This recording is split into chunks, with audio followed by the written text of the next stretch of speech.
Volume 16, Prologue, The Threshold Between Oridinary Friendship and Yearning. Hey, Layu. Layu turned around. They were walking back like always.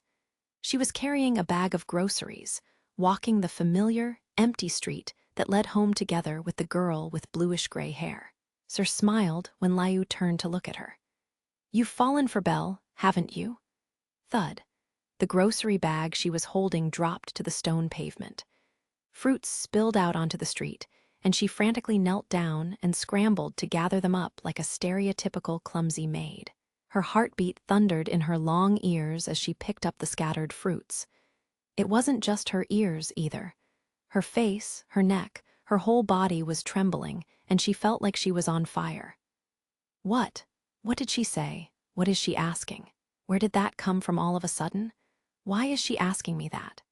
WHWHWH, what are you? Her voice had risen to an embarrassingly high pitch, but her young companion paid no heed to that as she helped gather the scattered fruits. She picked up a red one and handed it to Layu, who was still struggling to respond. I know you have feelings for him, so there's no way I would do something so boorish as... Layu, Sir said, interrupting with a smile. I like Belle. Layu could not understand why, but for some reason that sentence had shocked her to her core.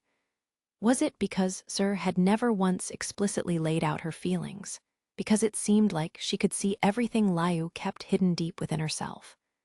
Or perhaps it was how absurd she must have appeared to those all-knowing eyes that could discern black from white, truth from lie. Would you mind if I ask Belle out for the goddess festival? No, she felt her heart clench. She should have laughed that feeling off as foolishness. Obviously, she should just say of course and support Sir. There should have been no other choice. And yet, Layu's heart was still racing. Why are you asking me that? Layu barely managed to squeeze out. Because I was worried I might end up doing something terrible to you, Layu. Sir chose her words carefully. Whether it goes well or not, I might end up ruining everything. We might get in a fight and not be able to make up. Anyway, that's why I wanted to ask. Running out of things to say, Sir smiled as she looked toward the ground. Layu realized that she was being absolutely sincere. Layu could not bring herself to face such honesty head-on. Still young by the standards of the long-lived elves, Layu was little more than a young girl herself and had no idea how she should respond. There was no answer at the ready in her heart. So she dropped her sky-blue eyes and remembered what was most important, her bond with the girl standing before her, and the promise she had made 5 years ago. You saved me. I want to repay you for that. I've told you that before. So, she took a deep breath, as if struggling to get the words out. You may fall in love with whomever you wish. I will support you no matter what. Her answer seemed to linger. Even though they were in the middle of the street, everything was quiet. Only a narrow strip of blue sky, outlined by the surrounding buildings, peered down at the two of them, and Layu still could not bring herself to meet the gaze of those blue-gray eyes. Finally, the young girl laughed quietly. Thank you. Prologue, I the girl wish I liked the smile on his face when he picked up his lunch, and whenever he talked to other women, the way he got flustered and turned red when they teased him bothered me a little. And when a shadow fell over his bright determination, when he was struggling and hurt, but even then did his best to hold his head high and push onward, I really did want to help him, genuinely, without any ulterior motive. And on and on and on, with every new side of him that I gleaned from so many laughably inconsequential moments we spent together, I ended up falling for him. I never wanted to admit it. Even now, the thought alone is incredibly embarrassing. But I feel drawn to him. I eventually reached a point where I just threw up my hands in surrender, accepting my loss after tipping my hand to reveal it was all a bluff. I stuck my tongue out and said, of course, I knew all along, not that anyone was listening. And once I did all that, the smile that came over me was so serene, even I had no words. Yes, I adore him. Everything became easier after I admitted it. My body felt lighter, as if a tranquil breeze buoyed me. It was like I had found some kind of treasure.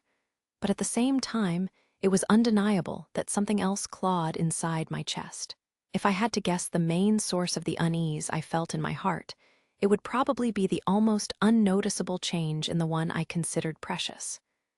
Layu, your face is red. Why you must be seeing things. Are you looking at Belle? And no, of course not. She's beautiful, noble, and always dignified. But I also know that she tends to lose her head whenever something troubles her, so it was obvious. I had thought for a while that this moment might come eventually, so that wasn't what surprised me. Yes, there should have been no reason to feel a sense of danger. At the same time, I realized that things couldn't remain the same, either. His coming to the restaurant and picking up his lunch, the ensuing banter with the girls here who tease him, those everyday moments could disappear without warning. For once, I was shaken to my core. Behind my unchanging smile and serene expression, I was frozen in place. "What is it, sir? You've been feeling kind of off lately," Ranoa said. "Is that how it seems?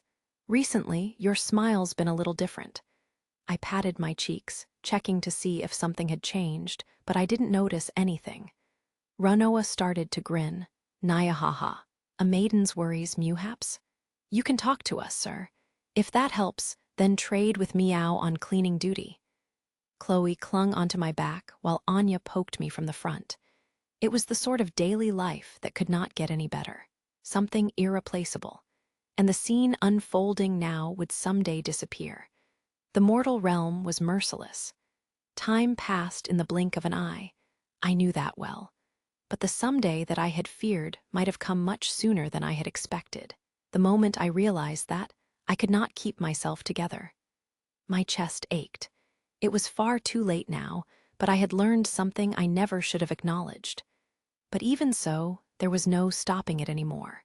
When did the means of reaching my goal become my actual goal?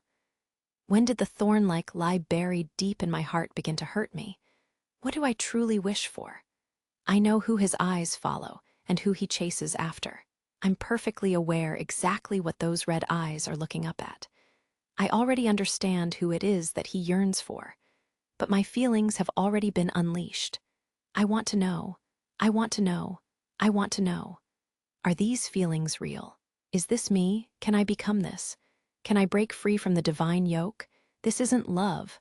That's what I want to prove. Yes, that's exactly why. I had no choice but to harden my resolve. I had no choice but to give in to these impulses to prove I wasn't wrong. Even if it was a resolve that went against her divine will, I had no choice but to try. I climbed the long staircase, opened the imposing door, proceeded into the chamber beyond. I was granted an audience with the solitary queen sitting on her throne, with the goddess sitting there with a smile. And foolish as it might be, as despicable as it might be, I faced the being who could not be defied. I approached the goddess with a proposition. Chapter 1, A Stormy Love Letter. I smell paper. The scent of books, like the ones I remember falling deep into as a child. It should be around here. I'm standing in front of a neatly organized bookshelf in the library of our home, Hearthstone Manor.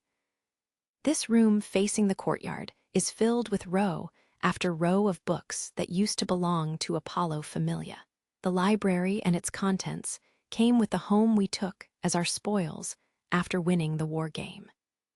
The immense collection had been amassed by Apollo and his followers, so I had been a bit hesitant to read them at first. But Daphne told me, feel free to read whatever you want. You won them fair and square. Besides, no one bothered to take any on their way out, so they're all yours now. Our goddess even said the books wouldn't want to be left alone, covered in dust, so now I come here to read whenever I have a moment. Haruheim and I use the library often.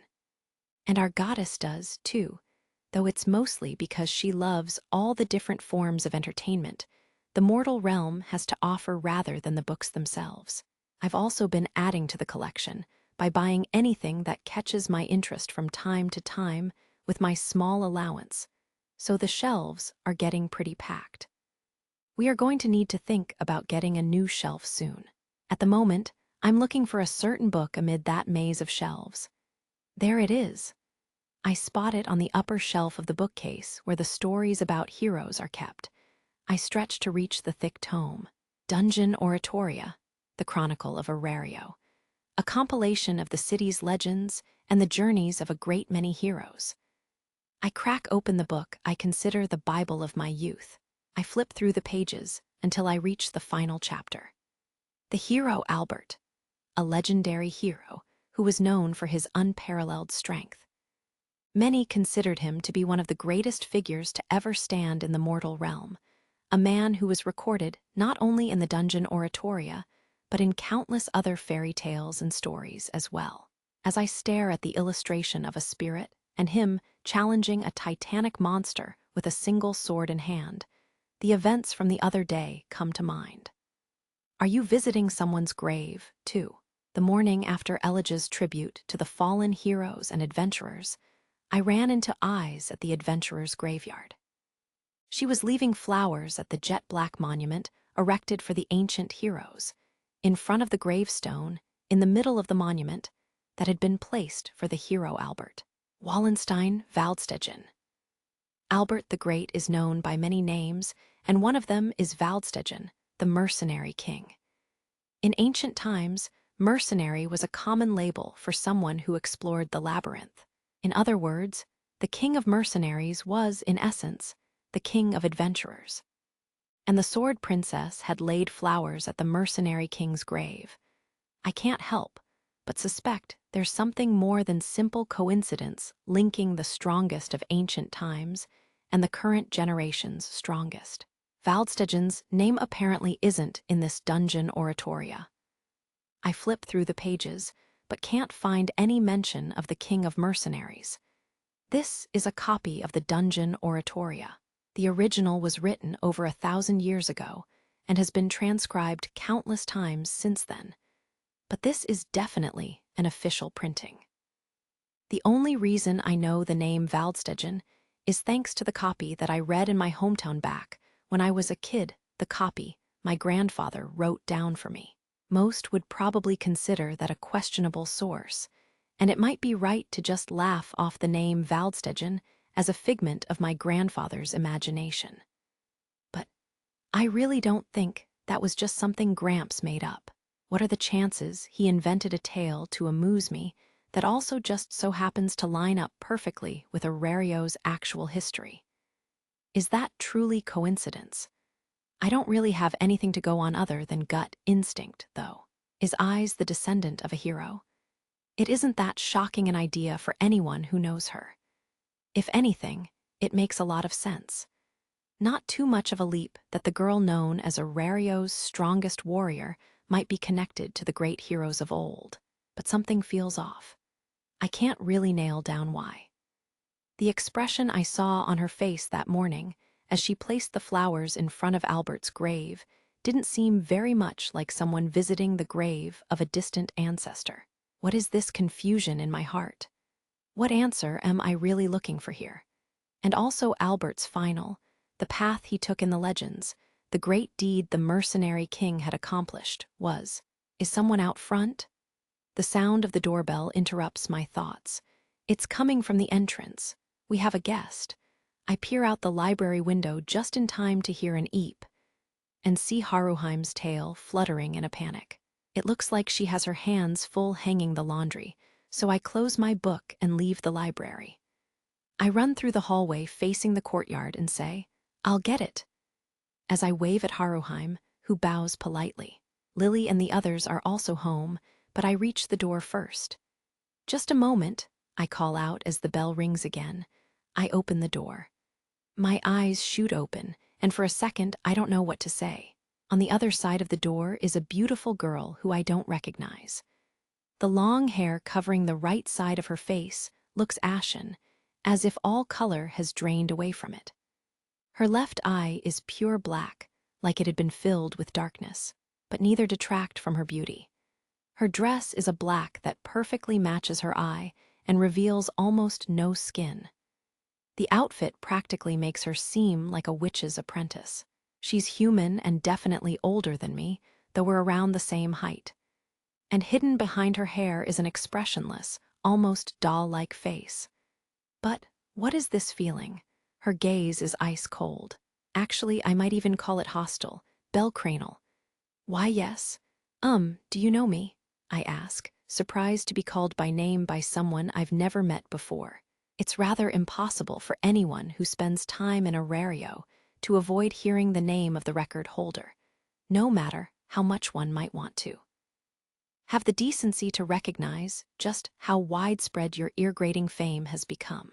And that oafish face of yours is infuriating as well, she coolly fires back. Ack! My cluelessness is clearly showing because she made sure to point it out specifically. We literally just met, but she's already giving me a mouthful and looking at me like I'm the grimiest rabbit. I've never met a woman like her before. While I'm still reeling, she looks away and mutters softly, "If only you had never shown up." Huh, I go wide-eyed, but then she faces me again as if nothing had happened. Here, a letter from a person of import addressed to you. Make sure to read it, please. After delivering the message, she immediately turns on her heels, her long dress twirling to follow.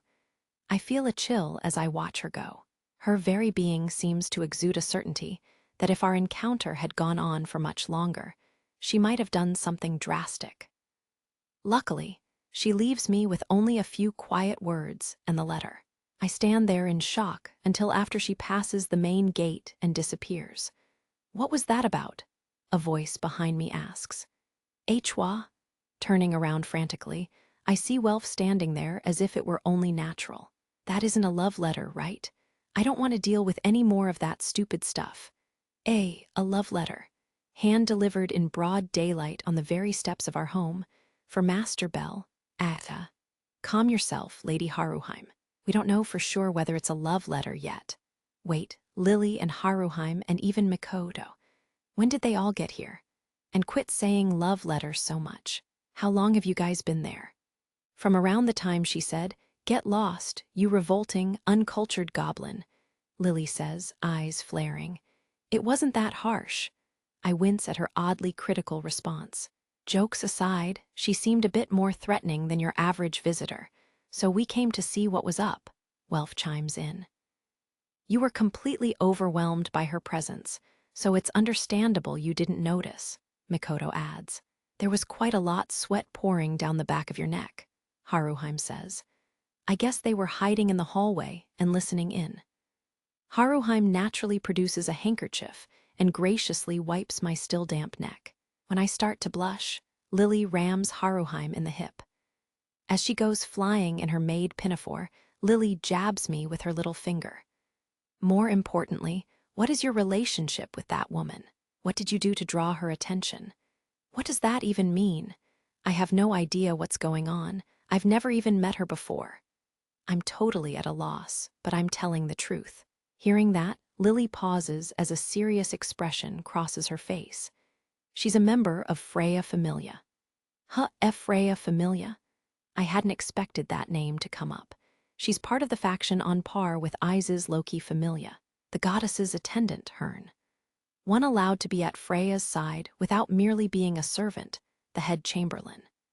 She normally stays in either Babel or their home in order to wait on Freya hand and foot, and apparently like her patron goddess, she rarely ventures outside, Lily explains.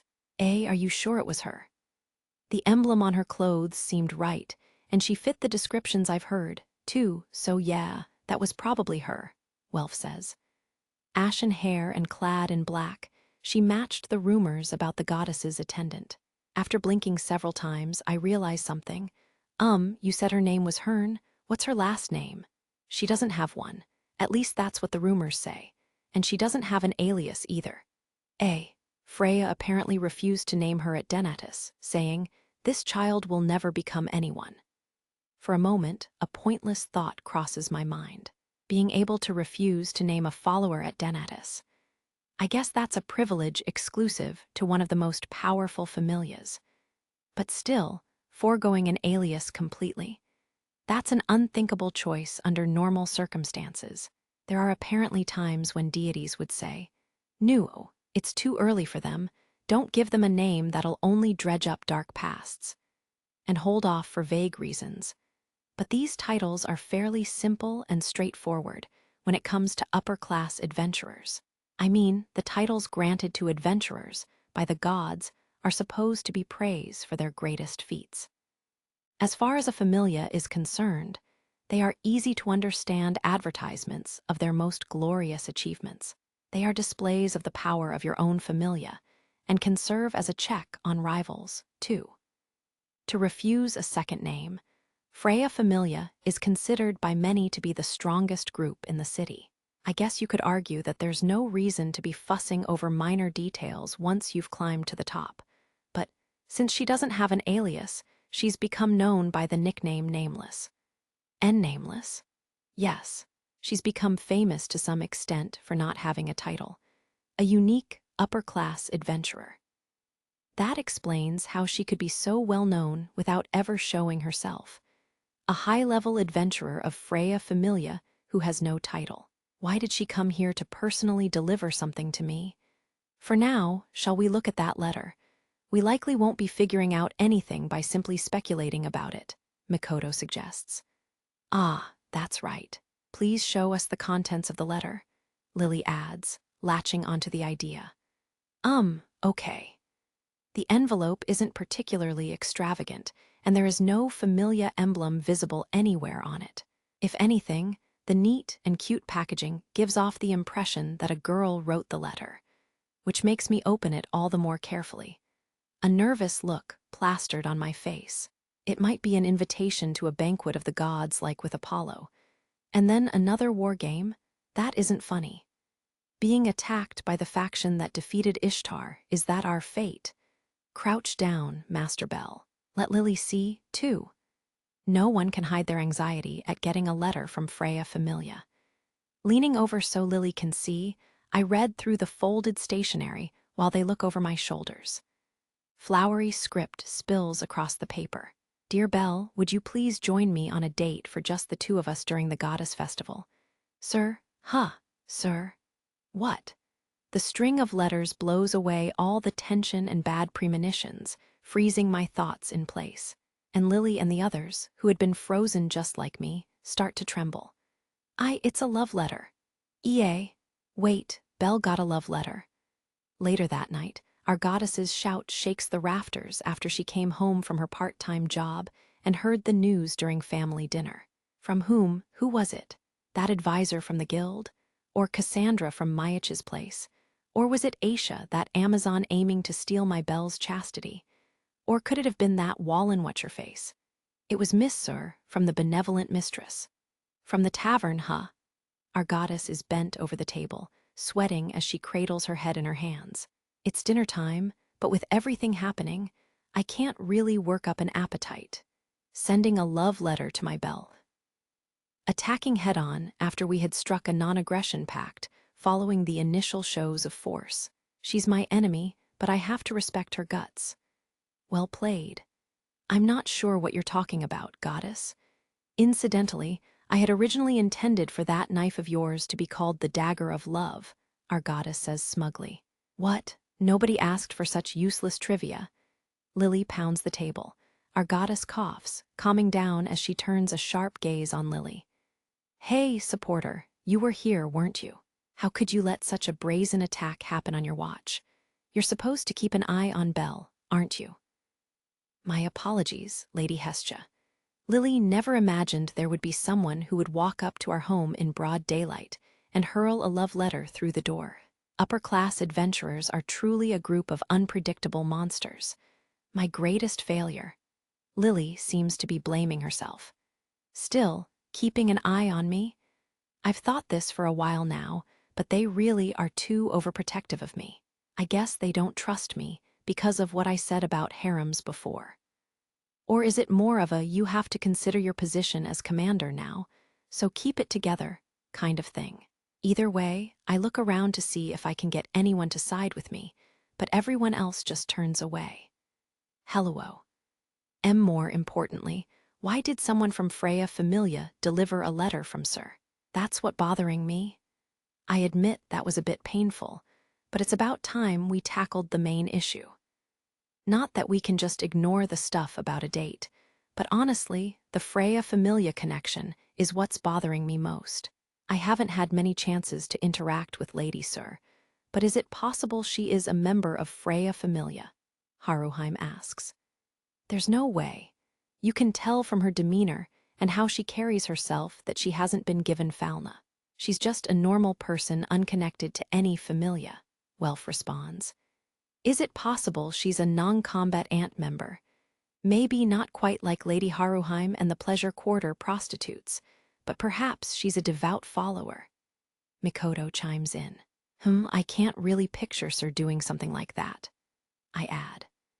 Besides, if that were the case, would someone in the position to be called Freya's head chamberlain go out of her way to personally deliver the letter of a low-ranking non-combatant? I mean, I don't think there's much point in trying to guess. This is Sir we're talking about, after all. Isn't that a little careless, Lily? Think about it. She's the same girl who sees through everything and always has that sparkling smile. Can't you picture her getting along fine with anyone who walks into that tavern, adventurer, or deity? There's a certain sulkiness in Lily's gaze, but I can't really help but agree, irrational as it sounds. Hearn might hardly ever show her face in public, but if I imagine her standing next to Sir, I could almost see her visiting the tavern and having a friendly chat. Everyone pauses and sinks into thought with a chorus of hymns. But wait, if I remember correctly, a memory from more than 2 months ago crosses my mind. The orphanage on Daedalus Street that I found after following Sir. When I fought that barbarian in the secret underground passage at the children's request, it was Vana Freya who had intervened, one of Freya Familia's first-tier adventurers. Thinking back on it now, he always seemed to be guarding Sir. Anyway, I've never met this Sir girl, not even once. Our goddess's voice pulls me back from the deep sea of memories. Looking up, I see her crossing her arms and pouting. Oh, really? Lily asks questioningly. Yes, really. I couldn't go to the last party because of my job.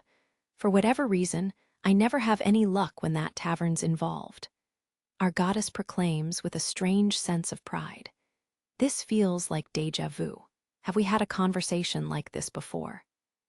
Back, when the whole city hated me because of the Xenos situation, I recall the two of us visiting the benevolent mistress, and her mentioning how it was the first time she had ever been there.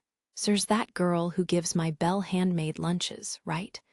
I've been thinking about paying her a visit for a while now, so I staked out the tavern in secret before going to work. When in the world? But I couldn't find her. She wouldn't show herself at all. I'm sure this Sirhuset was hiding in terror from me. There's no reason for Miss Sir to be afraid of you, Lady Hestia, and please stop trying to stick extra things onto the ends of people's names. It's pretty hard to tell whether our goddess is feeling angry or proud, but Lily is simply exasperated.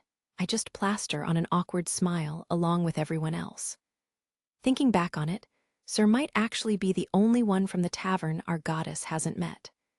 She met Layu when she helped us out on the 18th floor, and she met with Anya and the others when she went to them for the rescue request during the last expedition. I guess we can chalk it up to bad timing. While thinking about Sir a bit more, I mention the other thing that caught my attention. Also, what exactly is the Goddess Festival? I ask tentatively. Ah, right. If you didn't even know about the Elegia, then I guess it makes sense you wouldn't know this either, Welf says. The Goddess Festival and Elegia are considered the two most major festivals. What does that mean? Basically, Elegia leaves the city in a sad and somber mood, so in order to brighten things up, the two are held close together, Lily elaborates. The Goddess Festival is a harvest festival, a banquet of plenty. So then, why the name Goddess Festival? It refers to the deities who preside over bountiful harvests. The festival is centered around those goddesses. It's currently fall in Arario. 6 months have passed since I first came here, and in that time, the green sprouts of spring had come and gone, the summer sunlight had passed, and now harvest time is here. Apparently, the goddess festival begins when the deities of the harvest declare the opening of festivities, and the city partakes in the full bounty of the season. Harvest celebrations like that were a fun thing in the village I grew up in, too.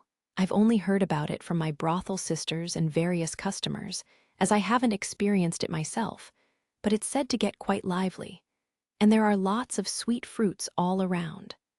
Haruheim smiles slightly. That's right. It's a wonderful celebration. A scant 2 years have passed since I first came to Arario with Lord Take Mikazuchi, but it was quite a spectacle and had the same feel as a mainland festival. Mikoto, who helped make dinner with me tonight since it was our turn, sips at her miso soup while reminiscing about past festivals, thinking of shared history and mourning the fallen, followed by a cheerful festival celebrating the bountiful harvest and a belief in the future. Apparently, that's what the two major holidays are all about. Well, that explains some things. Holy Night Festival, Monsterphilia, Grand Day, and the Month of the Gods. There are other significant dates, but those plus the two major festivals are Arario's most famous celebrations, Lily says as she counts off the events on her little fingers. After learning more about it, I'm actually starting to look forward to the Goddess Festival, which is only 6 days away. Hardly any time between it and Elijah. I'm excited about what we might get to see, and in order to be able to focus on that, I'm going to have to deal with this letter somehow. But, so what are you going to do, Belle? I mean about that invitation, our goddess asks nervously. I go silent for a moment, and while it's a bit rude to do at the dinner table, I take out the letter. It's a very short invitation, almost jarringly anticlimactic. I've also never really seen Sir's handwriting, so it feels surreal. Is she the type of person who would say, I wrote date in the letter, but the truth is I just have to go shopping for the tavern, like just helping her with groceries or something? She's always been kind, if a little mischievous. Is it possible she wrote it that way to tease me again? No, that doesn't seem likely. If all she wanted was to joke around, she could have just waited until my next visit to the tavern. That's what she always does. Her feelings come through all the more clearly in the letter precisely, because she used a few select words rather than a slew of elegant turns of phrase. I still can't figure out why someone from Freya Familia delivered it, but I don't think this can be written off as a simple joke. I can feel my cheeks growing hotter. I start to groan as I turn red. Wah, Belle's turning reed.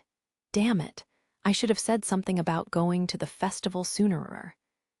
Hestja's gaze was focused on his face as she cried out in her heart. Her thinking had originally gone something like, so much happened around Elijah. Maybe I should wait a bit before asking him out on a date. I should just rake in the cash from holiday pay at my job. She berated herself for procrastinating. Mr. Bell's thinking about going, but Lily was planning to arrange something with him if Lady Hestja didn't get in the way. Stealing a glance at Belle, Lily held her head in her hands. The strategist who had been shrewdly plotting a date with him cursed her lax judgment and her patron goddess's hindrance. An illicit tryst during the festival, nestling together from noon until night, whispering sweet nothings to each other, before ending up in bed together. Master Bell and Sir having 7 children. Haruheim blushed bright red as she peeked at his face. The former prostitute, having been filled with forbidden knowledge by Aisha, had surreptitiously included Sir into the cast as she slipped into a pink haze of delusions.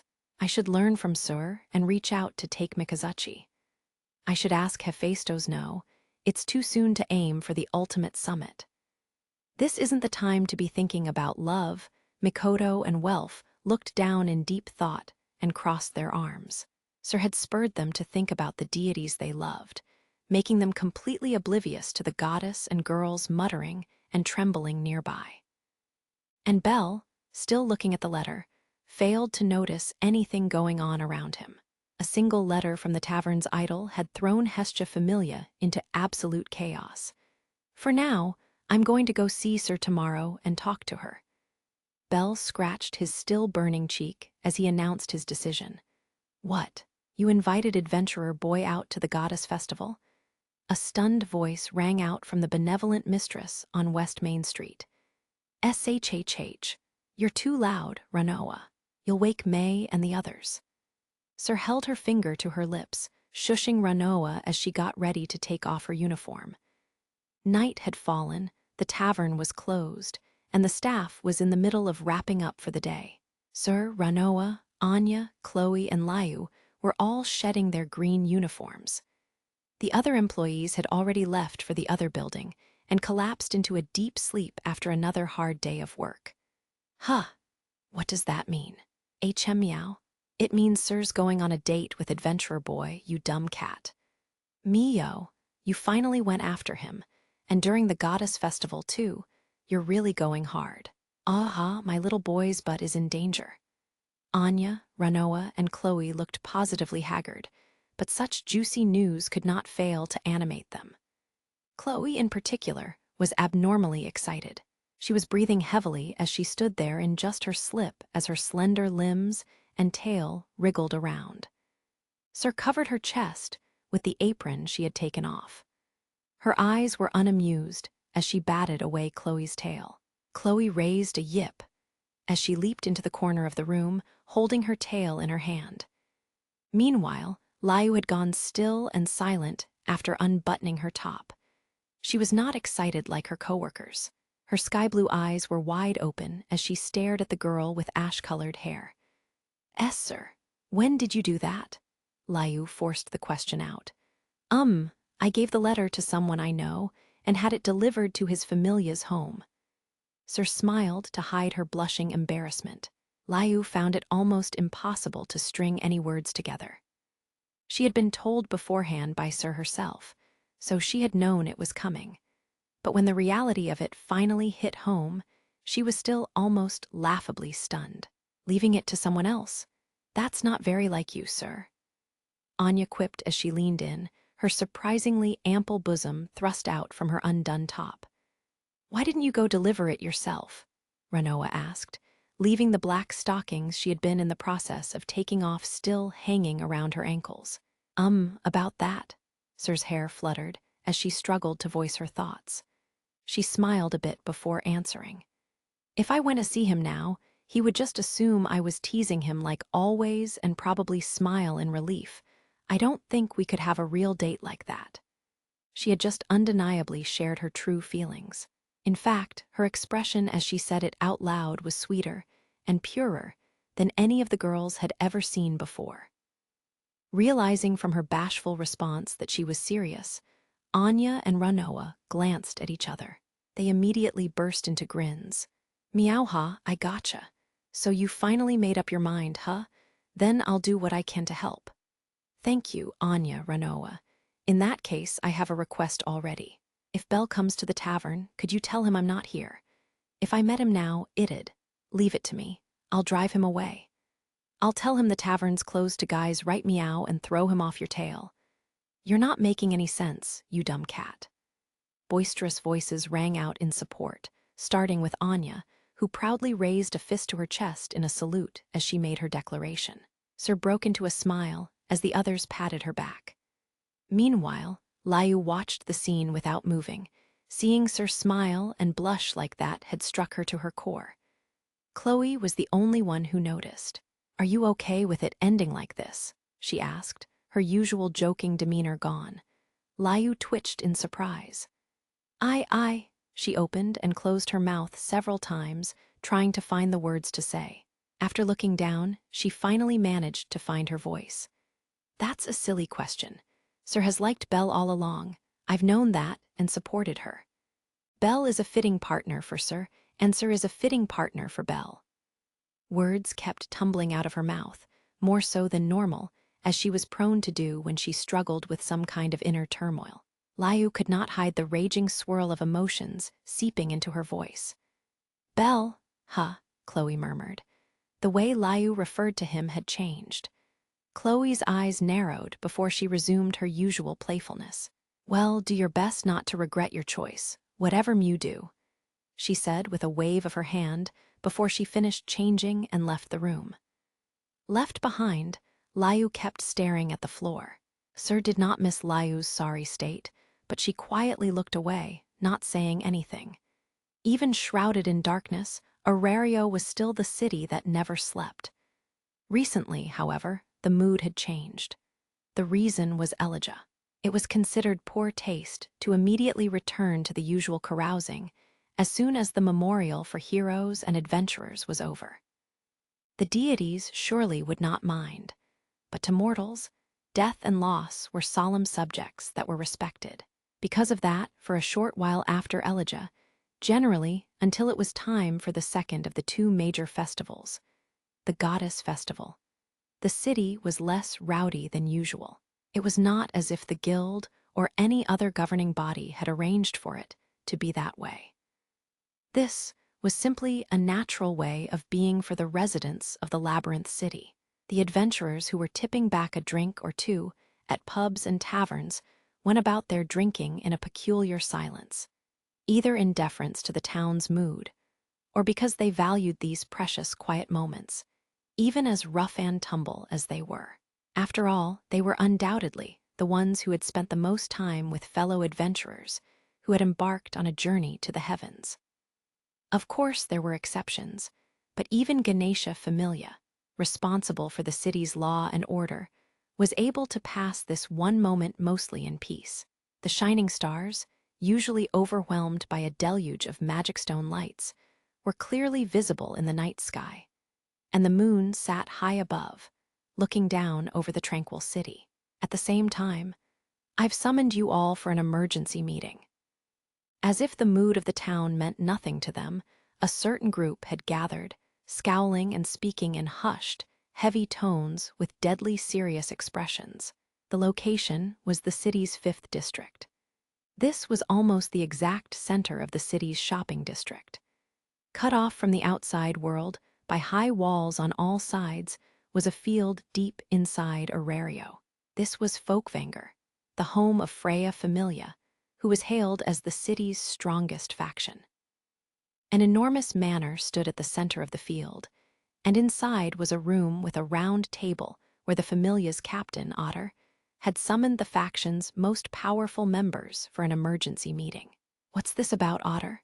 It better not be something stupid like last time, a catman sitting atop the table asked as he glared at Otter with a piercing gaze. He was about 160 celches, but despite his relatively small frame, the force behind his words and eyes was intense enough to make the average adventurer flinch. His each and every move was overtly aggressive. He was Alan Fromel, known by many as Vana Freya. Despite being the second in command of the Familia, he did not bother to hide the hostility in his speech and actions, even when dealing with Otter. You look even graver than usual, Otter. Meaning you have an actual reason for summoning us here, then. Do you intend to finally settle things with Loki Familia? Or is it another of the goddess's whims? The 4 matching voices came from 4 identical prums. Despite being members of the so-called weakest race, they had all reached level 5. They were the Gulliver brothers. In order of age, Ulfric, Dvalin, Berling, and Gra were known collectively as the Bringer, and they were widely feared by their fellow adventurers. Heh, the Goddess Festival is nigh. The banquet of abundance shall soon be at hand.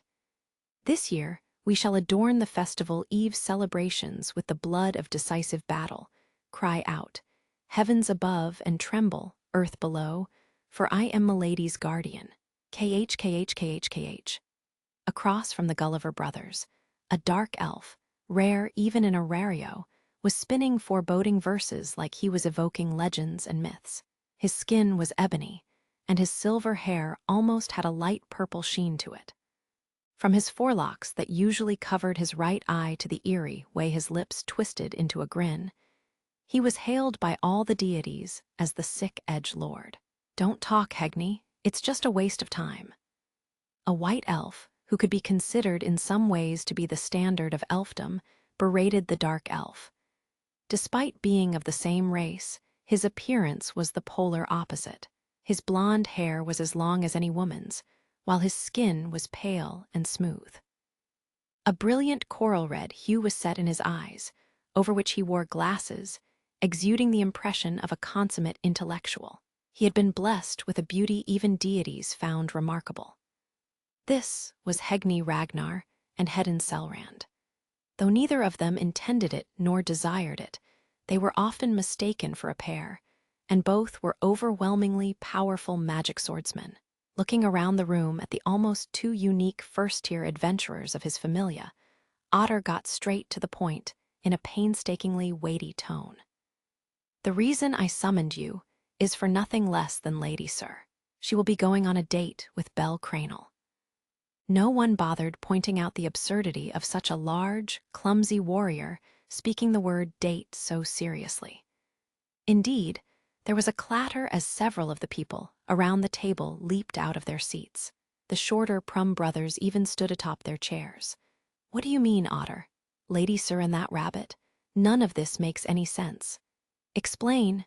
A report has come from Herne. Our charge Lady Sir has invited him out. A rendezvous for just the two of them during the goddess festival. Moreover, it was a serious invitation and not merely a common jest." Otter explained what he knew in workmanlike fashion. Shock was visible on the four Prum's faces as he broke the news. What? Seriously? And during the goddess festival? Wait, what do we do about protection then?" "Naturally, we split into two," Otter responded to the four brothers again. Hearing that, everyone there knew exactly why they had been summoned that night. "We will decide our roles during the goddess festival now.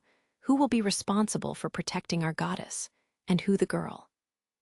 As understanding spread around the round table, the first to speak up was Hegni. "Our mistress governs over abundance and fertility, so reigning at the center of this great city is only natural. And thus it is inescapable that the girl of fate must be placed upon the scales. However, I propose a stratagem by which we may be assured a resolution without any discord. KH. What are you even saying, stupid? Speak a language we can understand. Stupid, dumb, jittery elf. Hedin, translate for us. That's your job, isn't it?" "I'm not this fool's keeper," the blonde-haired white elf shot back coolly at the Prums. "Just do it already." Hedin heaved a sigh at the four simultaneous demands and looked over at the dark elf sitting next to him. "Cut through the eternal turmoil and dispatch the hare as a sacrifice to the gods," he said. "Why don't we just assassinate Belle Cranel already?" "Is that a joke? We'll murder you." The Gulliver brothers exploded at Hedin's translation. "Belle Cranel is Lady Freya's prey. Don't assume we can just do whatever we please with him. Not that we don't understand the feeling. Not that we haven't thought before about dealing with him in secret. But if he died, Lady Freya would be upset." A resounding wave of complaints spread from the Prums, who prioritized their patron goddess above all else. And as they all yelled, the eldest brother, glaring in rage, delivered the decisive truth. "And if Belle Cranel died, Lady Freya would probably go back to the heavens to follow his soul. And no way. I don't want that. What do we do?" His logic shredded. Hegni's tone shifted dramatically, and he started fidgeting awkwardly. "Don't go back to normal now, you weak-minded elf." This was Freya Familia, feared throughout Arario as the city's strongest faction. Because they had sworn absolute fealty to their patron goddess, they tended to lose their cool and their composure when it came to anything involving her. The meeting descended into comical farce as a clamor of shouts filled the room. Otter was at a loss as the discussion continued, making no progress, a rather predictable development. Hedin heaved another deep sigh.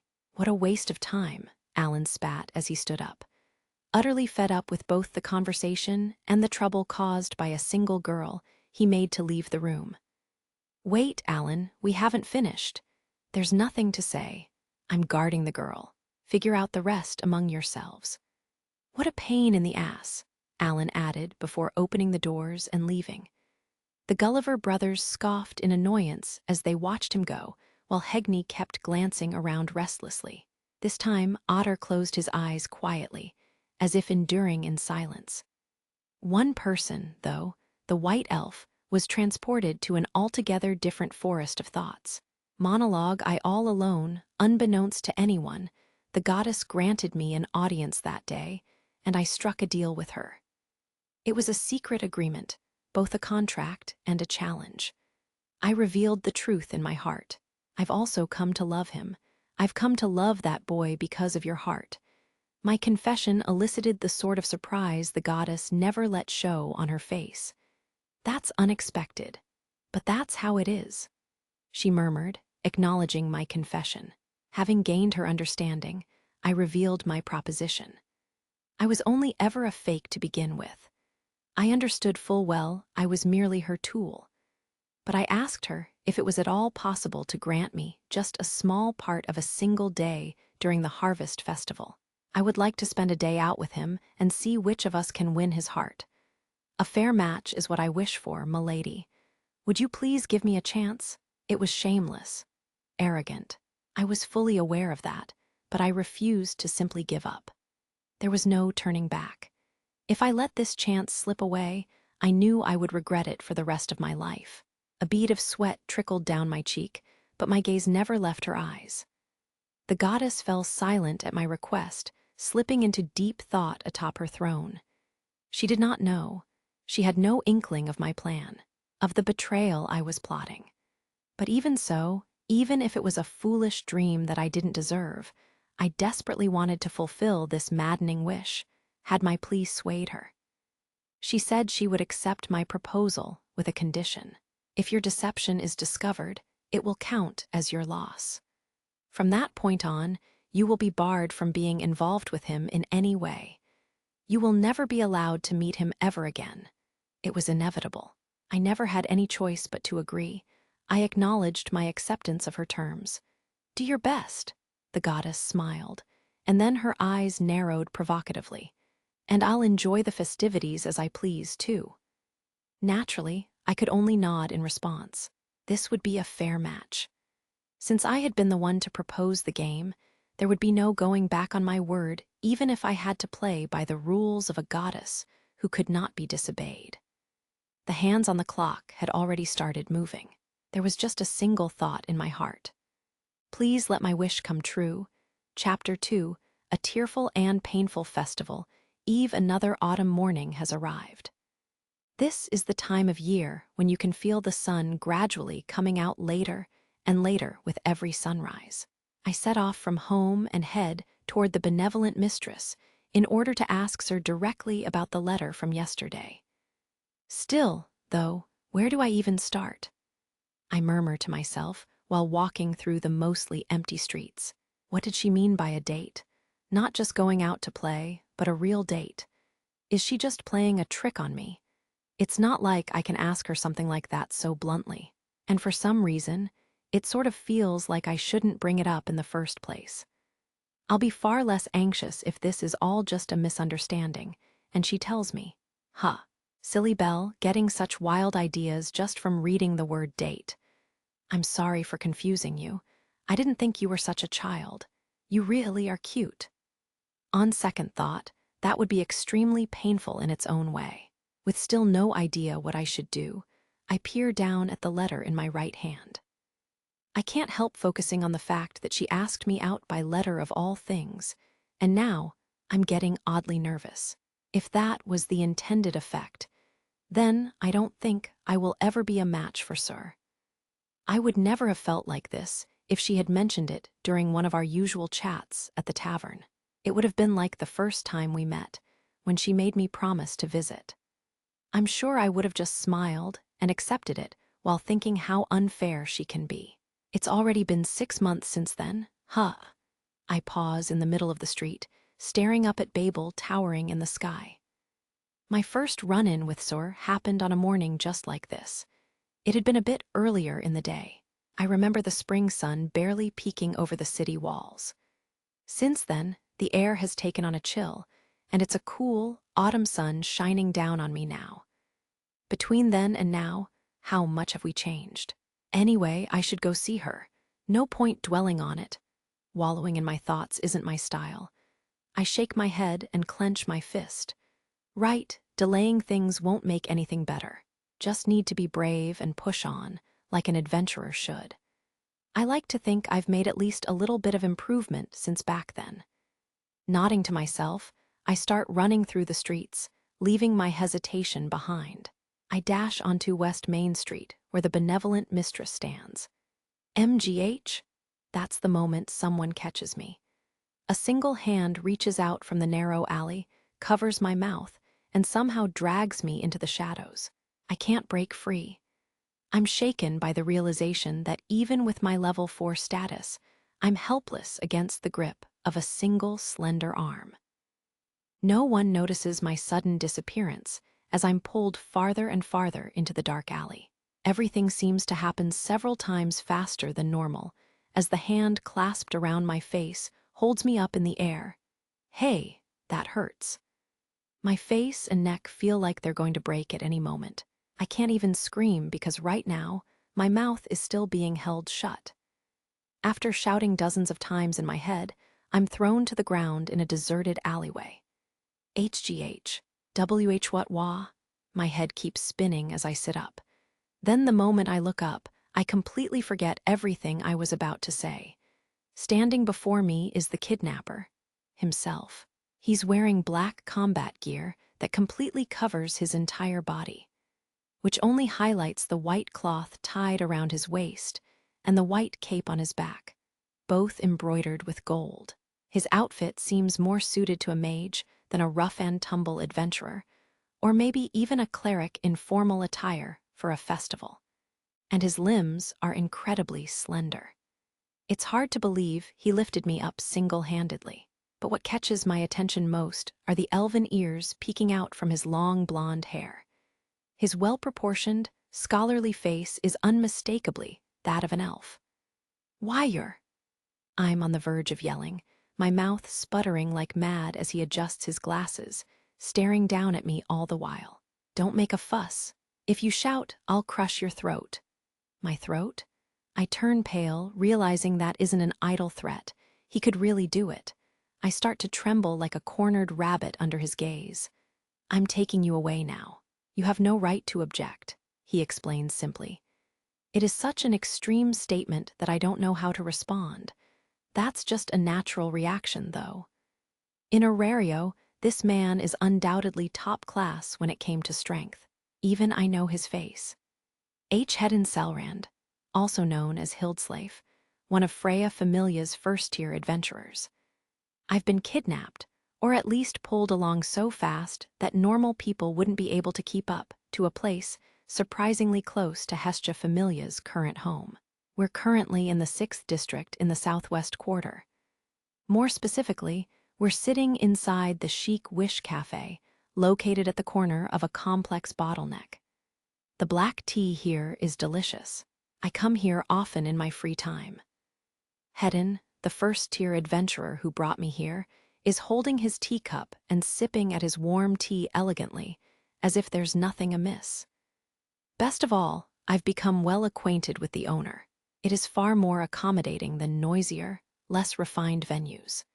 Take now, for instance.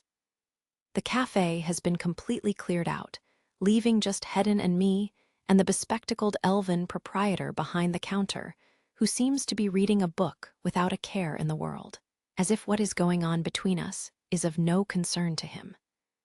The closed for business sign had been out on the door even before we entered the shop, so maybe this is all according to plan. The interior is on the small side, but it's tastefully decorated, with flowers and plants placed all around. Many thick, complicated-looking books spill from the wooden shelves lining the walls. The building itself is wood as well, lending the space an atmosphere that many elves would appreciate. The truth is, I've been here once, no, twice before. The first time was with Hermes and Mikoto to talk about buying Haruheim's freedom, and the second time was when Finn had sounded me out about proposing to Lily. Unlike either of those visits, I'm more tense than I've ever been before. The reason is obvious, I guess. One of the strongest adventurers in the city with whom I've basically never really spoken before dragged me here under the threat of violence. You, so what business did you have with me? I ask nervously, my tongue threatening to trip over itself. Sitting across the beautifully crafted table, Hedden sets his teacup down on a saucer and fixes his coral-red eyes on me. It has to do with Lady Sir, of course. I gulp without thinking. It was just a hunch, but I sort of had a feeling that might be it. Hearn delivered the letter just yesterday, too. But Lady Sir, is Sir, somehow connected to Freya Familia. After counting Hedden here, plus the incident with Vana Freya, it seems pretty clear that several of their familia's highest-level members have some kind of connection to Sir. Guard duty, honorifics. It's almost like they're treating her like a princess. Who in the world is Sir really? I can't help wondering, even though I had never really thought about it before. That's not something you need to know. And my question is curtly shot down. The sharp gaze staring me down is overwhelming. Besides, what would you do if you knew? Even if she had some sort of secret, would you treat her differently because of it? I'm taken aback. His pointed questions force me to think hard on the matter. He's right. Even if I knew how she was connected to Freya Familia, would that really change anything? No, it wouldn't. It wouldn't change what she's given me or how she's helped me. I answer with complete sincerity. No, I would never do that. My lips move on their own, revealing how I truly feel. Is that an answer that will satisfy him? Hedden scoffs, but he doesn't berate me any further. I'm aware you've received a letter from her, and that you've somehow been chosen for a rendezvous during the goddess festival. As such, I've come to judge you. Seems like we've finally reached the main topic at hand, though it's clear he thinks this is all a huge waste of his time. It feels like each and every word that comes out of his mouth is a barb aimed directly at me. It's bad enough that I start to shudder, but what does he mean, judge me? Judge me how? He does nothing but stare at me. What is it? I ask, bewildered. His eyes are already drilling holes into me, but he doesn't let up. Right when I can barely stand it any longer, he begins. You are lacking in character. Your conduct is crude, the exact opposite of refinement. An utter rube. HGH? Your speech is unbearable on the ears. Your lack of sophistication is plain to see. FGH? And more than anything, that expression of yours is utterly idiotic.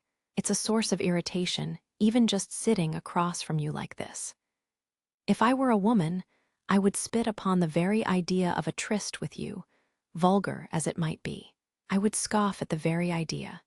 Gah! A sudden storm of critiques.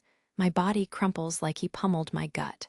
If a beautiful elven lady had told me that so bluntly, it would have ruined me. Hedden props his head up, his elbow on the armrest and his legs crossed.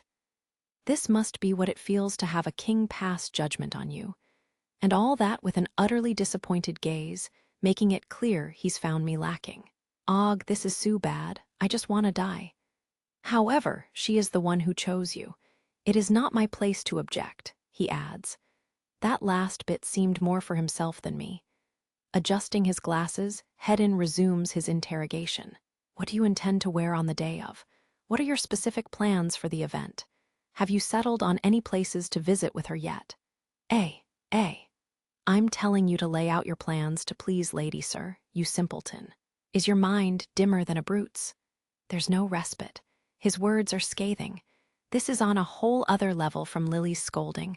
What did I do to deserve this? More importantly. Hold on a minute, please. I haven't even decided yet whether to accept. Fool. As if you ever had a choice. You may only weep in joy at the honor you've been bestowed. Weep in what? If I were forced to phrase it as a choice, then your options are to either offer Lady Sir the greatest joy this mortal realm has to offer or otherwise grant her eternal happiness. One or the other. Aren't they the same thing? That's not even a choice. I have no idea what to make of the outrageous situation I've found myself in, but then Hedden's expression goes still. If, perchance, you are fool enough to turn down her invitation, both you and all of Hestia Familia will be erased. The elven shopkeeper is still just reading his book, entirely undisturbed by either that cold pronouncement or my shout. I bet this is how it feels to be a villager kneeling before a king's throne and getting the death sentence. The blood drains from my face, and it feels like the end of the world has arrived. The white elf sitting there dignified and composed as he delivers that pronouncement, that's the epitome of a tyrant. He's serious. He really means it. There's no doubt that Freya Familia's full power would be able to wipe me, and the rest of the Familia, off the face of the earth. I can't say no. Before even getting a chance to talk with Sir herself, it's already been decided for me that I'm taking her out on a date. Her wish is equivalent to the goddess's divine will, Hedin says, as a swirl of emotions crosses my face. If she desires it, we shall move as her arms and legs. Even if it would mean becoming pariahs, we would still do it from the shadows. It was almost like he's swearing an oath, shutting off any possible route of escape for me. I can't stop sweating. An overwhelming sense of danger wells up inside me. I have a dream. A person I'm chasing after. If I go on a date without even mentioning that, it'd be bad. That might just be a line that can't be uncrossed. There is someone That instant, his right hand clamps down on my face faster than lightning can strike. Don't make me repeat myself, you buffoon, he says, standing up as he lifts me out of my chair, legs dangling underneath me. On the day of the rendezvous, all you need to do is look at Lady Sir and no one else. Attachment to other women, or even imagining the face of anyone other than Lady Sir, will not be tolerated. Such vulgar thoughts are unnecessary. Think of nothing but her. There is nothing beyond pleasing her. She is the very center of your little world right now. I kick my legs haplessly like a rabbit grabbed by its ears, but it's no use. I can't do anything as Hedin unleashes a stream of terrifying warnings. He swings his arm out to the side, sending me rolling across the floor as I squawk in surprise. Looking up, I see an elf far more terrifying than any monster staring down at me with an ice-cold gaze. I suppose it's no use. As I suspected, merely evaluating you won't be enough. Your mindset, your understanding of the proper way to escort a lady, everything will need to be remodeled. Wait, what does that mean? For the 5 days from now until the festival, you won't have spare time even for sleep. I have things to do with my familia, though. Fool. Which is more important, Lady Sir or playing family with your so-called friends? Arg, it's no good. Words can't get through to him. He's just like Layu, an elf who holds fast no matter what. A shadow falls across me as I lay collapsed helplessly on the ground. Tears well up in my eyes and the blood drains from my cheeks, but he pays no heed as he delivers his proclamation. I will demonstrate my loyalty. Nothing more and nothing less. Prepare yourself. Has Bell not come back yet? It's night already. He headed out for the tavern this morning. We looked all around for him, but Lily went to the benevolent mistress. But they said Mr. Bell hadn't come by today. Miss Sir seemed to be genuinely unaware of anything. I asked Lady Aisha, but they couldn't find him anywhere either. Where the heck did you go, B.L.? Lady Hestia. A letter addressed from Bell has arrived. Really, Mikoto? Let me see it. In order to save our familia, I've decided to take Sir out on a date. Please don't come looking for me. Help. Do you want us to search for you or not? What does taking Sir out on a date have to do with saving the familia? I've got a bad feeling about this. Miss Haruheim, reach out to Lord Mayach and Lord Takemikazuchi with a rabbit search request, please. It's urgent. Why, yes, ma'am. I've got a bad feeling about this. Hestia Familia's home was in an uproar beneath the moonlight when their pet rabbit failed to come home. In the end, Belle Cranel was not found until the day of the festival. Dear Gramps, I used to like pretty elves, but now I think they're scary. Elves scary, I have learned what it truly means to be cornered. It got so bad that even basic thoughts vanished as soon as they appeared in my mind. Miss Ina's lessons, Iz's training, and Layu's morning practice all seem like cute little games compared to the hell I had to go through. There can't be anything worse than remodeling. Your posture is miserable. Tighten your core. Now watch yourself in the mirror while practicing your enunciation. We are working on both your articulation and your expression. Good morning, sir. Good afternoon, sir. Good evening. Sir, you look pretty, sir. You look cute, sir. You look beautiful, sir. Sir. Please save me, sir. Is that ugly expression supposed to pass for a smile? Agv. I'm standing in front of a mirror reciting the same lines over and over, while Hedin constantly checks my posture and smile. He also consistently kicks me once every 10 seconds or so. My mind is breaking down.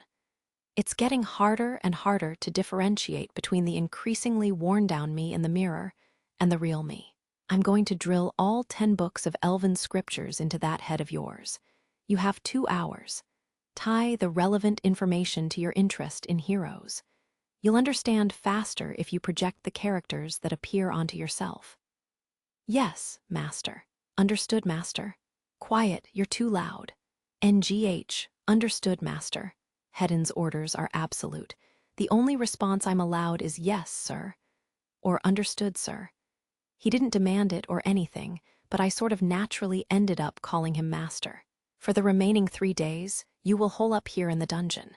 You will devote your everything to hunting monsters and women. What are you imagining now, you degenerate? Og, I am sorry, sir. His training regimen is entirely dedicated to all there is to know about dates.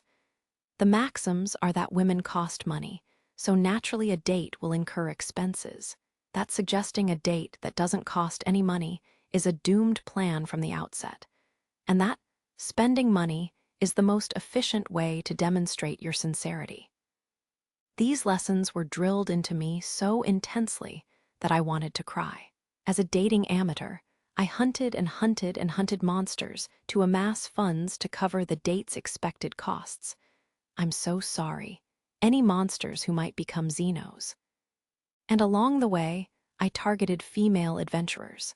I'm going to send a pass parade toward that party of women. You will save them gallantly. We'll use the suspension bridge effect. But that's just wrong, master. I will have you cultivate the resolve necessary to please lady, sir, no matter what it takes, imbecile. Hebsh, you are too inexperienced with women. Learn how to touch, how to laugh, how to lead. If they find you likable above a certain threshold, they also won't be on guard against you. Real-world training involves escorting women adventurers. My conscience is killing me, but I feign innocence while saving all the women adventurers hit by master's pass parades. I rescue them gallantly, just like he told me to, and then, filled with guilt, I flex every bit of the gentlemanly behavior he beat into me and watch as the adventurers, who were initially screaming in fear, start to blush. Are you all okay? You aren't hurt, are you? Our rabbit foot. What? No way, the record holder. Number 1 on the promising futures list, number 3 on the marry into money early list, and number 7 on the please call me big sister list. That Belle Cranel. What is she even talking about? This is also training to be ready for every possible sort of reaction. There are differing levels of sensitivity to consider, as well as potentially irrational behavior, irregulars, and more that I have to effectively handle. I use everything Master taught me in this series of real-world tests. I do it again and again and again with so many people. The meaning of service and devotion is hammered into me. These lessons are more difficult, more embarrassing, and more painful to handle than Master's fist of judgment. You know, I had you pegged all wrong, rabbit foot. Who knew you were such a nice guy? And so naive. There's this innocence that shines through every once in a while. Plus the way you get embarrassed, it's like you're trying to make us fall for you. Just once is okay, but could you please call me big sister? Ha, haw, well then, we've reached the 12th floor, so you should be okay from here, right? Yep. Thanks for coming along with us, rabbit foot. We can make it back by ourselves if it's just the upper floors. To wrap it all up, this is to practice seeing women off at the end of the date, bringing your date safely home after the first date and whatnot. Hey, wait a minute. Are you free tonight? Since you helped us out, I was thinking it would be nice to pay you back somehow. Yeah. We were thinking, why don't you join us for dinner tonight? Ah, thank you, but my familia is strict about its curfew. My goddess will get upset. Soldiers of lightning. Gah, training to not disappoint women. Whenever a woman's opinion of me drops, Master's ultra-short-cast lightning bolt isn't far behind. Training. It's all training. There isn't a single moment to spare, and I'm not even allowed to sleep. Every lesson is crammed and beaten into me, and if I make any mistakes, I get kicked, roasted, and yelled at over and over as I get remodeled. The crunch is so intense, I don't even have time to feel sick. I can confidently say these past 5 days have been the most grueling I've ever experienced. And at long last, there's only one more to go. For your final lesson, you will narrow down your target and perform a dry run for the festival. The training ground will be Riviera. It is offensive to do so, but you are to treat whatever riffraff you decide upon as a hypothetical lady, sir. Why, yes, Master understood. We've come to the safety point of the middle floors, the 18th floors under resort. I almost broke into tears when I spotted the brilliant gleam coming from the crystals, reminding me of the light of the surface. At this point, I've been carrying on for 5 whole days without a wink of sleep, plus my body is worn out and beaten up. As an upper-class adventurer, the psychological exhaustion is more concerning than the physical aches. Forcing myself to keep going for so long has pushed me to the brink of mental collapse. I can't even measure the passage of time anymore. The only warning I get before being kicked into a forest spring is you stink. Not that it's a new observation, but Hedon really is merciless. As soon as I'm out, Master douses me in cologne, and only then do I finally set foot in Riviera itself. Currently, there is a sweet treat being sold only here in Riviera, the Tapioca Deluxe Hyper Dungeon Sandwich. Hyper what? Tappy.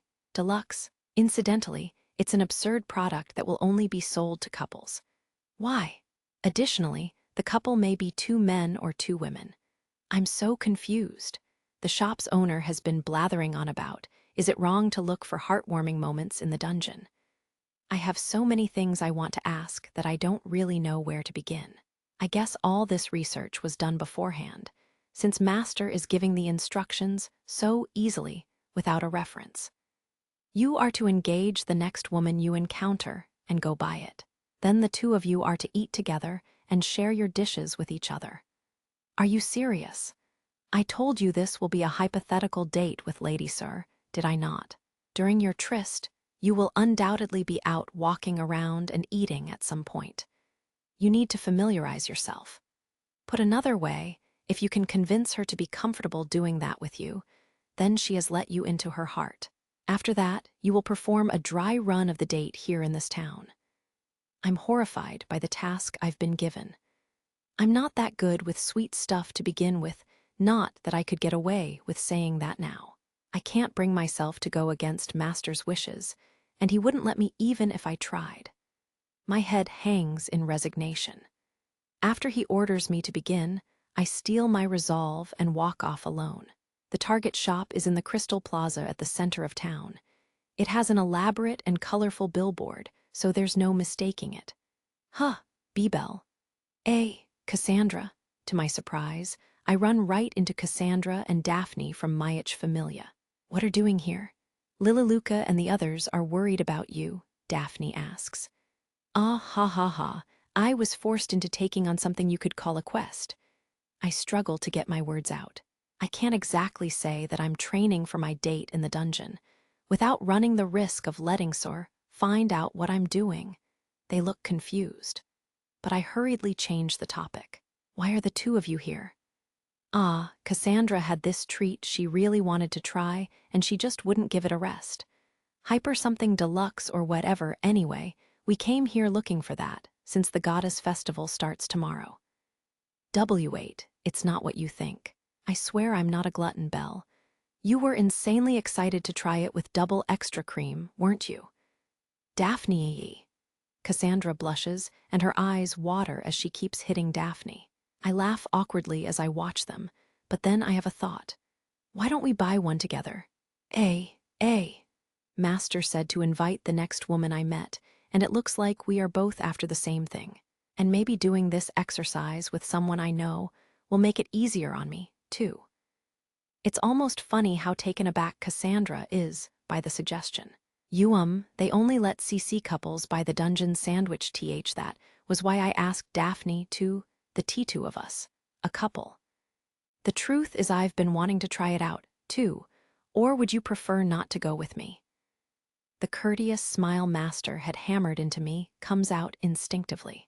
All of a sudden, there's a pop, and Cassandra's face turns bright red. I only have a moment to flinch before she starts nodding her head enthusiastically. I'll go with you, please, let's. I'd love to. In that case. My eyes dart back and forth nervously as Cassandra and I head to the shop. And for some reason, Daphne is following along as well, looking amazed as she watches us. The shop is all wood, and the shopkeeper is a big man, even bigger than Boar's. His face is gruffer than I would have imagined for someone selling a dessert called a hyper whatever. But when he sees us walk in, he looks us up and down, or rather, he studies Cassandra, who covers her red face with her hands and groans, and then looks away with a laugh and says, "You pass." What's even going on? I use my Familia emblem to order 2 extra-large sandwiches. I thought it would be something crazy based on the name, but this is way bigger than I expected. There are honey clouds, golden berries, and other fruits found in the dungeon, as well as a dozen different creams and other ingredients squeezed between 2 pieces of bread. It has so many ingredients that it would be slipping out on all sides if it weren't for the paper wrapping. Glancing over at Cassandra, who asked for an order with double cream and red bean jam, I see her eyes sparkling like a child's. Then, noticing my amazement, or maybe misunderstanding it, she looks at our 2 sandwiches and blushes as she holds hers out. Would you like to try mine? Cute. She is so cute blushing like that, but my cheek twitches. All that sweetness is going to kill me. I was planning to gently turn down her offer, but I can't. I notice Master's merciless gaze out of the corner of my eye, ordering me to do it. I honestly want to cry a little as I ready myself. Summoning my strength, I gently take her hand and bring the sandwich toward my mouth. Keeping a hold of Cassandra's hand, I take a bite. My face is hot. I am so embarrassed, even my ears are burning. And Cassandra is just as red. But thanks to that, I don't really notice the sweetness, and I'm somehow able to swallow it down. Cassandra's eyes are wide, and she looks like steam might pour out of her ears at any moment. Would you like to try? Try mine, I mean.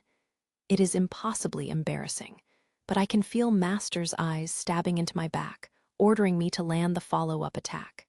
My face is crimson as I hold out my dungeon sandwich. Cassandra, after taking a second to depetrify, purses her lips and then opens them slightly. She takes a small bite of cream. She is quiet while she chews, and also red. There's a little bit of cream on her cheek. Something like this happened at Monsterphilia with my goddess, too. Feeling a sense of déjà vu, I reach out naturally and wipe the cream off her cheek with my finger. Do not allow shame to befall the woman you're escorting. That was what Hedon had taught me. My cheek was licked by a rabbit. The prediction was true. What? Cassandra? Suddenly, she passes out without any warning. I immediately catch her as she collapses, holding her soft body. I guess she reached her embarrassment limit because she fainted and fell right into my arms. Don't give me a heart attack, Daphne says wearily. What a pushover. But that's fine, too, the shopkeeper says, a big smile on his face as he closes his eyes. This isn't any use for practice, Hedon says as he calmly prepares his next plan. The ground was lit by bright moonlight. A solemn mood lingered in Aurario after the conclusion of Elegia, but privately, excitement and anticipation were starting to build. The goddess festival was only 1 day away, making this the eve before the festival. Layu had rolled up her sleeves and was quietly washing dishes at the benevolent mistress. She stood in place with her head down as she quickly performed the task with a practiced hand. Dish after dish after dish. How long are you going to keep washing, foolish girl? NGH? A boulder-like fist came down on Layu's head. Spinning around, she saw the tavern's towering dwarf owner, Mia. Mamma Mia, the shop's been closed a while now. How many times do you have to rinse the dishes before you'll feel better? Ace. Layu was taken aback by that. The lights in the tavern had already been dimmed, and she was all alone in the back. The mountain of stacked plates had already disappeared, and Layu had been working from left to right and back, repeatedly rinsing them in an endless loop. She stared at her hands in shock. What are you so preoccupied with to do something so stupid? Sheesh, did you revert to the good-for-nothing you were back when I first hired you? Gah, Mia sighed heavily. Layu couldn't muster any response, though, having done something so shameful. Her pale cheeks took on a slightly reddish tint, an expression of embarrassment she would never show in front of Belle or the others. Layu had been almost lifeless all day, or rather for the past 5 days. And it had gotten worse the closer the festival came. Even without anyone else telling her, Layu knew fully well why. If even you're like this, then I'm worried what'll happen once the festival actually arrives. What a mess. And that airhead even said she was planning to go out and play, Mia sighed in annoyance. Layu was surprised. As her coworker's face sprang to mind, Layu spoke up before she had time to think. Will you let her go, Mamma Mia? Mia glanced back at her. Do you want me to stop her? It was a simple question, but Layu felt like someone had just closed a hand around her heart. And no, I don't want to get in Sir's way. I'd never. It's just what? She had no idea how to put everything in her heart into words. Her feelings were like a fairy dancing off in some faraway woods. If she followed, it would simply disappear. Still, Layu had enough presence of mind to notice she had been trembling for some time now. She did not want to lose either Sir's smile or Belle's presence in her life. I really did betray my friend. She remembered what Sir had asked her just a few days ago. I really did fall for Belle, and finally she came to terms with her feelings. This was what had been driving her crazy ever since she had returned from the dungeon. She had refused to admit it before, and this was quite possibly the worst time to do so. The sweet, warm feeling that should have been making her heart ache was more like an iceberg rising from the freezing ocean's depths. Now, she had no idea how to face either Belle or Sir. Layu squeezed her suddenly chilly arms. You really are the same hard-headed elf you were before. 5 years and still nothing's changed, Mia muttered in exasperation. Huh, you could learn a little something from us dwarves, you know.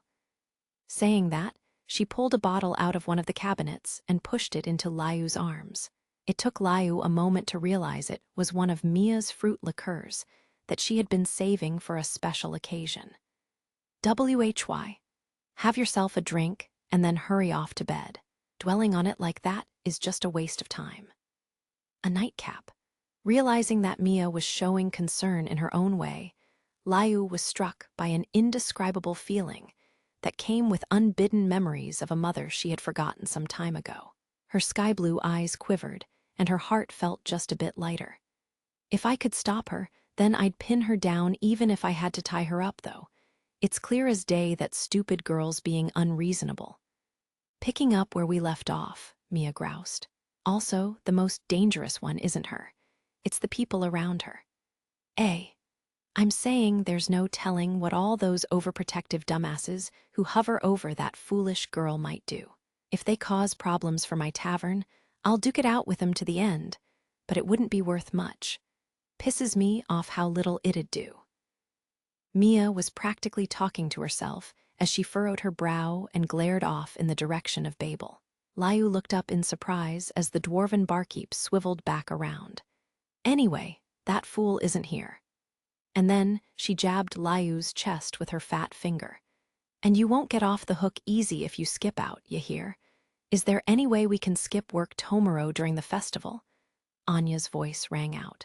It was late in the night, by the time they had finished work for the day and closed up the tavern. Unaware of Layu's anguish, Anya, Chloe, and Ranoa were having a secret meeting in the adjoining building. I can't help wondering what Sur and Whitehair are going to do, meow. Plus, I want to try lots of tasty fruits and stuff at the festival, too. I'm pretty sure that's what you're really after. Anya roared indignantly as Ranoa gave her a dubious look. But then Ranoa sighed and muttered, "It is a big event, and I know it'll be busy at the tavern. But still, working straight through all 3 days of the festival is rough. There's no time off scheduled, either." The Goddess Festival was one of Arario's most extravagant, lively holidays. Unlike Monsterphilia, which was centered more in Arario's east, in the 2nd district, where the amphitheater was, the upcoming festivities would happen all throughout the city. Food stalls were not the only attractions, either. The benevolent mistress and all the other pubs and bars would undoubtedly be a sight to see. Mamma Mia's gonna work us to death, meow. To tie down freedom-loving cats, knowing not the fear of God. Dwarves are truly terrifying creatures.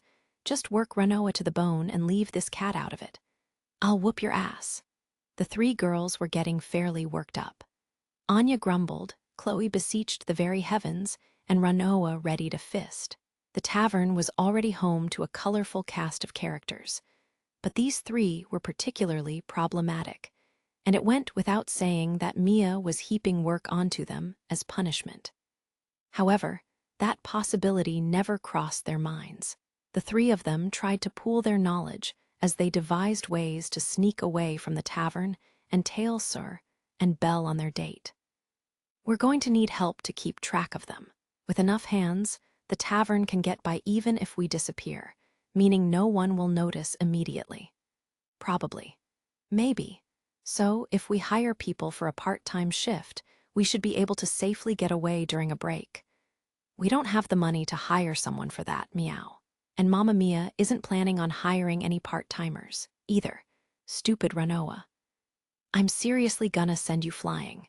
The whole point of this is to try to figure out some way of dealin' with that problem, isn't it? For various reasons, all 3 of them were indebted to Mia, and their pay was so low that it was comparable to a certain part-timer goddesses. Then, right as Ranoa started winding up her arm in anger at being called an idiot by Anya, who was known as the idiot cat by her coworkers. Basically, what we need is a sacrifice who will do what we say, meow. The black cat grinned viciously. Do you have something in mind? I'm sure it's just another sleazy idea. Ranoa and Anya turned a dubious gaze on their villainous colleague, who had a devilish glint in her eyes. Chloe touched her finger to her lips as she grinned wickedly. I've got a surefire plan, meow. Is this for the best, milady? Otter asked. His patron goddess was relaxing in her room on the top floor of Babel, standing in the center of the city. The night sky was dark, making it easy to spot the glimmering moon from the summit of the giant tower that was the city's landmark. Freya lounged in her luxurious chair, enjoying some wine as she looked out the window. Whatever do you mean? Regarding the goddess festival. You heard from Hearn? Yes, milady. Otter nodded. The head chamberlain who adored the goddess was not present. Her primary role was to attend to Freya, not to converse with her. She preemptively took care of any duties that would be inappropriate for members of the opposite sex, like Otter, to handle. She was surely in a position where she could come in with an attendant if Freya rang her bell. When Freya was enjoying her wine and looking out over Arario at moments like this, it was Otter's task to remain at her side. He would go along with her whims, reply with short but honest responses, and from time to time provide recommendations or admonitions. That was both a duty and an honor only afforded him as captain of the Familia. Ordinarily, he would never broach a topic himself, but just this once he pressed the matter. I heard that it is a contest to see which of you will win Belle Cranel. A contest, huh? It is a rather aggressive stance for her, isn't it? Did you really accept that challenge, milady? Yes. She said that she had been drawn to Belle, too, after all. What a surprise! Freya chuckled, as if there was something amusing about that development. Otter remained silent. His reflection was clear in the window's single, seamless pane of glass, his expression plainly one of doubt as to whether that was really the correct choice. A reflection? Something shared? Or perhaps a link? Does her heart follow mine? I could not even begin to imagine. I suppose not. Freya did not seem at all bothered as she raised the glass to her lips. Otter attempted to continue the conversation. Alan and the others have expressed their displeasure with regards to the festival. It's just Alan's usual chatter, right? Tell him I said to go along with Sir's game. Yes, m'lady. I suppose it would be a waste of time to say you don't need to provide any protection. Yes, m'lady. If you could forgive this one transgression. Fine, fine. I don't know how many of you are planning to drop in, but keep it to just children who are second tier or higher. It should be fine to leave the command to Hedon, right? That should be sufficient, m'lady. A practical, businesslike confirmation, stalling before touching upon the main topic. Otter hesitated in his heart, but steeled himself to question her divine will. What is it that you desire, m'lady? Freya did not immediately respond. The cool moonlight filtering through the glass window illuminated her immaculate form. After a moment's pause, she gave her answer. My wish is unchanged, she said. I will make Belle mine no matter what it takes. That is all. That was her divine will. That was her wish. In which case, all there was for Otter to do was close his mouth and stand there in silence. Otter, whose side are you on? She approached you for support, didn't she? The goddess's eyes saw all. It was impossible to lie in the presence of a deity. Otter considered remaining silent, but he realized that to do so in this situation would be no different from acknowledgement. All that I do for your sake, m'lady. You know, the way you say that makes it sound like you might cooperate with her if it were for my sake. Such things are beyond my control. And this time, Otter closed his eyes, neither confirming nor denying, simply admitting his defeat. The silver-haired goddess giggled as she raised her glass in the pale moonlight. The harvest festival is usually so boring, I wonder how it will go this year. Even I'm not certain. The goddess made one last comment as she let her thoughts turn to the unknown. Monologue I began my careful preparation. On the day of the festival, I would only have a very limited amount of time to act. My wish needed to be fulfilled before the clock struck 12. That meant my plans would have to be set in motion before the festival even commenced. For starters, I requested aid from some of her followers. First was Otter. I sent him word of the situation by going through one of the maids. If I had reached out to him directly, it would have drawn suspicion. Even if she saw through all, it was important not to draw needless suspicion from the other followers who act as her eyes and ears. After receiving my message, he came to speak with me in secret. As I laid out my thoughts without varnish, he remained silent. His expression was intense as always, even as he pursed his lips. It was almost cute and a little funny. I held in my laughter as I asked him, would you please consider cooperating with me? Just one day, no, even a single instant is enough. It had been a gamble whether he would agree, but I had reason to believe he might. Much like how I had realized the goddess's true wish, he also sensed it. And he was always pondering what actions and what choices would serve the goddess's interests in the truest sense, even if only subconsciously. In this situation, my existence carried the explosive potential to completely change the goddess's future. The key to realizing the possibility that had crossed his mind at least once. I gambled on the slimmest hope that this stone-faced warrior would come to the same conclusion. It would be difficult to recruit anyone else. Alan and the others would be particularly problematic. Their loyalty was reserved for the goddess alone in every possible way. Zealots like them would do everything in their power to stop me, no matter what if they discovered my plan, regardless of the justification. After a long silence during which I looked into his eyes in prayer, The beau's attendant nodded his head. I'm sorry. The apology only rang out in my heart. I hated myself for attempting to deceive both the goddess and him. But still, I remained steadfast and true to my wish. Chapter 3: Harvest Festival. Clear blue as far as the eye could see. There were a number of white clouds floating here and there like the seeds dotting a fruit. Compared to the summertime, the clouds were higher up and much, much smaller to the eye. A cool breeze blew through the wide-open sky. The fall weather was pleasant, perfect weather for a festival. As you can see, we've been blessed with a wonderful day. It looks like even the fickle gods of weather are in a good mood today. A goddess's gentle voice, projected by a magic stone amplifier, reached every corner of Arario.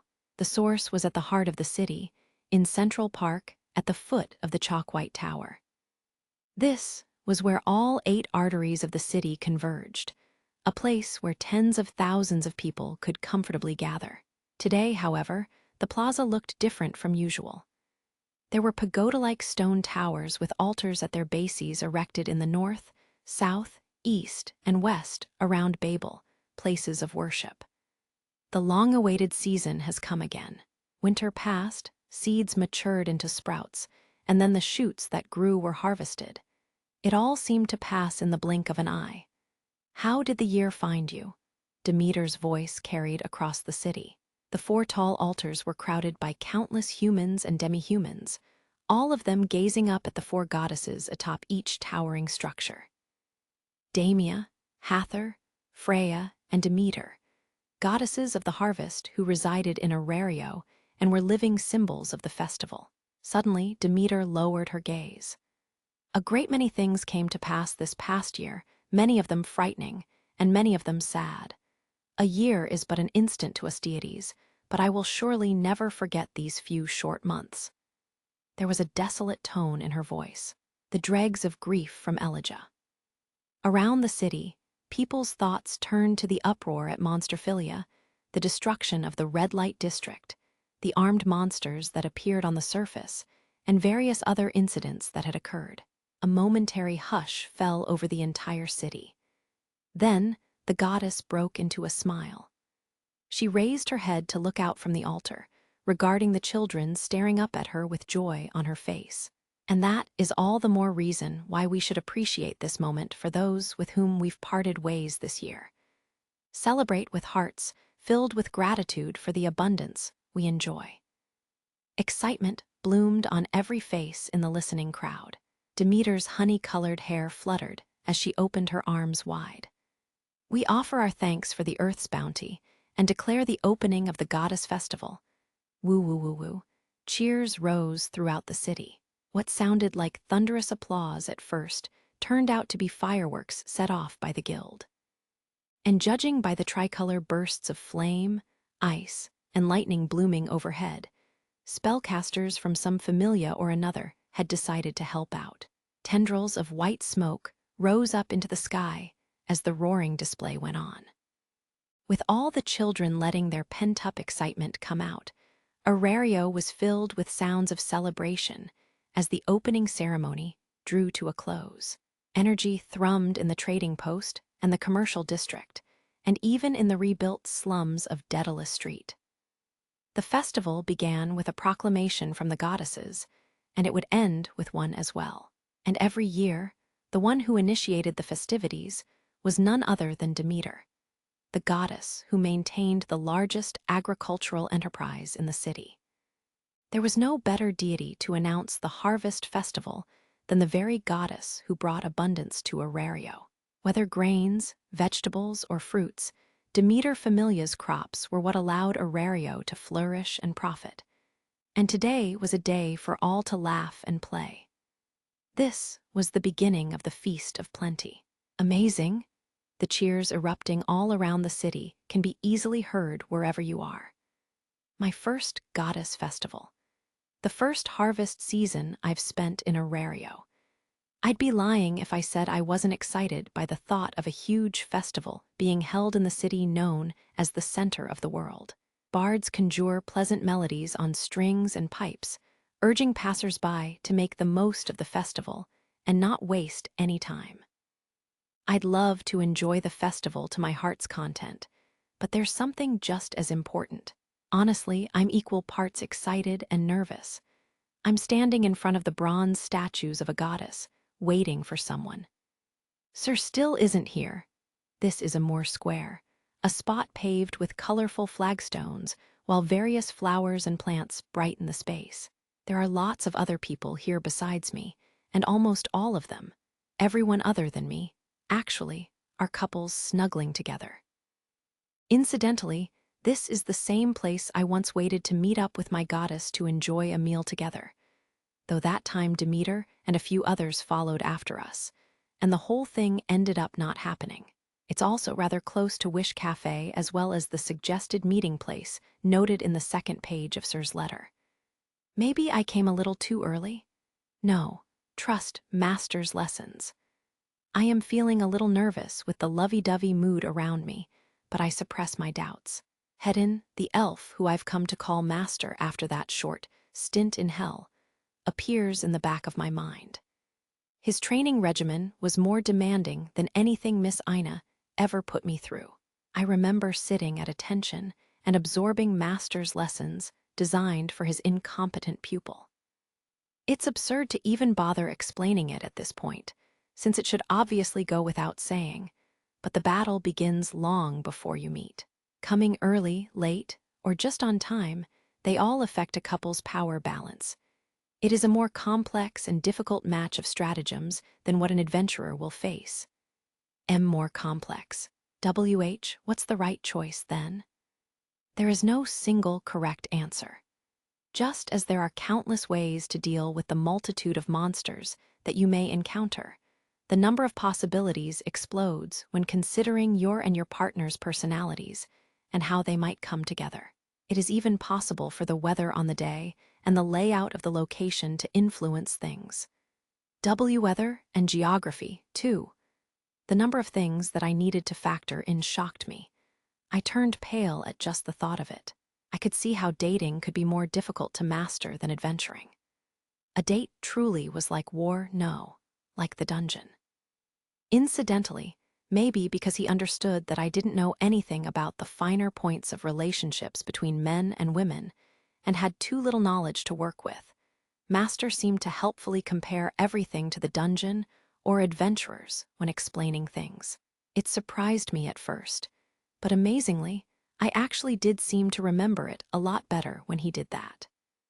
Though he did scold me and glare at me like I was a walking pile of trash while calling me a dungeon fanatic. I wonder why. It is necessary to make full use of all one's techniques and tactics from the very start, however. In your case, messing around with pointless tricks is just a waste of time.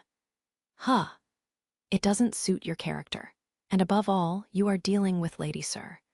She would see through a half-baked psychological gambit, and it would simply earn you bad marks. Because of that, you should instead emphasize that idiotic single-mindedness of yours. Meaning, be at the meeting point before Lady Sir, no matter what. 1 hour early, 3 hours early, however long it takes. You are going to emphasize how you appear to be the very incarnation of pure innocence. Master adjusted his glasses, looking like a wise general explaining his battle plan. Your aim for this festival will be to take and maintain the initiative in every regard. Nothing more. And so, armed with that plan, I've staked out my position here in a more square 5 hours early. That said, the odd glances from people around me seem to be asking, how long has he been there? And it's starting to get really, really uncomfortable. I take a deep breath in order to calm myself as I keep waiting. I'll make it work. I won't waste the fruits of Master's training. And more than anything, if I don't succeed, I won't have a tomorrow. Time to protect Hestia Familia. Bell! A voice rings out like the starting bell. Sensing that the moment has come, I steel myself before turning around, and for a moment my breath catches. Sir is running over. I've never seen her look like this before. It wouldn't surprise me if she said her dress was made specifically for this date. The skirt just barely reaches her knees, and somehow still seems to emphasize her slender legs. There is a ribbon wrapped around her waist instead of a belt that just highlights her slim frame even more. She has a cute bolero jacket draped over her shoulders, and she is wearing a pair of pumps that suits her perfectly. Despite not wearing any makeup, she seems even more elegant and beautiful than usual.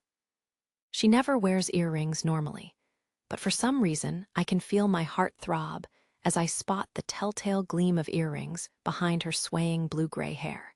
In short, she is utterly captivating. "You're early. I was planning to arrive a little earlier myself, except I found you already here."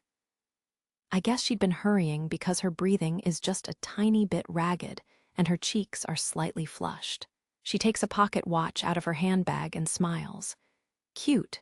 So cute. I freeze, unable to respond, unable to think of anything else. More importantly, Belle, your clothes. Sir studies my outfit in amazement. I've come fully armed for this date. A plain white shirt, a vest, and a deep red jacket, plus a matching tie. I'm also wearing a properly fitted pair of pants and leather shoes. Anyone who knows how I normally dress would probably have been just as surprised as Sir. There are even white gloves to complete the outfit. I'm covering so much skin that I probably look like a gentleman or a butler. Or maybe it just looks like an outfit chosen to match elven tastes. That would be a reasonable guess, since Master is the one who selected it. Apparently, I have no sense for clothes, since I only ever wore armor and combat gear. And because of my familia's circumstances, I've never really had money to spend on clothes before. That's why Master said, "Do you intend to disappoint Lady Sir and ruin her impression of you all at once, you incompetent rube?" With a scoff before taking the initiative and coordinating my hopeless clothing situation in the little time left before the festival. The makeover didn't stop at my clothes, either. I even have my hair swept back and out of my eyes. I know it's totally different from how I usually dress, so I can't help but ask, do I look weird? No, I didn't mean it that way. It's just, you look so different from normal, so I was a little surprised is all, Sir responds, waving it off. Her face seems almost a little red as she looks me over. I'd been too preoccupied by how she looked to notice her reaction until I finally managed to cool my head a bit. We were both thinking the exact same thing. It's definitely different from your usual look, but this isn't bad. Yeah, it's quite nice, and almost like you hit all the things I like about you with it. Sir places her hand on her chin as she murmurs to herself. Meanwhile, my heart is about to explode. There is something that Master told me I absolutely had to do. And he had also said that if I missed my first opening, I would get boxed in by embarrassment and never get another chance given how pathetic I was. Seize the initiative. That was what Master told me to do, so I work up my courage and hold out my hand. Shall we, Sir? Sir freezes when I make the offer. Let's enjoy the festival together.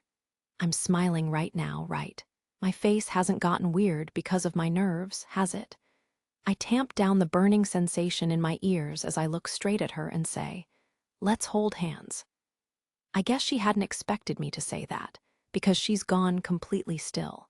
I just catch yet another expression I've never seen before. "Why, yes, please." Her eyes shift from my face to my hand and back before slowly, nervously, Sir sets her hand in mine. She is definitely blushing.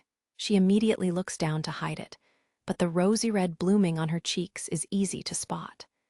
Though it isn't like I'm super calm and composed, either. My heart is pounding so hard that it might come flying out of my chest at any moment. It's all because of the soft touch of her fingers I feel as I take her hand, and we slowly, very slowly, begin to walk together. It's like the noisy world around us has stopped in place, as if everyone is looking at us. No, it must be my imagination. It has to be. Let's just go. Do your best, me. Seize the initiative, seize the initiative, seize the initiative. As I desperately repeat Master's maxim to myself, I freeze. There is something crucial that I forgot. Sir is understandably surprised when I suddenly stop and turn toward her. I look her right in the eye. You look absolutely lovely today, sir. There's no way to stop myself from blushing as I say it. I smile to hide it as I carefully convey what I'm already thinking out loud. This time, Sir's cheeks turn a very obvious crimson. A word about the activity around the city, from the moment Demeter declared the start of festivities, Aurario's enthusiasm could not be contained. This was the long-awaited goddess festival. The eddies of noise were louder than ever, but they were not harsh on the ears. The pleasant footsteps pattering across the streets, playful, overwrought praise of the bounty of the earth, full bands appearing out of nowhere, trumpets and flutes blaring, drums thumping. Dwarves dressed in formal attire, singing with booming voices coming from such small frames, drawing laughs and cheers in equal measure from the crowds. Beneath the clear blue sky, everyone had the right to enjoy the holiday. The town had already come alive with sounds of celebration. The neighborhood is so lively, so why do we have to work? A goddess's cry rang out. The source was West Main Street, specifically the benevolent mistress. Calling me out of the blue and just to help out at a tavern? What's the big idea? Also, the amount of work is going to kill me. This isn't just worse than Jayaga Maru-kun. It's even worse than Hephaestus's place. Hestia was running around taking orders in a tavern that was packed just like every other venue in the city. She was wearing a green waitress uniform and a white apron. It was unmistakably the benevolent mistress's customary uniform. Her black hair was tied up and flipping around while her enormous breasts heaved, barely contained by the uniform, attesting to just how hard she was working. She was starting to swoon from how busy the bar had become. Quit complaining and get back to work, Meow. Did you forget we went out to help Whitehair, Meow? Damn it. You're not wrong. Chloe and Anya were taking advantage of her weak spot, so Hestia could do little besides struggle to bite back her tears. It had all begun when they burst into Hearthstone Manor without warning. About a month ago, they had answered Hestia's call for help, and now they had come to claim their reward, or more precisely, to call in a favor. Chloe and Anya aside, Runoa's stance was more of a "it's not like we did much more than going to pick them up from the deep floors." Either way, the three of them had faced danger in coming to their aid, so Hestia and the rest of the familia could hardly refuse. From the very first day of the festival, in other words since early that morning, they had been worked like so many pack mules. I had finally managed to get time off from my job, but what's the point now? Wah, be ill, quit chatterin' and put your back into it. Don't you dare start slacking now, the dwarf behind the counter roared. Eep, sorry boss. The startled goddess jumped as she replied in a panic. Mia worked everyone to the bone, whether mortal or not, and her angry shouts shook the very heavens. Hestia was powerless before her. She had already messed up and apologized dozens of times, becoming little more than a puppet who had no right to object. The utter lack of dignity, and yet she's our patron goddess. It almost makes Lily want to cry, Lily sighed, unable to hide her exhaustion as she watched Hestia getting scolded again. Don't be ridiculous. Even I'm terrified of that dwarf, though. Did she really have to force me to make these uniforms? Lily was wearing a cute, smaller-sized uniform, but for Welf, who was busy hauling ale, all it reminded him of was his mental exhaustion as he recalled Mia's demand. I don't have uniforms for prums or men, so make your own. A part of him still felt like there was something very strange about taking the knowledge he had gained making battle clothes for Belle and using it to fashion uniforms for a part-time job at a tavern. Goddess Hestia, everyone, I'm truly sorry. Meanwhile, Liu just looked miserable. She had fallen into the deep floors with Belle and had been rescued alongside him, so seeing Hestia Familia being put through the ringer at the tavern pained her conscience. If it were a burden she could bear alone, she would have far preferred to atone for it herself. Unfortunately, the harsh reality of the benevolent mistress had no room for such fanciful generosity. It's nothing for you to worry yourself over, Layu. We've all been saved by you several times before, even aside from that expedition. What better time than now to repay our debts, be it a part-time job or whatever else? Mikoto, who was doing the best of the new hires, responded cheerfully. It had been disappointing to have to cancel her plans after she had battled her embarrassment to invite Take Mikazuchi to wander the festival together. But above all else, Mikoto had a strong sense of duty.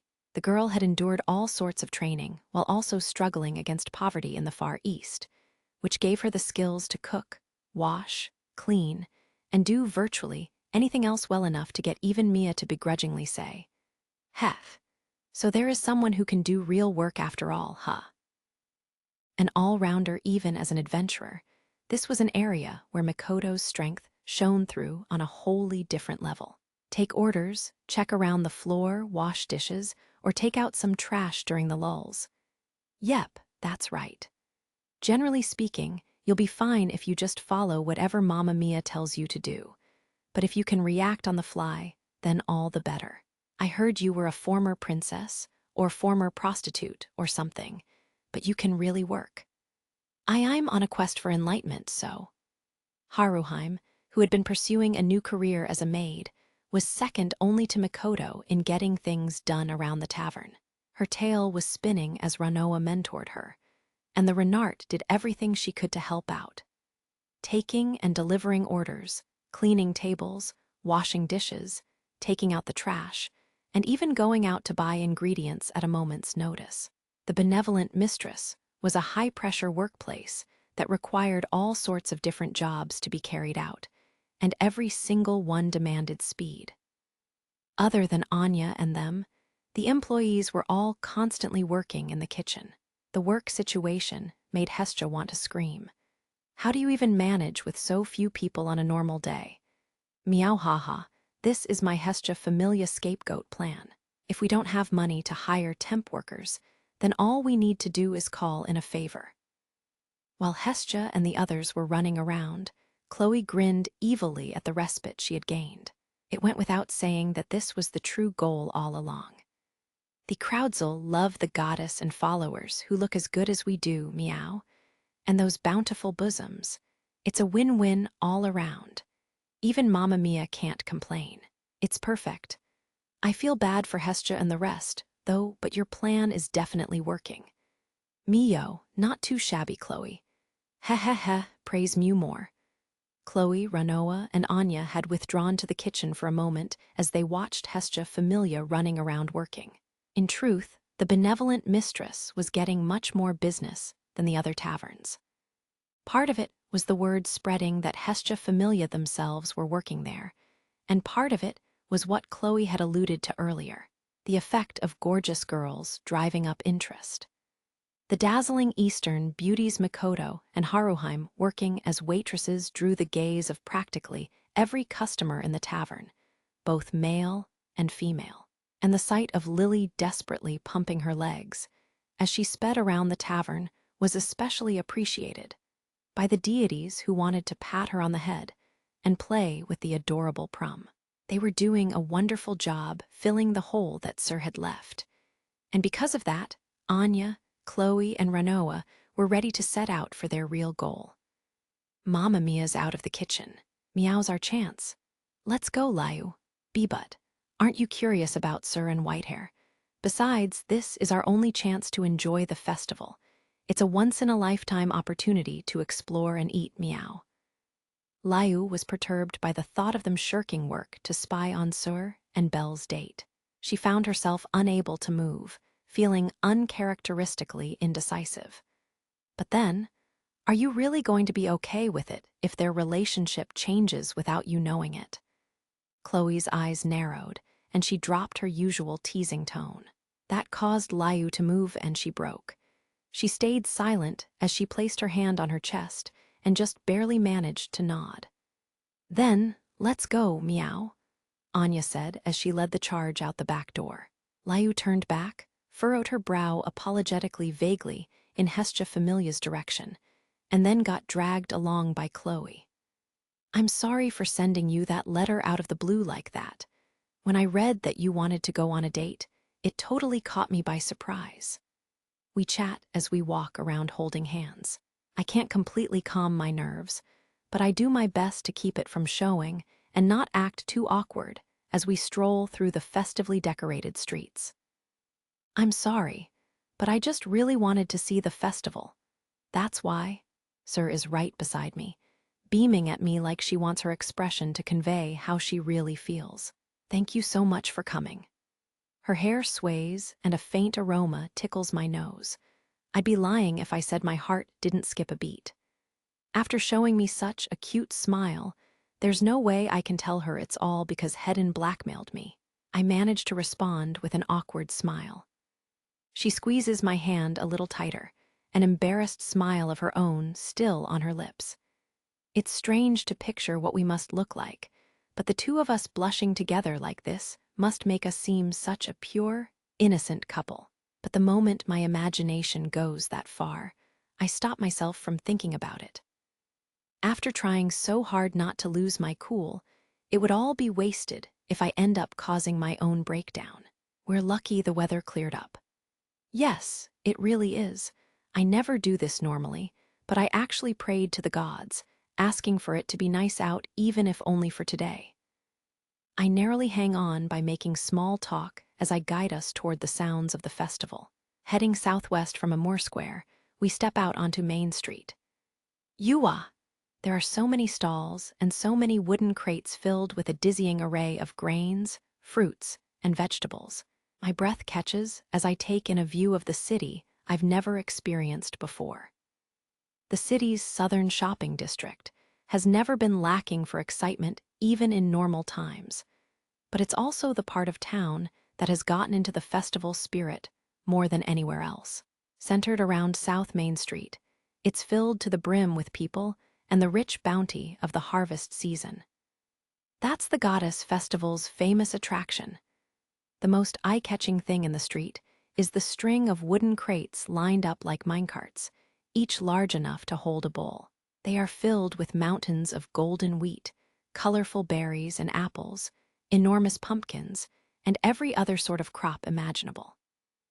The overflowing wealth of the harvest is as alluring and magnificent as the contents of any treasure chest.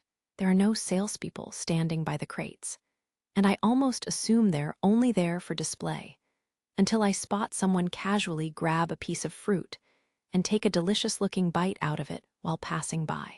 And no one says anything at all, or even gives him a second glance. I had heard a little bit about it, but it really is fine to just take some. Yes, if you pay the fee to someone from either the guild or Ganesha Familia, you're free to help yourself. See how everyone has the same badge. That's the sign that you've paid already.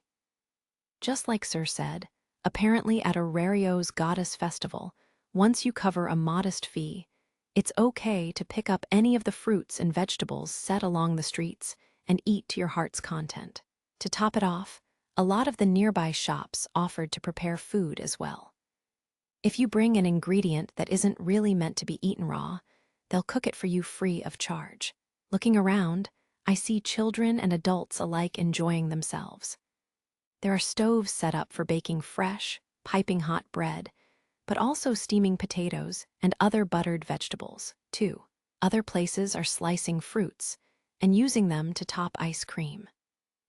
An elven girl is dancing excitedly with an armful of wheat that she carries over to a shop where a kindly-looking prum woman takes it from her and gives her a bowlful of a milky porridge that had already been cooking in a big pot.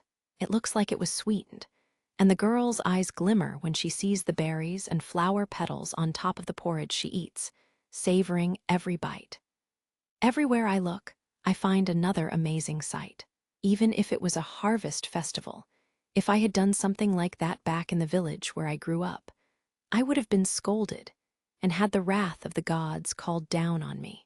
In fact, that's exactly what happened when Gramps did something wild, and I got caught up in it, too. I restrain myself so I don't stare in awe at everything little thing like a country bumpkin, since I am on a date with Reitzer now. But I can't help the fluttery feeling in my heart at the thought of getting to see such a colorful, exciting scene with her. It's probably a scene that could only happen because we're in Arario, where the magic stone industry is incredibly advanced.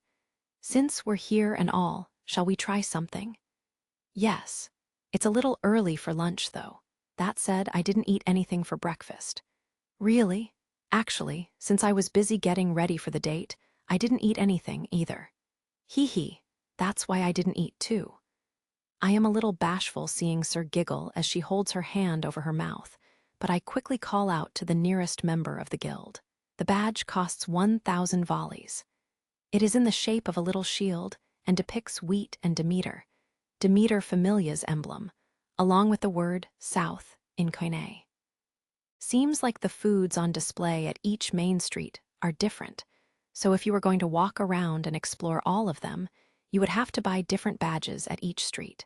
I guess that's all a part of the guild's event planning.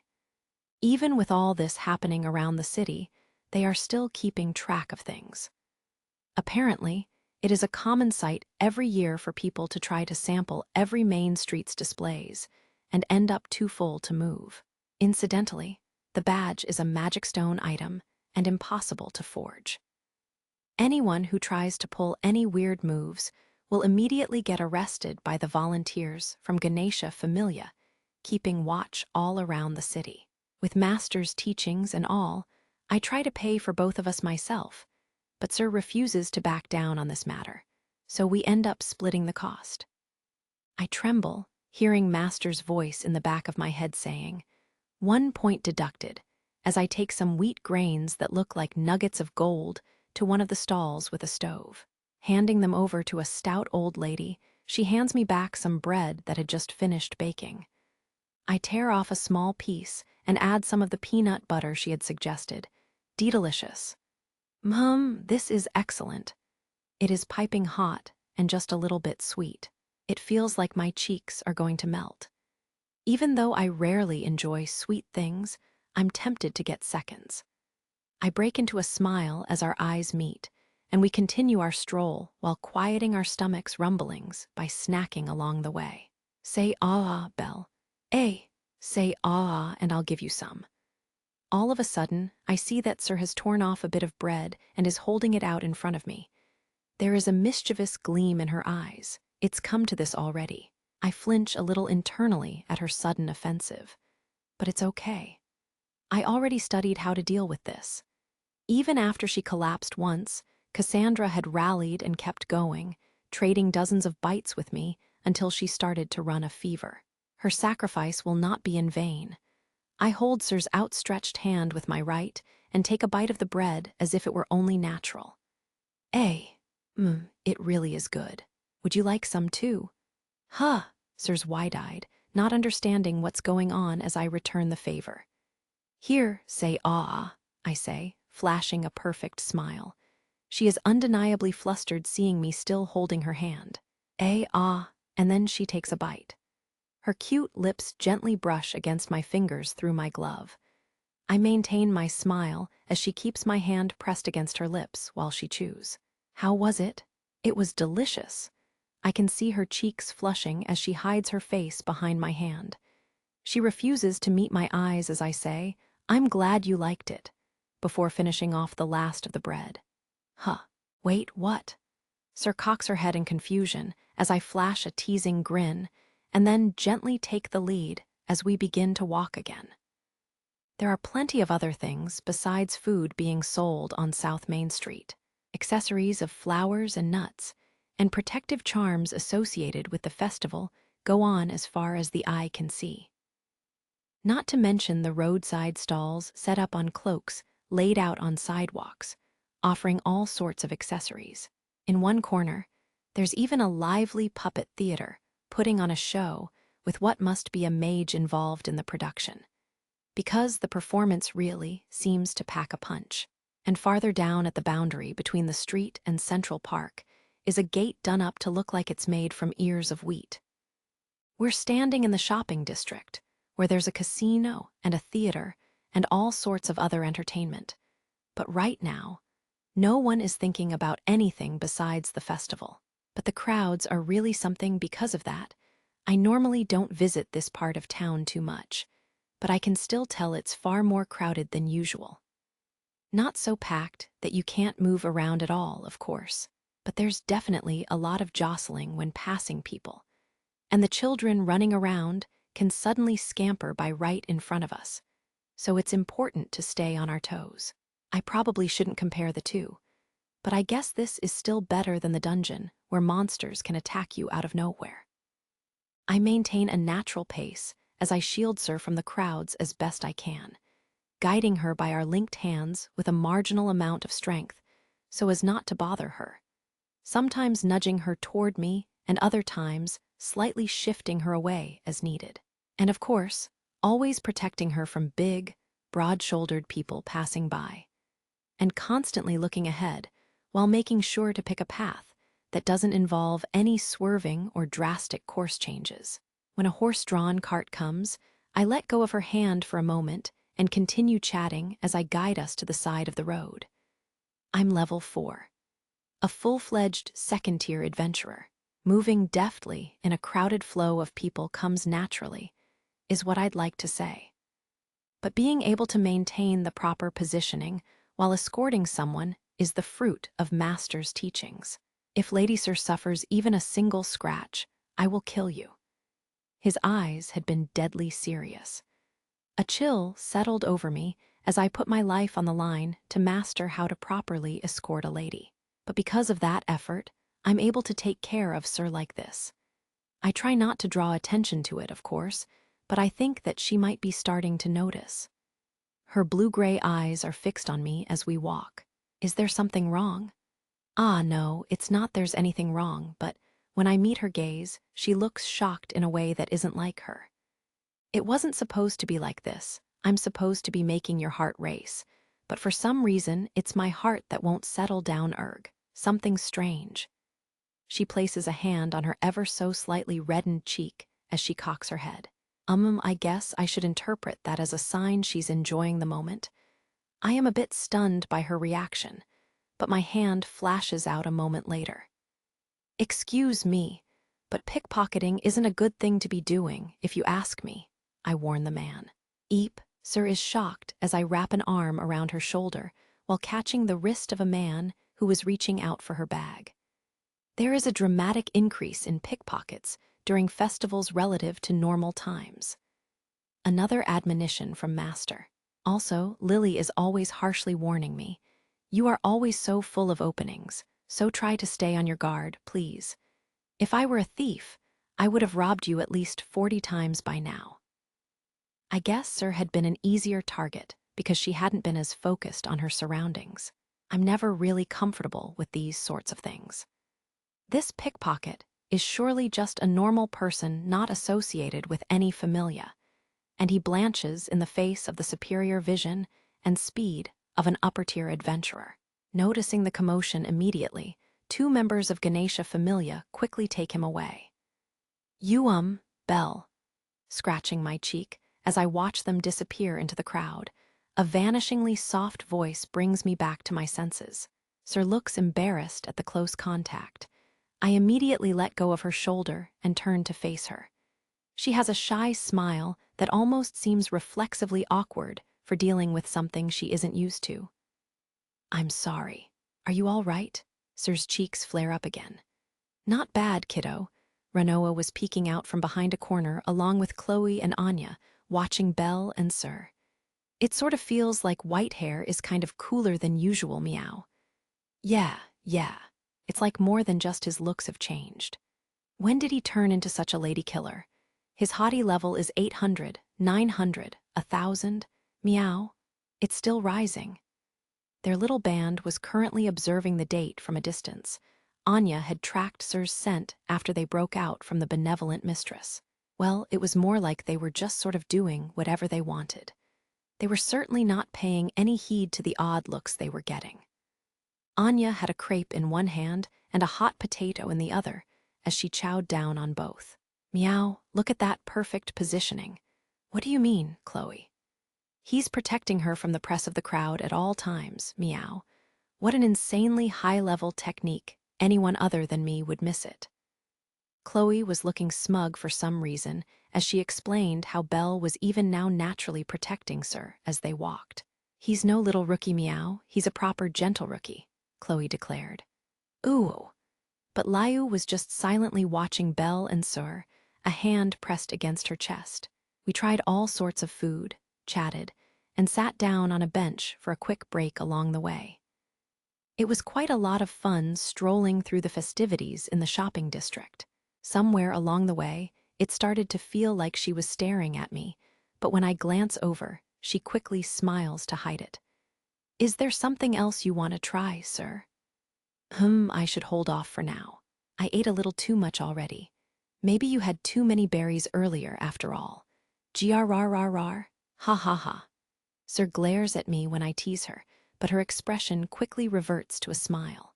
It's hard to describe, but it feels nice. It's a lot of fun even just exploring the stuff around us. And with a little time, it feels like my earlier awkward stiffness has faded some, which I suppose means it's time to shift into the real meat of the plan. "Was there anything you wanted to do today, Sir?"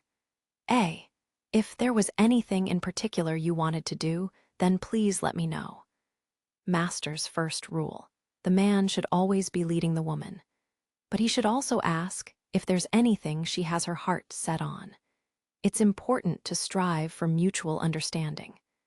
A date is an operation that comes together through the efforts of two people, but it can't just be a job. It's supposed to be an unselfish effort in order to enjoy a moment together with someone. That's the whole point. Nothing in particular. In that case, there is a place I kind of want to go.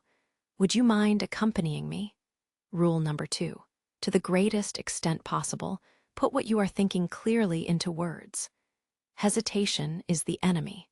However, always remember that even if your partner doesn't seem to mind, you are always being tested. Never let your guard down. Have confidence, be kind, and be brave. You must consider everything related to the planning of the rendezvous by yourself. That alone is absolute, Master had said. If it wasn't a date I planned myself, it wouldn't mean anything. I will teach you the fundamentals you need, and I will beat the proper frame of mind into you, but that is all. When it comes to the event itself, I will say nothing. Be but, fool. Advice from others, books, divine revelations, they are all nothing more than suggestions.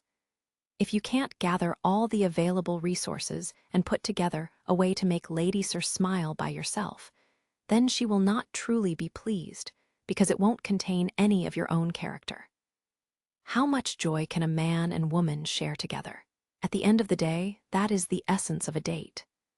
Of all of Master's teachings, that one had the most impact on me. At first, I had only been doing this to protect Hestia Familia, but then I realized I also want to make Sir happy. I want to repay her. That's something real, too. The way she always makes lunch for me, how she always greets me at the tavern. And when I was battered by the distance that had opened up between me and a certain someone so very far beyond my reach, she had been the one who told me I didn't have to go on adventures. And during the war game, she had given me a protective charm. And during the incident with the Xenos, when my body had become unbearably cold, it was she who wrapped me in gentle warmth. I remember it all. She's given me so much. I want to repay that however I can. That's why, even though I've never gone on a date before, I'm giving this my all. Sir breaks into a smile. "Okay, then let's go see the place you wanted to see." I smile back happily, my cheeks reddening slightly. It's a bit of a long walk, so let's take a coach. We head to a road where cabs often pass. I hold out my hand to hail a ride. Not one of the cheap plain carriages or covered wagons that are common around Aurario, but a cab with a magic stone stabilizer. When taking a normal carriage, there are usually noticeable shocks and jolts, but the stabilizer serves as a shock absorber, so it's less rough on your bottom. Naturally, that's also something Master taught me. He had even threatened me if I made Sir ride in any carriage that wasn't at least this quality. If I were alone, I would have just run there, but with Sir, a carriage is the right tool for the job. Higher grade cabs cost more, But this isn't the time to be scrimping. And I had amassed a large war chest while undergoing master's training. The carriage that we climb into is an odd model where the driver sits in a higher position in the back, but with a crack of the whip, we're off. It's on the smaller side and compact enough to have a little turn radius, but the fluffy seats are just the right size to accommodate 2 people. The decorations on it are luxurious, and it might just be my self-consciousness, but it feels like we're drawing attention from the people on the street. Then again, it might just the beautiful girl sitting next to me who's catching everyone's eyes. When we pass through the Southwest District, the stabilizer cannot totally suppress the bumps, and when the carriage sways and our shoulders bump together, Sir and I blush a little and smile at each other. If I may, I step out first and hold out my hand for her. Thank you very much. Stepping down from the carriage, we have reached our destination at East Main Street. It pales in comparison to the shopping district, but it is still amazingly lively.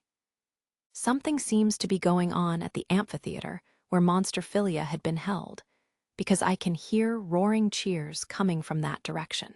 Holding hands, I guide us away from East Main Street and into the alleys. Even the narrow side streets are brilliantly decorated and lined with beautiful flowers. This is, Sir looks around, as if noticing something. Not long after, we reach the end of the alley. Ah, it's Big Brother and Big Sister. Lots of smiling children are waiting there. Lai and Fina, wow, you look so cute, Big Sis. What's with you, bro? You look so stuck up. What a smooth guy. Ah ha ha. Sir is surprised as Fina, Lai, and Rue all rush over. The children from the orphanage are excited to see us. Well, if it isn't Belle. To think you'd really stop by to visit. Hello, Maria. The head of the orphanage, Mother Maria, welcomes us. We're just inside Daedalus Street. Straight down the big stairs at the entrance, the residents of the slum have set out their own stalls, though it might be more accurate to call it a flea market with a festival twist. Lai and the other children from the orphanage have their own little stall open, too. What sort of shop have you all made? We have ale. Fina bursts out with a smile. There are several barrels lined up beside her as she laughs cheerfully. And when she turns the tap, what comes out is indeed ale. A nice older dwarf said ale is the best for making money during a festival, and we helped him brew it, Lai says, puffing his chest out proudly. Behind him, a red-faced dwarf who must have been that friend of theirs grins and gives a thumbs up. Well, it's true enough that alcohol goes well with festivals, and there are plenty of people who have secretly had some even at a young age. But I hope the kids didn't drink any. They look excited as they ask me if I want some. But I smile awkwardly as I gently turn down their offer. I shouldn't be having any alcohol during my date with Sir, and I have a feeling I might get blasted by Master's magic if I did after that. The children drag us along to continue the tour. Fina takes Sir's hand, and Lai pushes my back, while Rue clings to my arm like a fawning little brother-sister. The other children are all running around, not giving us a moment's pause, as they point out one thing after another for us to see. Wheat cookies. We borrowed a stove to cook them. Try one, try one. They have other things on sale besides just ale, namely some nicely browned cookies that are slightly misshapen and fried vegetables that came straight from the orphanage's field.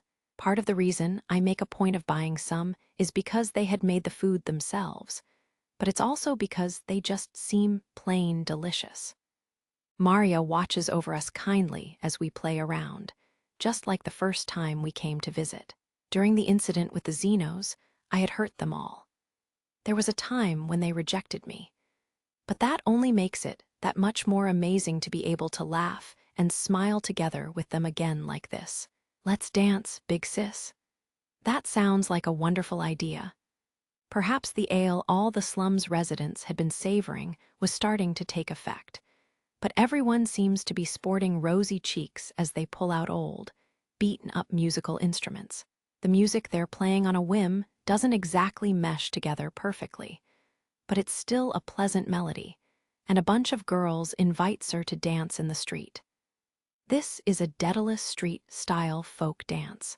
First they form a circle, and then they dance like they did for the nursery rhyme the first time I visited. Sir has a gentle smile on her face. I suppose you could call that parental love. She's holding hands with the children and kicking her legs in time with the beat.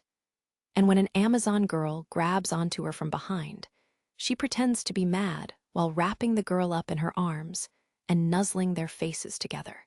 My smile reaches my eyes as I watch her laughing and having fun from a short distance away. I've seen it once before. This is a side of Sir that I still don't really know. This isn't the same girl who works at the tavern. It's an innocent figure, one that I had wanted to see again. Big brother. Fina cheerfully clings on to me. Not now, Fina. Belle is taking a break. Maria scolds her gently while giving me a wooden mug of freshly squeezed fruit juice. I say my thanks as I accept the drink. Thank you very much for stopping by. But is this really okay? The two of you were enjoying the festival together. That's not it at all, Maria. I thought about a lot of different things, but the reason we came here is because I thought that Sor would be able to enjoy herself here with them. That is how I really felt. And hearing that, Maria's concern is replaced by a gentle, motherly smile. She says, "Thank you so much," and I manage to answer with, "I should thank you as well." A slightly more adult reply than usual. "Big bro, you're so cool today." Fina suddenly looks up from rubbing her cheek against my stomach as she wags her cream-colored tail. I can't help blushing a little bit after getting such a direct compliment. And Big Sis is wearing super cute underwear today. When I hugged her before, I could tell even through her clothes. I'm sure they're her special date underwear. Is this girl a budding underwear designer? Big bro, where are you going to spend the night with Big Sis? Fina eyes are sparkling. What are you talking about? I accidentally raise my voice a bit at her sudden question. Does she know what she's saying, or? I mean, today is the harvest festival, right? Mother Maria said that today is the day of the year when the most couples are blessed with children. My face twitches, and I turn beet red. A split second later, fast enough to shock even an adventurer, Maria covers the innocent little girl's mouth and exclaims, "Fina." Fina only manages to get out a muffled MGH. As Maria blushes and tries to laugh it off, all I can do is force myself to laugh too. The sudden awkwardness is almost too much to bear. There is no way that would happen, but even imagining it, I can't totally clear the redness from my cheeks as I glance over towards her. Arg, a prum boy in the circle dancing falls over. It's a big fall, too. His arm is red from a big scrape. "Ossian," Lai shouts. The pleasant music stops. Tears well up in his eyes faster than they can fall from his cute, round eyes. And before Maria or I can run over, Sir wraps him in a hug.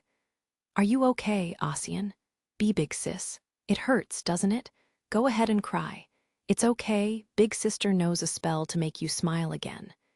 She kneels down, hugging Ossian. She doesn't pay any heed to her clothes getting dirty as she gently holds him close. Ossian desperately tries to muffle his tears as he cries into her chest. Her pale, white hands caress his back, occasionally patting it, like rocking an infant. "Let the tears out. Let the tears out, because you aren't really there, in a garden of flowers, red tears, and blossoming gold. May the light we still can't see guide us. Let's smile together. Yes, let's smile together, because I'm sure we'll meet again someday." She began spinning a magic spell almost like a lullaby. No one can move. Everyone's eyes are transfixed. She almost looks like a goddess tenderly comforting a child. Her beautiful voice fills the silent corner of the labyrinth district. "I'm okay now. I won't cry anymore." "Really? That's wonderful. Then how about a big grin instead?" Encouraged by Sir's beaming face, Ossian manages to crack a smile too. Soon, everyone watching the heartwarming scene has won, and new cheers start going up. Lost in the moment, my own lips slip into a smile as Maria, and I walk over to them. We clean Ossian's scrape and bandage it up. "Thank you, Mom, Big brother." He grins, back to his usual cheer. It was almost like Sir really had cast a spell on him. Will you join me, Belle? A. The continuation of the dance. Everyone hasn't had their fill yet. Sir stands up as she looks around at everyone. Lai, Fina, Rue, Ossian, all of the children burst into laughs and cheers. It's a new beginning. I had long since broken into a smile myself. May we have this dance? Gladly, I respond, taking her hand. Holding hands, we begin to dance, an improvised waltz with Sir and me in the center. There's no need for etiquette. It's enough that it's fun. The children all join hands and begin twirling around us. And then some children start playing ocarinas, looking like they're having the time of their lives. Unwilling to be outdone, the adults pull out what seems like an ordinary barrel and began drumming out their own rhythm. Claps and stamps. A small, nameless band fills Daedalus Street with music and dance. Hearing the cheerful melody, more and more guests start to show up. Fina and Rue take them by the hand and bring them into the dance circle. The music never ends, and the smiles never stop. For a short while, everyone forgets that Daedalus Street is a slum and simply enjoys themselves. Now that was a dance. Sir sighs in a comfortable sort of exhaustion as she rests on a brick bench. We are taking a breather while watching the children and the other revelers continue dancing. Opportunities like this are probably rare in this neighborhood. Lots of people are gathering around the stalls as Daedalus Street enjoys its boom. Whether she had intended it or not, the kindness Sir showed the children is what made this moment possible. That song before was beautiful. What sort of spell was that? Maria had gotten busy, so I hand Sir a cup of fresh juice in her stead. She thanks me and answers my question. It was improvised. I just made it up on the spot, she responds, sticking her tongue out. Really? Yes, I just wanted Ossian and everyone to smile. I sit down next to her in surprise before noticing what had happened to her clothes. Her pretty clothes had become totally filthy while she was getting Ossian to stop crying. The damp spots from his tears are one thing, but dirt and very noticeable crimson blood have stained her jacket. Maybe noticing my gaze, Sir's eyebrows arch. I got a little bit dirty, but aren't I just as cute this way? It's like a whole new look. Someone who didn't know what had happened would be hard-pressed to say that it looked cute, even as flattery. But even so, she's still smiling. She doesn't seem to find it unpleasant at all, as if it doesn't bother her in the least. If anything, she looks positively sunny and cheerful. Something about it just makes me feel so very warm and fuzzy. I wouldn't ever dare, but it almost makes me want to wrap my arms around her and give her a big hug. And it makes me wonder if that smile is what I had always been hoping to see. Did you know that they were opening a shop here, Belle? Yes, Maria told me. You were planning to come by, too, weren't you? Yes, I was thinking I might come by myself on another day, Sir murmurs. I guess you saw through me, she adds, as she watches the people walking through Daedalus Street with a deep interest. A lot has happened, but I was thinking it would be nice to play here together with you and the children again. Daedalus Street has been almost entirely restored. The children had been living in temporary housing, but they were finally able to go back to their old lives. I had wanted to pay them a visit with Sir to celebrate their return. It would be like coming back to a memory that was just our own. Her eyes narrow. I'm glad, she says pensively. I'm so very glad. This has been a lovely date. A beautiful smile crosses her lips as she looks at me. There is no way I wouldn't be totally drawn into that. But there is something else pressing at my heart as I break into a natural smile. What is it? Nothing, just glad too. I am pretty sure that my lips are twisted into a big smile like the children's. I fully understand it's a bit childish, but I can't help being honest about it. Who knew it would feel so nice to know you enjoyed my date plan? I flash a broad grin as I put the feelings blooming in my heart into words. Seeing that, Sir freezes. It looks like her face has gone red, too. It seems almost miraculous, but I quickly stand up and regroup. Sir, let's get you some new clothes.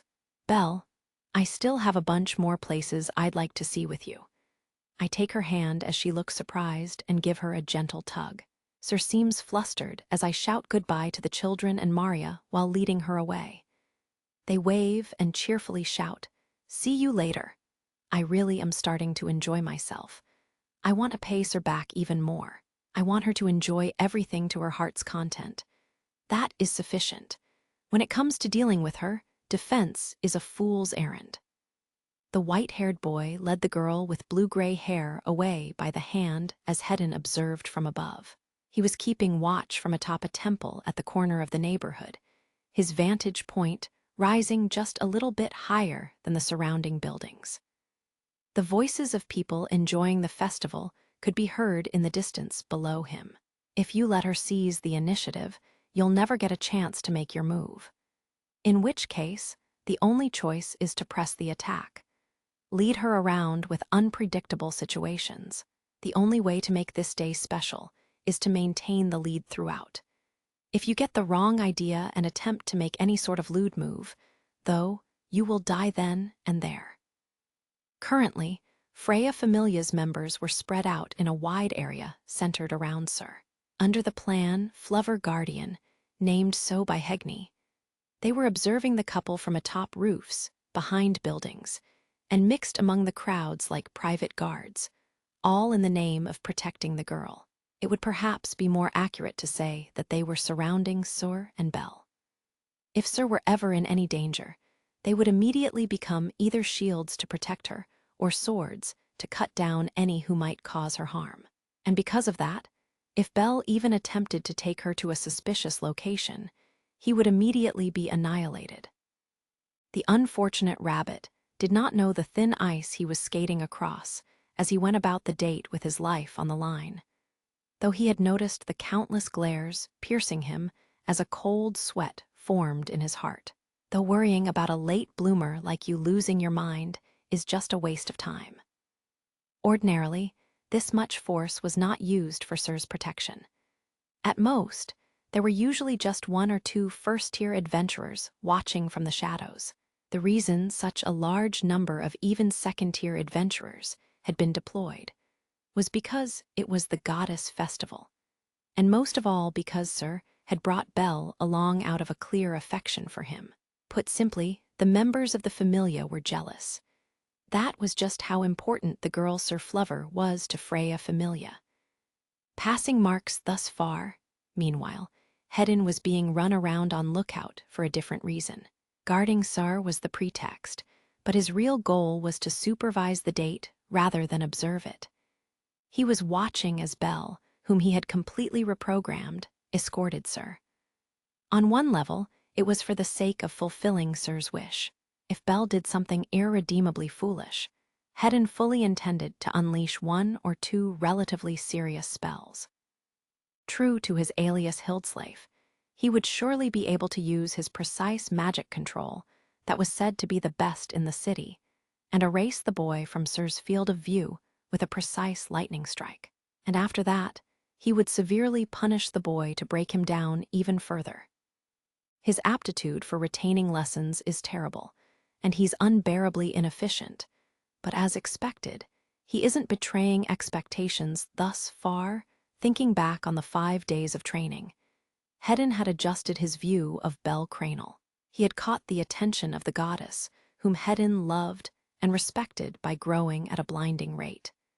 He was undoubtedly an unbearable eyesore, but he had shown his worth during the training he had endured for this day. Hedin despised incompetence. Those who continued to live aimless lives were nothing more than slaves to pathetic pride and self-respect. Precisely because he was an elf with a longer lifespan, he refused to tolerate the sloth of other races who could not live so long. He also found other elves absorbed in their own pompous arrogance completely unbearable. Every day he found himself thinking that those worthless incompetents should actually start living their lives. And at the same time, Hedin highly valued competence. And part and parcel with that, he also reserved a base level of appreciation for those who strove to better themselves without sparing any effort. In that regard, Bell Cranel passed. He had quite literally put his life on the line to live. From how he defeated the Minotaur as a level 1 adventurer to the way he persevered through the clashes with Apollo and Ishtar, and the way he handled himself during the Xenos incident or his rumored actions in the deep levels. He had tackled all those things with a deep resolve. He had overcome adventures that an average person could not begin to imagine, and was still desperately trying to catch up to the first-tier adventurers. If he died somewhere along the way and passed from everyone's memories, Hedin at least would remember and value that earnestness, though only those who did not die along the way were capable of being called first-tier adventurers. Still, he had done enough to be acknowledged by Hedin. Even now, with the unusual situation surrounding the date, Bell had been forced to accept irrational requirements, and yet he had not run away from the ridiculous challenge. Whatever the motive, he was attempting to break free from his incompetence. That fact, at least, was something that Hedin could respect. By no means had Hedin become attached to him, but he did hold certain expectations for the boy. Will you manage to get her to realize that which she desires? His murmur was swept up in the breeze without reaching anyone's ears. A person approached him from behind. What are you muttering about, freak? Even I dwell on my emotions from time to time. Eavesdropping is a vulgar practice, and you should restrain yourself, imbecile. You were the one muttering to yourself over there, asshole. Don't go blaming me for your own stupidity. It was Alan. Many would have found it hard to believe they were in the same familia, given how hostile they were, not even willing to look each other in the eye as they spoke. Alan stopped right next to Hedin, holding his silver spear as he looked down on Bell and Sir. The others are starting to get their hackles up. You're the one in charge here, so quit being lazy and do something about it. His comment was rough enough that it almost sounded like he was trying to pick a fight, but Hedin merely sighed. In terms of position, Alan was the second in command of the familia. He hated the role himself, but he had been assigned it after Hedin had turned it down. Though that was years ago at this point. Hedin nodded silently, acknowledging his misstep, and then, suddenly curious, he glanced over at Alan. Where do you fall? Do you hate Bell when Sir looks at him like that? He asked silently with his eyes. Don't ask shit you already know the answer to, the cat person muttered in annoyance. My loyalty is to the goddess. As if declaring they were done talking, Alan silently leaped away. Unnoticed by anyone else, he continued following after the couple. Hedin watched in silence as he disappeared from view before changing locations himself in order to give new orders. Leaving Daedalus Street, the first thing we do is get some clean clothes for Sir. It looks really cute on you, Sir. It's a nice little bolero jacket, similar to her first one. Her dress is still the same, since it had not gotten particularly dirty. I'm wearing a satisfied smile after successfully demonstrating a man's resourcefulness by paying for the new jacket. Thank you very much, Sir says, turning red. You have some petals in your hair. I reach my hand out toward her head as we walk along. Petal showers are pouring down from buildings left and right for the festival. I comb out a peach-colored petal that had gotten caught in her hair. Sorry, she turns red again, her eyes flitting around nervously. Sensing her gaze going toward my right hand, I shift positions slightly. Shall we hold hands, Sir? I flash an apologetic smile for forgetting to hold her hand. Ooh-ugh, Sir turns red yet again and makes a noise that sounds almost like a puppy growling cutely. What? And then, right around when we reach East Main Street, she explodes. Something's off. Something's definitely off about you. She shouts as we walk down the middle of the street, startling not just me, but everyone around us, too. There's no way Belle, the meekest rabbit boy ever, could suddenly be able to say I look beautiful or cute or stuff like that so smoothly. I mean, I'm just being me. Taking a break for me before I even start to notice that I'm feeling a little tired, and noticing that I want to hold hands. There's no way.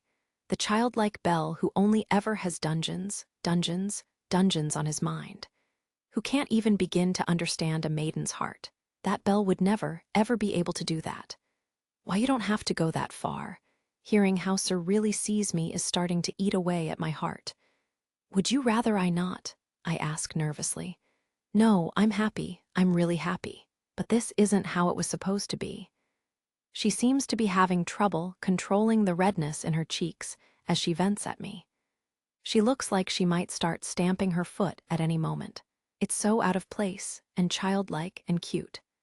I was planning to be the one to hold your hand and tease you while you blushed like always, and all sorts of other things. I can definitely see it. If it weren't for master's training, I would just be getting led around by the nose at this point. I can't say whether it's a good thing or a bad thing, but she doesn't seem to be entirely pleased with how things are turning out. I start to get a little worried when I suddenly notice a nearby stall selling grapes on a skewer coated in a glistening layer of sugar. Oh, they're selling candied grapes. They look like cute little jewels, so I quickly buy one. Would you like one, too, sir? Her eyebrows shoot up angrily when I take one of the grapes off the wooden skewer and get ready to offer it to her. There, you just did it again. You were going to tell me to say again, weren't you? No, I wasn't planning to do that quite so often. I was just going to hand it to you. I recoil a little as she starts growling like a puppy again. Overwhelmed by her intensity, a troubled smile flits across my face. So do you not want one? Faced with that, she turns undeniably red and looks away as she murmurs, No, I want one. Her faint voice blends into the bustle of the crowd. I start to hand her the grape, but she's staring at it like a capricious kitten, so I give up and bring it straight to her lips. She takes a small bite. The surface of the candied grape crackles, and there is a refreshing squish as she bites into the grape itself. Judging from her reddened face, it is more bittersweet than anything she has ever eaten before. Gah! Chloe was suffering. Chloe, persevering in their pursuit of the couple, their little band was taking cover in the shade of an alley. Anya and Ranoa both cried out when the black cat suddenly suffered a knockdown. I can't take it anymore. When you think about it, why do we have to watch their lovey-dovey flirting, meow? This is my epitaph, a side of Sir that never did I wish to see. Fading autumn of mine life. Didn't we decide we were going to watch over their date? Live, Chloe, come back. Chloe, don't die on us, meow. A wave of bittersweetness crashed into the single girls, sapping their will to carry on. As the three of them made a dramatic fuss, heedless of the trouble they were causing for those around them, Liu was, sir, so bold, to think Wayu were already that far along. She was covering her bright red face with her hands and peeking out between her fingers at the two of them in the distance, while what they were doing was merely in the range of more than friends, but not quite at the level of lovers. It was too provocative for the naive, prim, and proper elf. She also couldn't look away, as she murmured in embarrassed shock. The four of them were hanging on Sir's and Belle's every move.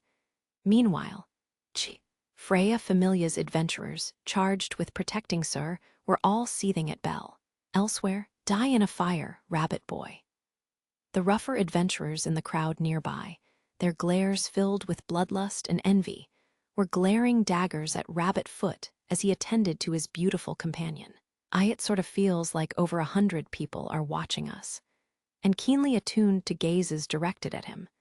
Belle quietly broke into a sweat as he sensed the increasing sets of eyes and growing animosity every time Sir blushed. Their harvest date was still far from over. Monologue, something is weird. That was what I thought. I never would have imagined it would turn out like this. I want to scream. And more importantly, how did it end up like this? Isn't it weird? Seriously, isn't this strange? When did he turn into such a gentleman? But really, isn't something off? For someone who was always blushing and shy around women, why is he being such a perfect escort on today of all days? This has to be some kind of trick. Don't be fooled. Don't fall for it. And as I silently pray that, I start to become disgusted with myself as I feel myself starting to crack. Even though there is something I absolutely have to do. Even though I still want to fulfill my wish, I am pitiful, on the verge of becoming entrapped in the emotions washing over me, as if I would ever want to forget everything and stay like this forever. Arg, my body feels hot. No, my cheeks are, too. I desperately keep a calm face so that the other people watching me won't notice, but I have no clue how well that's actually working. A few younger women all dressed up for the festival just said, "Her face is getting red. Is it a cold, I wonder? That must be rough. You've got it wrong. You've got it wrong. So please just stop looking at me. I can't take this. The emotions rocking my heart are making me unstable. And that awful boy is still smiling. I was so desperately trying not to focus on that, so why has it come to this? What transformed him? I frantically try to figure out what happened. My plan hadn't accounted for an irregularity like this. Should I try to ask someone for help? In truth, I have more allies than just Otter. The elf Hedin, who is somewhat more reliable than Alan and the other fanatics, though only Alan is more dangerous than him once he's truly angered. As insightful as he would make a dependable ally if he was willing to help me, so I made contact with him beforehand. Otter could not make a move, but if I could somehow make contact with Hedin and explain, wait, Hedin, that incredibly intelligent and meddlesome Hedin, it couldn't be, there's no way, anyway, calm down. It's almost lunchtime. Quieting my agitation, I struggle to regain my usual composure. Chapter 4, Full Princess Panic. The sun is reaching its peak in the sky. A lot has happened, but I safely completed the first half of the plan. Sir made a lunch for us, and we're sitting on a small bench away from the flow of people, resting in the shade of a tree as the leaves rustle in the breeze. It's a light meal, probably out of consideration for the fact that we're going to end up eating more snacks while walking around the festival. But even so, it's clear she had gone all out. The meat and fried egg have a new, never-before-made seasoning, and I use every bit of the iron determination master poured into me to say, "It's delicious," with a beaming smile, which causes Sir to sulk a bit. I guess she can tell I forced myself to say that. I immediately apologize, but then she starts giggling. Why does my cooking always end up coming out so oddly? So you knew, of course, even though you always try to hide it when I ask. Irk. I really do rack my brain to come up with ideas, though. When we finish, Sir picks up her now almost empty handbag, and we start walking together. At this point, I've gotten over my reluctance at holding hands for the most part. It's still really embarrassing to look her in the eye, but the warmth I can feel in my hand is almost reassuring. I guess it's sort of like my heart is at ease. Anyway, we keep going until we reach Central Park. The largest open space in the city is filled with more people than I have ever seen in one spot before. There are the altars, the towers of plenty. These 4 structures that had been erected for the festival have swarms of visitors, or rather worshippers, gathering around each one. Demeter and the other goddesses are atop them.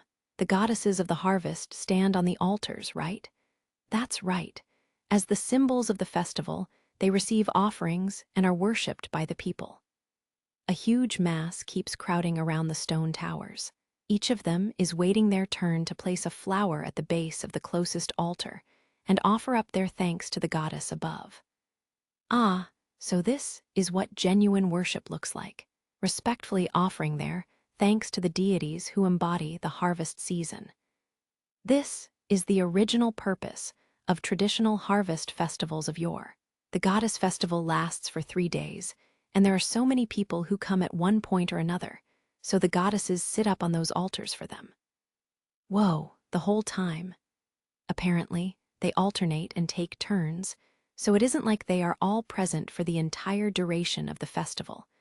But for the first day at least, all 4 of them are up on the altars. I guess that just goes to show how many people gather to honor the goddesses. Demeter is simply standing there smiling as she waves to the people, drawing cheers from travelers and residents of the city alike.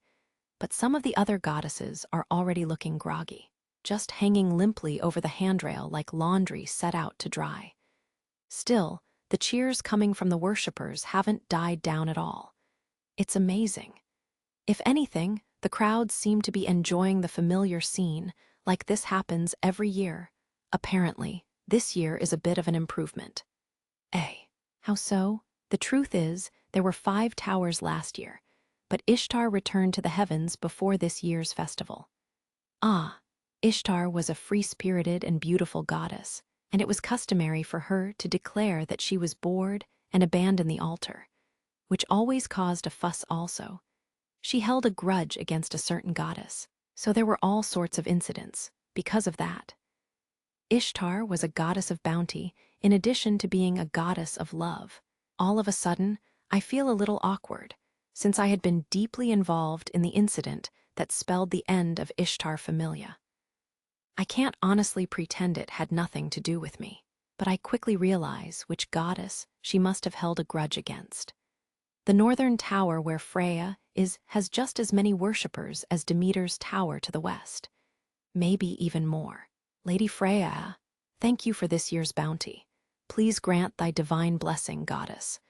Lady Freya, it's me. Please marry me. Even on the far eastern edge of the park, we can still hear the shouts coming from around her tower. As a true goddess of beauty, her popularity is unbelievable. The tendency to never appear in public, combined with her reputation as the living incarnation of beauty, have drawn a great many who are willing to endure the press of the crowd, simply to lay eyes on her. I can even see some male gods making a fuss. There goes one. He's getting dragged away by some people who look like members of the guild, plus his familia. I wonder if it gets boring being up there. The silver-haired goddess is gazing out across the crowd, without really looking at anything in particular, as she sits still on a stage the size of a small balcony. Her beau's attendant stands at her side, as she stays seated in a chair that resembles a throne. She's casually resting her elbow on the armrest and propping her head up. Even for a goddess, being stuck in Central Park all day that is probably not all that fun. NGH. Without any warning at all, her silver eyes that had been listlessly scanning the crowd suddenly focus on us. This isn't a passing coincidence. She very precisely spotted us in this enormous crowd. I love you. I remembered the day Ishtar Familia was destroyed. As the pillar of light pierced the heavens, the goddess who had sent Ishtar back had smiled at me, and from a far-off place, she had whispered a confession. That event engraved the silver-haired goddess's existence deep inside me, but her expression now is totally different from back then, where there had once been what I might even dare to call yearning in her eyes. Now there's only indifference, or maybe even a cold lack of interest. Her silver eyes are looking at me, at us, like she's seen something unpleasant. Let's go, Belle. Sir tugs my hand. I realize I had stopped moving. Weaving our way through the crowd, I catch a glimpse of the tower one more time. The goddess is still staring at us. Would you please not look at other women when you're with me? And if you say you were entranced by a goddess's beauty, people would think you're being blasphemous. Sir says with a little pout once we leave Central Park. I wasn't entranced. I frantically try to explain myself, but she just breaks into a playful smile. On today of all days, displeasing a goddesses of the harvest just might bring you some terrible misfortune, you know. I'm dying. I really might not make it. Hestia had reached the pinnacle of exhaustion. Her blue eyes were spinning from the unending series of labors. Taking orders, running back and forth, carrying orders to tables, dealing with customers, washing dishes, taking out the trash. All the intense work that had been forced on her had long since surpassed her ability to cope. Belle was weirdly tired when he came home late last night, and then he left this morning after dolling himself up, so I was planning to track him to see what's up. But then all this happened. What even is a goddess festival? I'm a goddess, aren't I? Where's my sympathy? She was washing dishes in the kitchen, while Mikoto and Haruheim and Welf were all busy working the front. Crack. You stupid goddess. How many plates do you gotta break before you're satisfied? Eek. I'm sorry, boss. It was almost a reflex at this point for Hestia to immediately grovel whenever Mia raised a furious shout. We wouldn't need deities if an apology could take care of everything. Hestia looked even more haggard as that thunderous shout promptly ended the discussion. Lily grabbed the collar of Hestia's dress and whispered, "Lady Hestia, just leave this to us and run away." Are you sure, supporter girl? Your being here is just making more work for the rest of us. It'd be better if you weren't here." "Oh, okay. In exchange, please follow after Mr. Bell. It pains Lily to have to rely on you for this, but it needs to be done." Hestia was overwhelmed by the force of Lily's bloodshot eyes as she murmured her thanks. The goddess waited for Mia to look away and then escaped through the back door. Or rather, Mia noticed, but came to the same conclusion that Lily had and simply let her go. "I'm sorry, supporter girl. I'm sorry, everyone. I won't let your sacrifice be in vain." "I'm coming, be ye ill." Her black hair streamed behind her as she ran aimlessly through the streets, still wearing the tavern's uniform. "Ah," Hermes breathed in the festival atmosphere with a contented nod. If it isn't perfect weather for the goddess festival, all of the work that had been piling up is mostly squared away to boot, so maybe I should go have some fun with some beauties. While many people were cheerfully milling around the streets, his eyes were quickly drawn to the attractive women wearing colorful outfits for the event. "Shall I slip a knife into your back before someone else does, Lord Hermes?" Of course, the Sub-Zero gaze stabbing into him from behind was not so accommodating. "I am just joking, Isfi. Please, I'm begging you, don't take out your knife." Hermes apologized to his aqua-haired follower. "I've had you running around till just yesterday, so today is a day off for you. I didn't forget." "Indeed. I've been taking care of a great many things in a great many places. It's been so long since my last real break that I can't even really remember when it was." Exactly. There were a lot of things that wouldn't have been possible without you. That's Perseus for you, so please stretch your wings and relax today." Hermes frantically tried to patch things up as he kept rambling. Isfi's reproachful gaze was unmoved. The deep bags under her eyes visible behind her glasses spoke to the heavy burden she had endured on a daily basis. "Well, given the circumstances, perhaps I should give you the proper princess treatment you deserve." As easygoing as he was, Hermes did feel guilty for how much work he had dumped on Isfi's lap because of her incredible versatility. "Shall we enjoy an intimate little date and take in the sights of the harvest feast like a loving couple?" "Please stop. You're making me sick. In my current state, I might end up pummeling you if I have to listen to much more of that." "It was that bad. I'm sure you could already tell without needing me to elaborate, especially lately when it's been just one uproar after another." Isfi sighed and then smiled ever so slightly for the first time that day. "Being pampered would just be tiresome, but I wouldn't mind walking around the city with you." "Ho ho, that's rather admirable. A simple request, if you ask me. Wandering wherever I please under the sun, while joyous scenes pass around me, that's enough to cleanse my body and mind." "I feel like I got a glimpse into the true darkness of your heart there. And whose fault do you think that is?"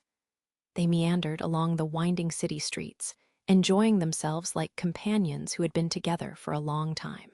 They tossed some coins to a bard and traveling performers who were putting on a street show, as Hermes naturally handed Isfi some apple wine and ice cream. This was enough to improve her mood a bit, as angry as she had been earlier, and for the first time in a while, a sincere, unadorned smile crossed Hermes's face. Is that Belle?" As they continued their peaceful stroll, just like Isfi had requested, Hermes noticed a certain someone. He had not immediately recognized the boy who was leading around a young girl, because his clothes and appearance were so drastically different. "What's this?" Getting all dressed up and escorting a girl around town. It's almost like he's on a date. "Lord Hermes, please don't get carried away and cause any problems." Isfi, who was also watching inquisitively, half-heartedly tried to rein in her patron god after she observed the telltale signs of his aroused curiosity. "If I remember correctly, The girl with bell cranial is from the benevolent mistress. Isfi noticed an instant change the moment she said that. Lively and meddlesome as always, Hermes had been about to head over to the couple when he suddenly stopped in his tracks. More precisely, he stopped the moment he realized the identity of the girl in the distance. His face twitched. "Sir, not Hestia or Isser of all people. What do you mean? Isn't that a bit rude to say?" Isfi furrowed her brow at his decidedly strange turn of phrase, confused that Hermes was taken aback for once. The couple were wearing different clothes from usual, and more than anything, the very air around them seemed special. The reason Hermes was shaken, or rather trembling, was because he could tell it was a real date. "Hey now, is this really okay?" Hermes murmured in shock as he looked back towards Central Park. His gaze went to the Tower of Plenty, where the goddesses were. "NGH. Nam." Eyes was walking and eating. Traces of the grief that accompanied Elijah were still visible on her face as she pulled a Jayaga Maru Kun's snack out of the bag she was holding.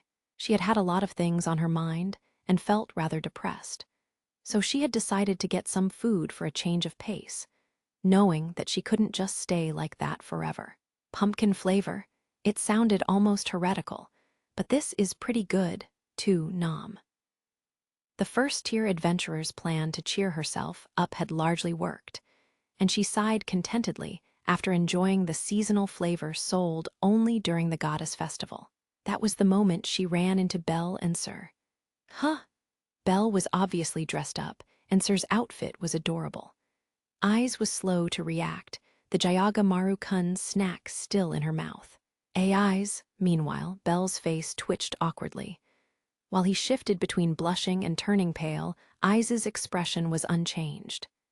Belle, he's different from normal. He's all dressed up. He looks so good, with the girl from the tavern. The two of them, holding hands. Words rose to the surface and then disappeared in her mind as her brain struggled to process what she was seeing. They looked like a couple.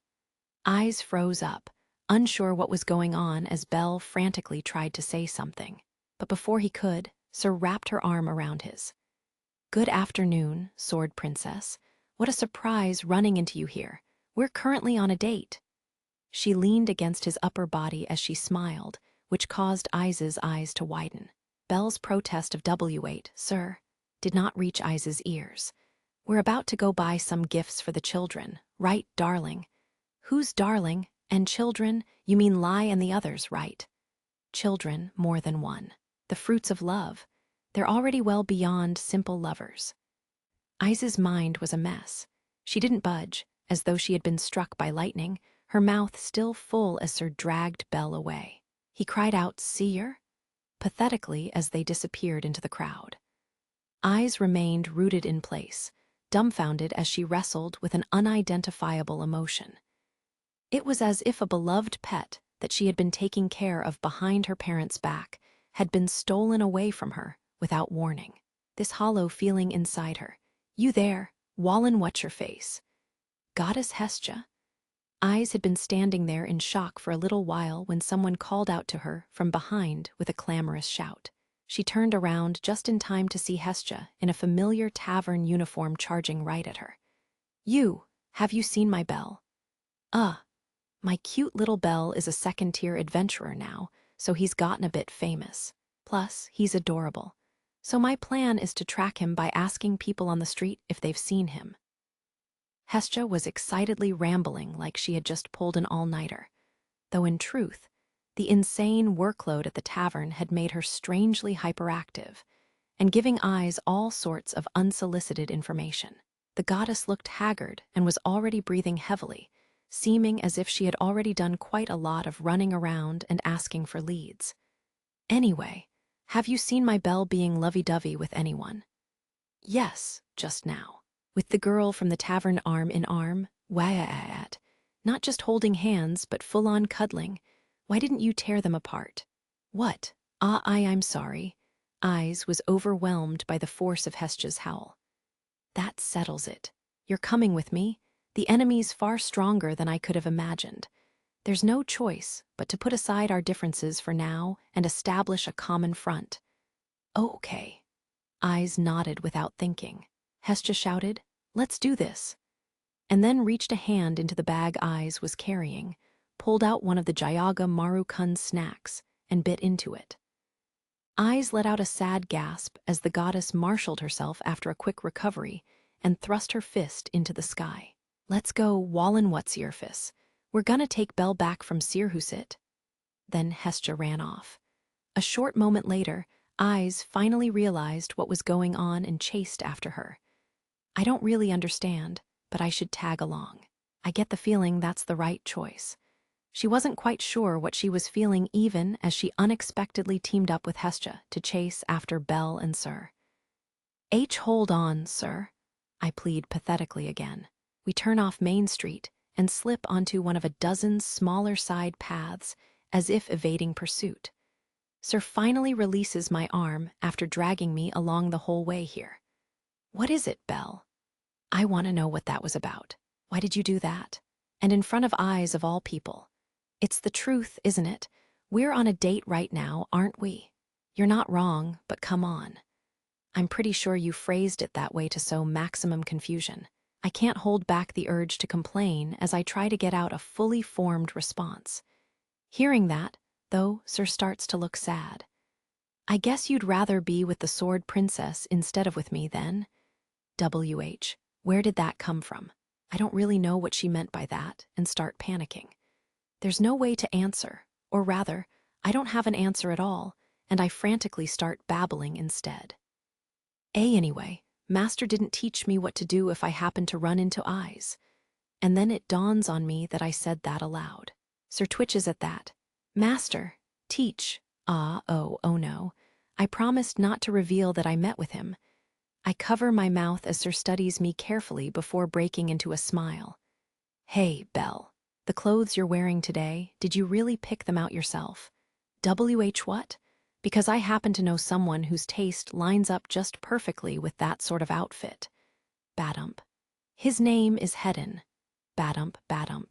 By any chance, did he happen to teach you the basics of a date? Or, her words hit the mark perfectly, totally skewering me. As I break into a sweat, unable to deny or make any excuses, Sir sighs. "So that's how it is. I thought something was odd.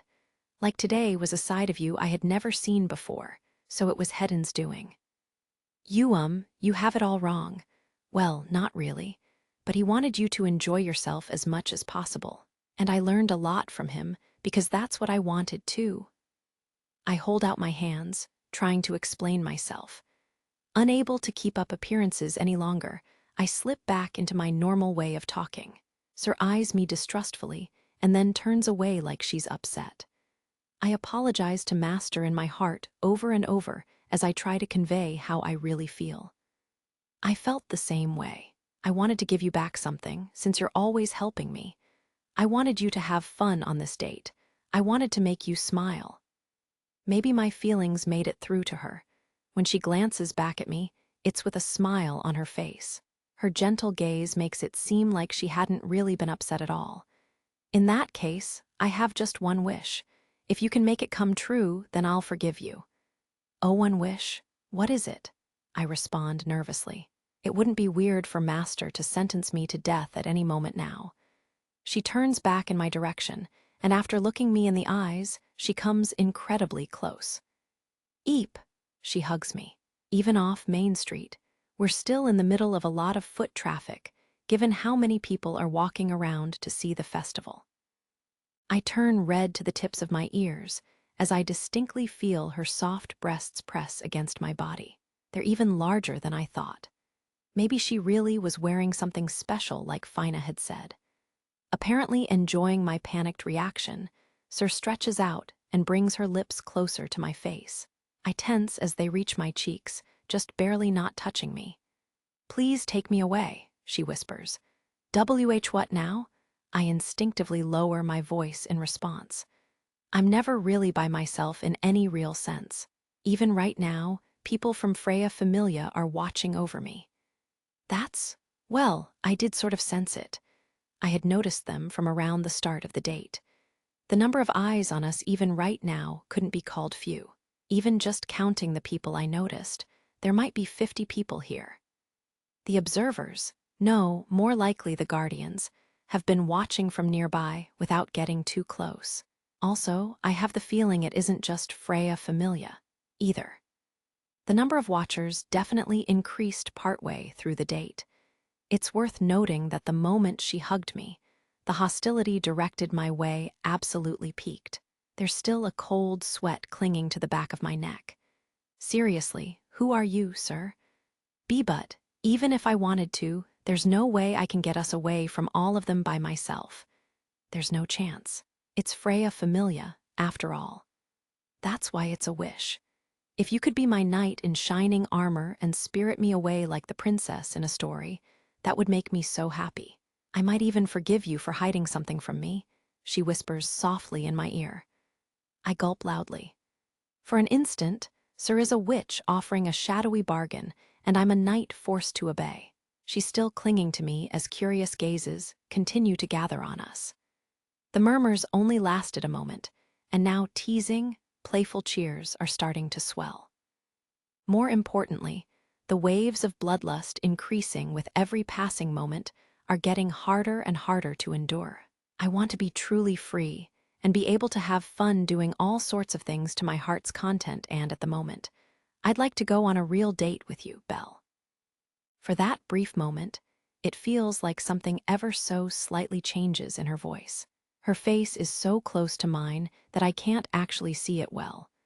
But I get the sense that last part was the complete truth. Something Sir had actually been hiding deep in her heart. It wasn't so over the top as a plea, but there was a sort of romantic anticipation to it, and it would be nice if it could ever come true sort of feeling. Her own little selfish wish. That's what it felt like to me. Is that no good? Her request rings in my ears. If even this is a calculated ploy, then I know I'll never be a match for Sar. Really, no man would ever be able to contend with any woman. At this point, I decide it's fine whether I'm being tricked or not, and resign myself to what's about to happen. I may have even smiled a little when I gave up. I place my hands on her shoulders and push her back a little bit to look her in the eyes. Your wish is my command. She seems truly happy as she smiles at that. The target is currently en route to the Northwest District via side paths. It is a crowded and jumbled network of roads, so it will be difficult to maintain line of sight from above. Change formation and report back to Hedon to be safe, a short man directed. Sir, the members of Freya Familia reacted immediately. As they watched the white-haired boy escorting the girl with blue-gray hair, their gazes were as intense as if they were staring down a sworn enemy. Van was charged with leading one of the units guarding Sir. In his 30s, he had an attractive, androgynous face, was short, had an odd air about him, and in general appeared to be a somewhat sloppy sort of man. He was a half-prum, the child of a prum and a human who were jokingly known as Shoda-verse and lowly Justice among deities. At 150 Celsius tall, he was tall enough to be envied by prums, but short enough that his stature was often the butt of jokes made by full-grown men of other races, which had made it difficult for him to find a place where he belonged. Because of that, he had constantly been the target of derision. He had heard that mixed-race children were discriminated against much more before the era of gods, but as far as he was concerned, it was still plenty difficult to get by in the current day. The one who had dispelled the sullen inferiority complex and anger that consumed him had been Freya and Freya Familia. Because of that, he swore his fealty to the goddess who had recognized him for himself, and to the people who surrounded her.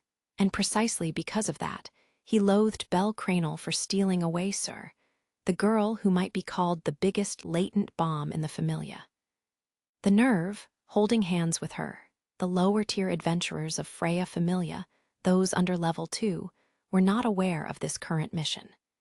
In fact, they were not even aware of Sir's existence. Even among the second-tier adventurers, only those whose true strength had been recognized were in the know. Otter, the rest of the familia's core forces, and Freya herself were all reluctant to share the information. That was just how closely guarded a secret Sir's existence was for the familia. Despicable, crafty rabbit, if you dare try to take her someplace suspicious, I'll bring the wrath of the gods down on you. There'll be no waiting for an order from Hedin or the others. It would have been a challenge to find a person in Freya Familia who did not hate Bel Cranel.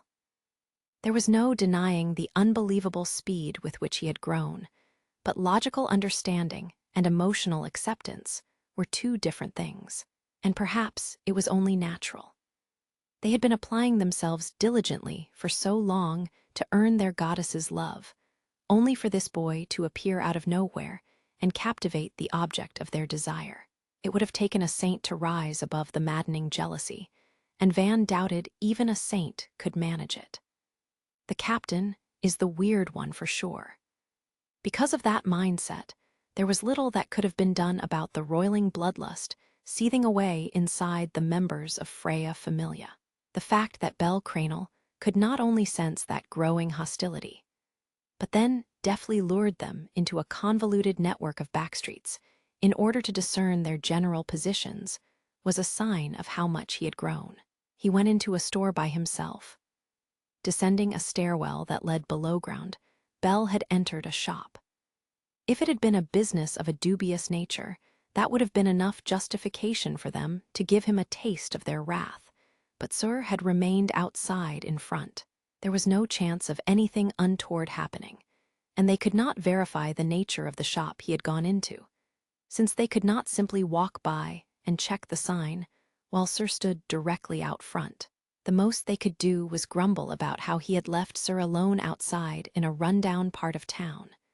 Though, of course, if a hoodlum approached her, Van and his unit would take care of it in no time.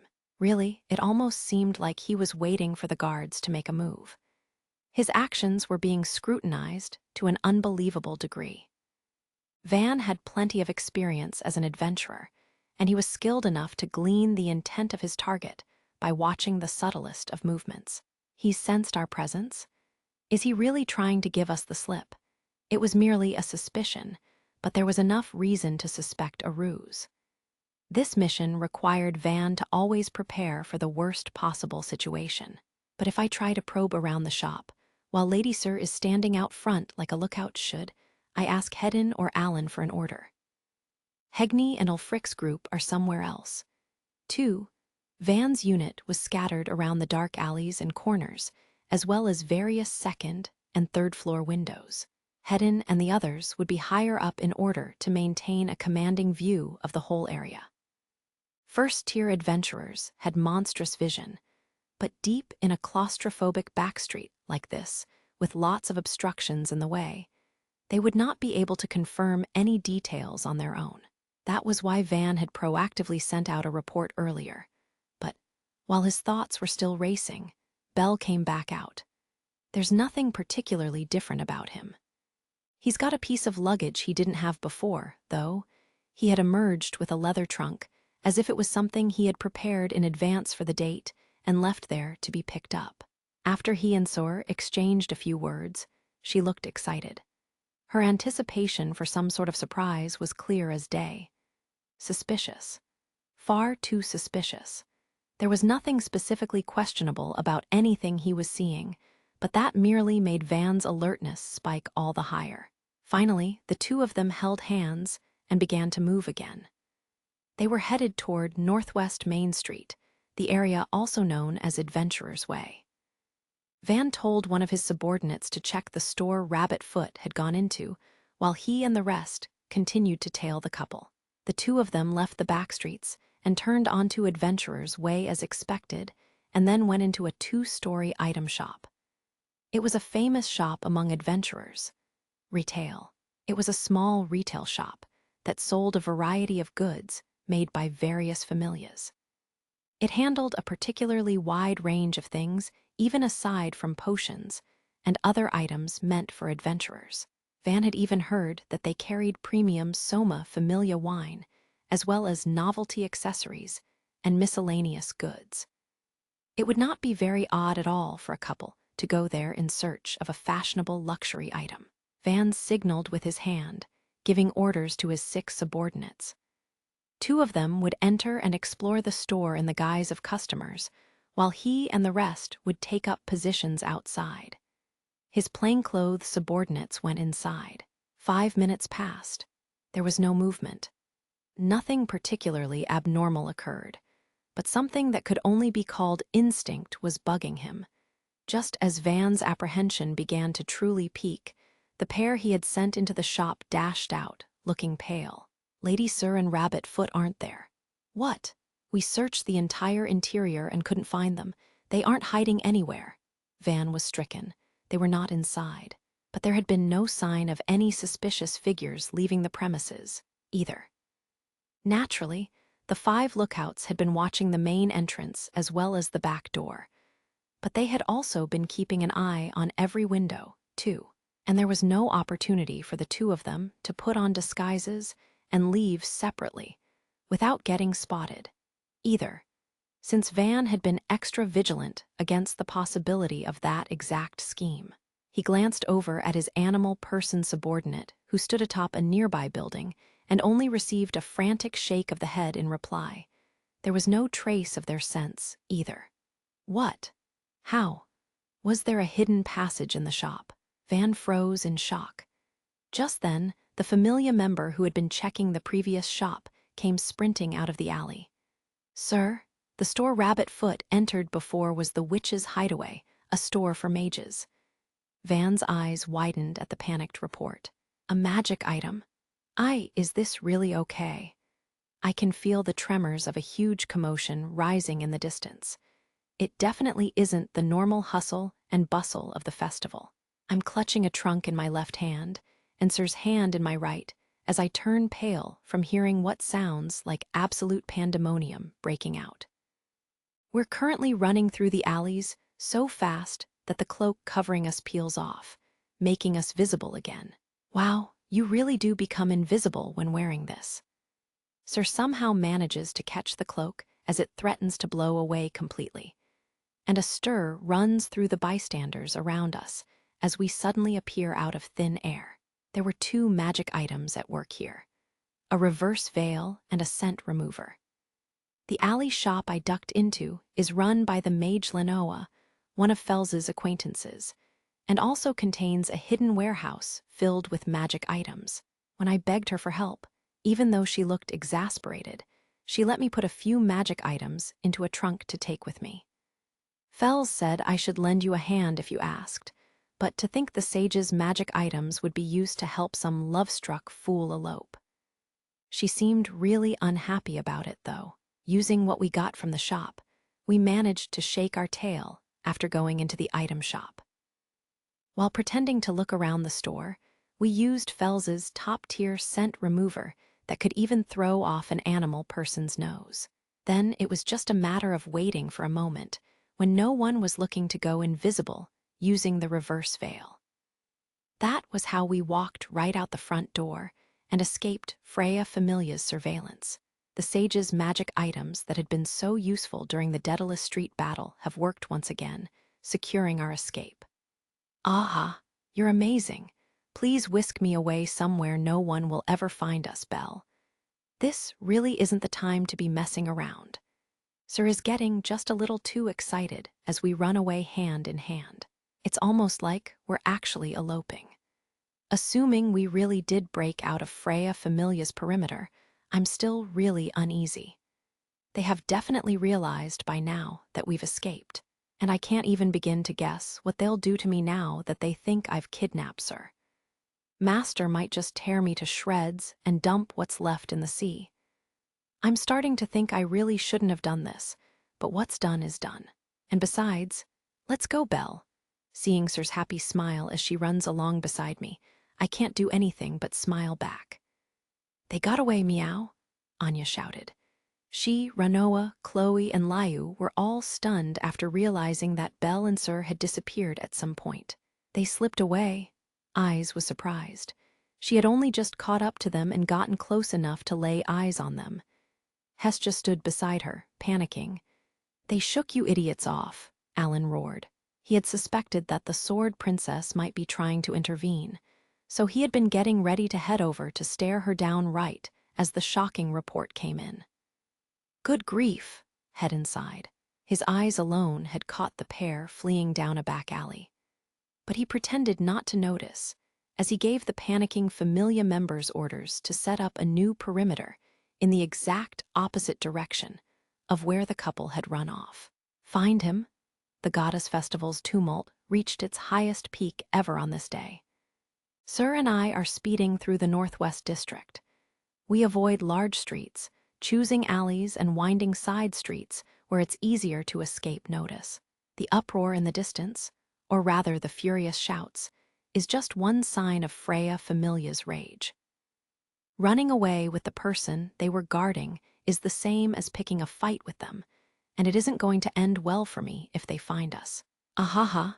This whole time, Sir has just been laughing and smiling, without any thought for how I feel about all this. Being by herself, breaking free, she seems happier now than at any other part of the day. It's the first time I've ever seen her laughing out loud this way. As if just running together like this is so much fun she can't help herself. Our fingers are interlaced, and she's squeezing my hand tight.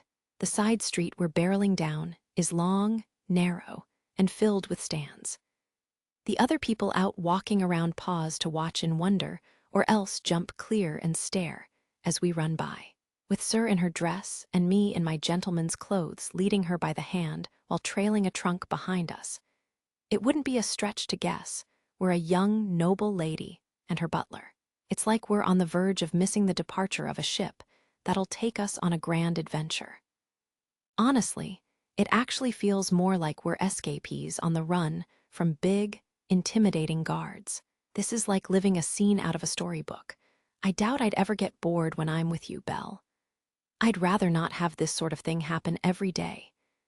We finally start to slow down as we come to a neat little stone bridge spanning a waterway.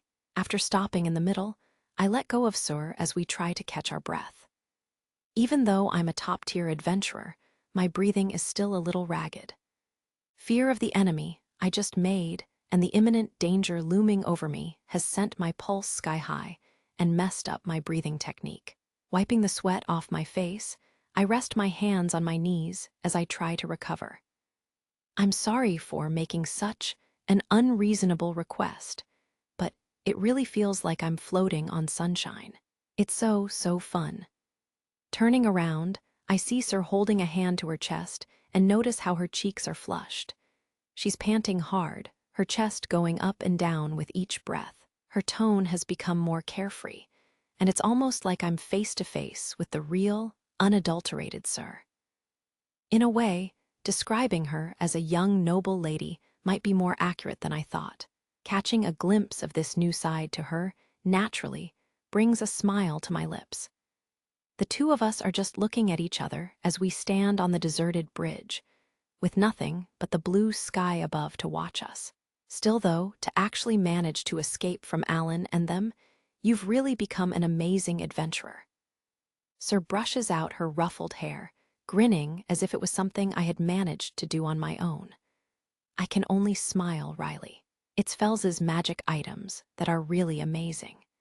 And I have a feeling that the reason we haven't already been overwhelmed by a slew of pursuers is because Master pulled some strings for us. I could definitely see him sighing as he cleaned up after his foolish disciple. Still, though, they have far more people. The odds definitely aren't in our favor. We can't just wait for the storm to pass, but it would probably be better to stay put and hide out for a bit to let things settle down some, as imperfect as it is. That's what my instinct as an upper-tier adventurer is telling me. While Arario is a massive city, if we just keep running all over the place, they'll eventually catch us. I know from bitter personal experience just how terrifying human wave tactics can be after facing Apollo Familia and Ishtar Familia. Plus, I really want to give Sir a chance to rest. Is this? Looking around, I realize where we are, right around the center of the 7th district in the Northwest. The stone buildings around here are noticeably older looking than the other parts of the city. I'd been here beforehand while scouting places out for the date. Nearby is a place that I had been thinking of visiting today. Sir, there's something I wanted to show you. Would you mind if I took you there now? Not at all. Where is it? She responds happily, a smile in her eyes. The cathedral. The building is over 100 meters tall when counting the bell towers. The giant rose-tinted window in the front can't be missed. With a bell tower flanking it on either side, the entire structure has an imposing presence. The walls are covered with sculptures in high relief. It's hard to imagine how they carved such detailed work in all sorts of places. As a whole, this place is enormous and imposing. A building that inspires awe in those who lay eyes on it, Hulran's Cathedral, one of Arario's major landmarks visited by countless travelers. To please, Rabbitfoot, pardon me, please go ahead. I pay the guild worker working at the gate. I guess he reflexively reacted to seeing an upper-tier adventurer due to his job, but he smiles and lets us through. You're a real celebrity now, Sir whispers playfully in my ear. Please don't make fun of me, I grumble in embarrassment as we approach the main entrance. A sculpture of the knight and spirit is carved in relief above the entrance, peering down at us as we pass through the gateway and are greeted by an enormous space. Wow, amazing. That's how I feel too. Between the central nave and the aisles on the sides, it's probably 60 meters across. And it's probably double that or more deep. The ceiling is tall, giving the interior a wide-open feeling, and I can't help but stare up at it. There's a painting on the ceiling continuing the Spiritan Knight motif. Unlike before, though, there is one other figure. A saint stands there, and the knight is beside her, weeping as he cradles the spirit's lifeless body in his arms. Set off from the aisle is an arcade, a uniform clerestory, tall pillars, and blue-silver statues. Then rows and rows of pews. A building worthy of being called a cathedral. We naturally shift to softer voices as we follow the path through the cathedral. Normally, parts of it are closed to the public, but apparently those areas are open during the goddess festival. I'm sorry, I just really wanted to come here. I smile meekly, scratching my head apologetically. Hee, I don't mind. I rather like it too, Sir replies, her eyes relaxing as she wears a gentle smile. We reach the stained glass windows that line the side wall. Towering pillars surround us as we linger in the soft light, filtering inside. There's the guild member in festive regalia, an adventurer who had volunteered to work during the festival, and some gnomes on guard as well, but it's emptier inside than I had expected. I guess everyone is out enjoying the festival, or else visiting some of the other famous places around the city.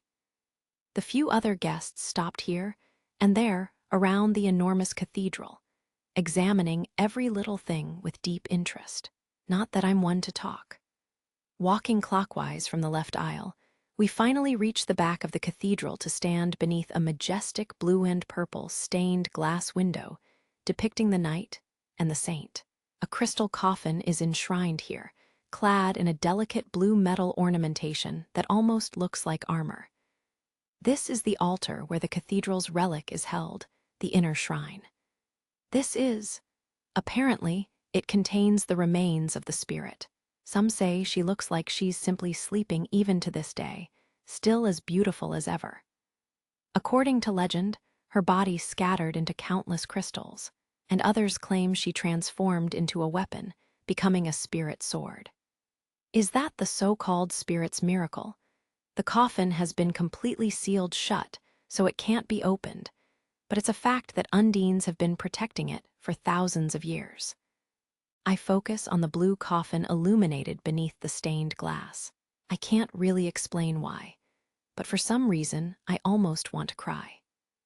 Part of it is probably that I had finally gotten to visit the shrine that I had only ever read and heard about, and part of it is probably the general solemn atmosphere of the cathedral. But the biggest reason is that I know the story behind this building. Is this the place that you wanted to see? Yes. I was thinking if I was going to take you somewhere, if I wanted to show you something that was special to me, then this is probably the place. Hulrand's Cathedral is an historical building associated with a certain heroic epic, a story that actually occurred here in Arario. The structure itself is standing proof of the events that transpired in the ancient past. There are actually several other buildings like this in Arario that have been carefully preserved. Babel is the most famous example, and among those buildings that have survived, there are many temples and churches built before the age of gods here in the city's northwest. In fact, Hestia Familia's old hideaway home wasn't that far from here, either. I have a hunch that church is also the remains of a building that had been constructed in the ancient era, too. But at the same time, it's shocking to think something as large as this cathedral could fade into the background when compared to the sheer scale of Arario. There are taller buildings, of course, like Babel and several other examples, but it really drives home just how large and sprawling the city is. There's an epic called Hulrand of Water and Light, a pretty well-known story that's in Dungeon Oratoria. Ah yes, I know that story too. I read it for the children at the orphanage once when they asked me to. Actually, I had come by this cathedral dozens of times before.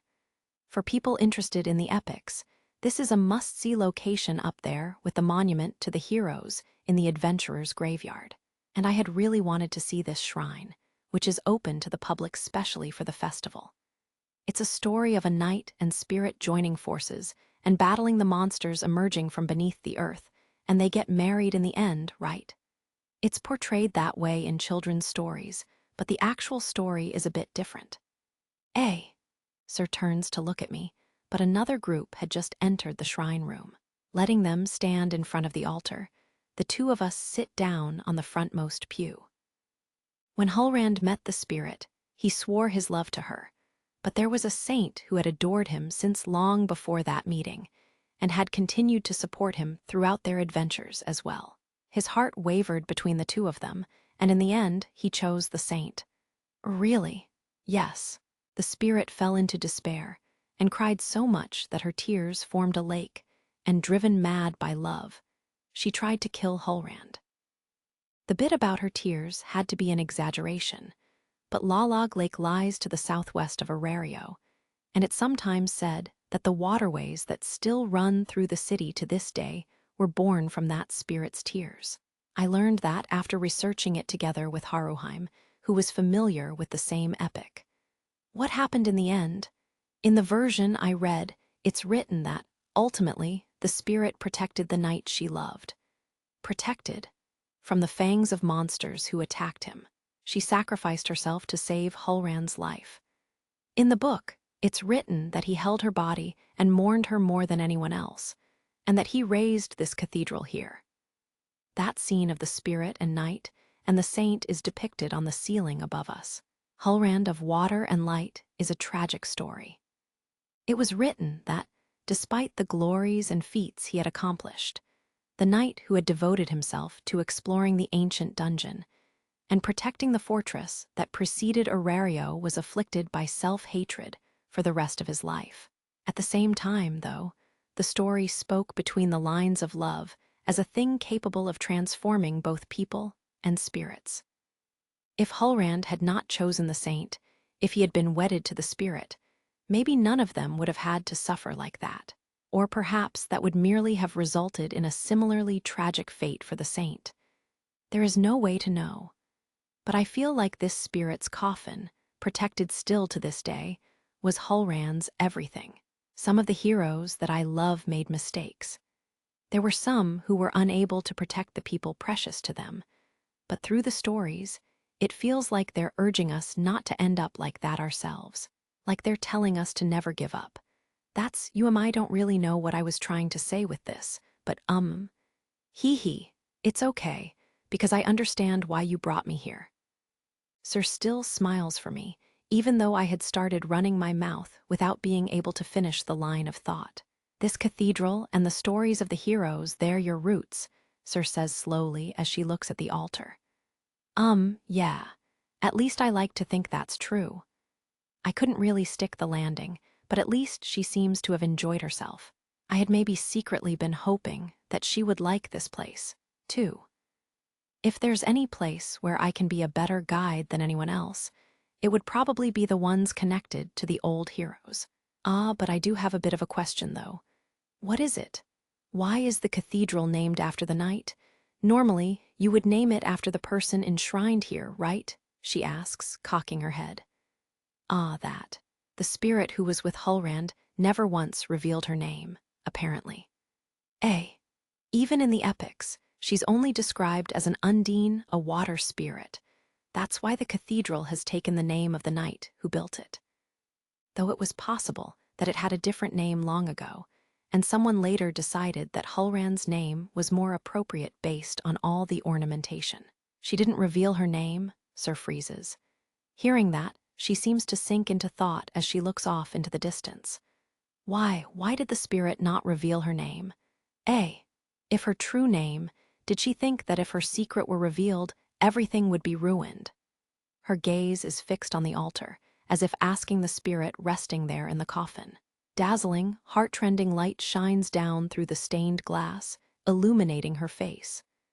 I forget to breathe. I don't have an answer for her. I can't say anything, entranced by the sight of her staring at the shrine. Belle, what? If I ever started behaving strangely, what would you do? If, out of sadness or out of rage, I ever tried to hurt someone, like the spirit resting in that coffin, what would you do? It's an odd question. The idea of her doing something like that is so hard to imagine that it takes me a second to get my tongue to work. But I don't need any additional thought to respond. I would stop you so that you wouldn't hurt anyone. She is still looking forward, not at me, and also in a way that wouldn't hurt you either. My soft words hang in the air. They're neither a lie nor misdirection. Lying in a place where a spirit is enshrined would be unforgivable. Hearing that, Sir's response is simple. That's all. You wouldn't scold me for doing it. You wouldn't squeeze me tightly in your embrace and whisper, "You've been a bad girl. I'm going to watch over you forever, so you never do anything bad again. I hope you're ready for that, and then take me home with you." Of course not. What kind of guy do you think I am? My shocked shout echoes loudly in the solemn cathedral, drawing a flurry of disapproving glares from the guild employee, from the adventurer, and from the gnomes, too. I stand up and bow my head apologetically. Embarrassed, I sit back down as Sir giggles softly. I was just answering her seriously. You really are kind. I start to sulk a bit at her teasing when I feel something on my shoulder. Sir is leaning over and resting her head on my shoulder. Our shoulders are touching. She places her hand on top of mine, resting in my lap. For a moment, my mind blanks out. I really do like you. And when I hear that whisper, those words that might be just my misunderstanding, it feels like my body temperature explodes upward. The center of my chest is burning. I can't speak. How do you breathe again? This time, it's my turn to just keep staring forward. I don't know what to do with the warmth I can feel so clearly right next to me. Her hair spills over, tickling my neck, but her eyes are closed, and she has the faintest smile on her lips. I can tell that much just from intuition. It almost feels like her serene pulse is overriding my racing heartbeats. It would be nice if I could just convince myself that being able to hear the sound of someone's heart through mere skin contact isn't possible.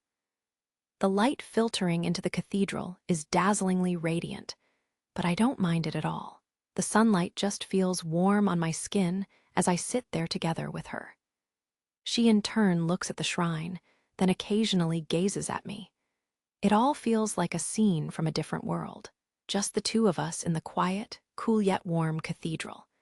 It's as if, for a tranquil moment in time, we can only sense each other and nothing else. A moment where words are unnecessary, and then the sound of grand bells ringing brings it to a sudden end. The bell towers. How long have we been here? I realize that the light filling the cathedral has taken on a red tint. The sun has long since started its journey down in the west. Sir raises her head, as if waking from a dream. I quickly stand up to hide the embarrassment welling up inside me all of a sudden. "Yes, sir. I have a reservation for dinner tonight. We have to be careful about Freya Familia finding us, but it might best to head there early." All of Master's lessons are forgotten as I start stumbling over my words. I've literally lost all composure, but I can't help it. That intimate moment just now wasn't fair at all. There's no way I could remain calm after that. Trying my best to not dwell on it, I immediately push my unease into a corner, not even giving myself the time to collect myself. After that moment's indecision, I hold out my hand. Sir looks up at me with clear eyes. I stand there beneath the sunlight, feeling my face heating up as I wait. Finally, she beams. "Let's." She places her soft hand in mine again.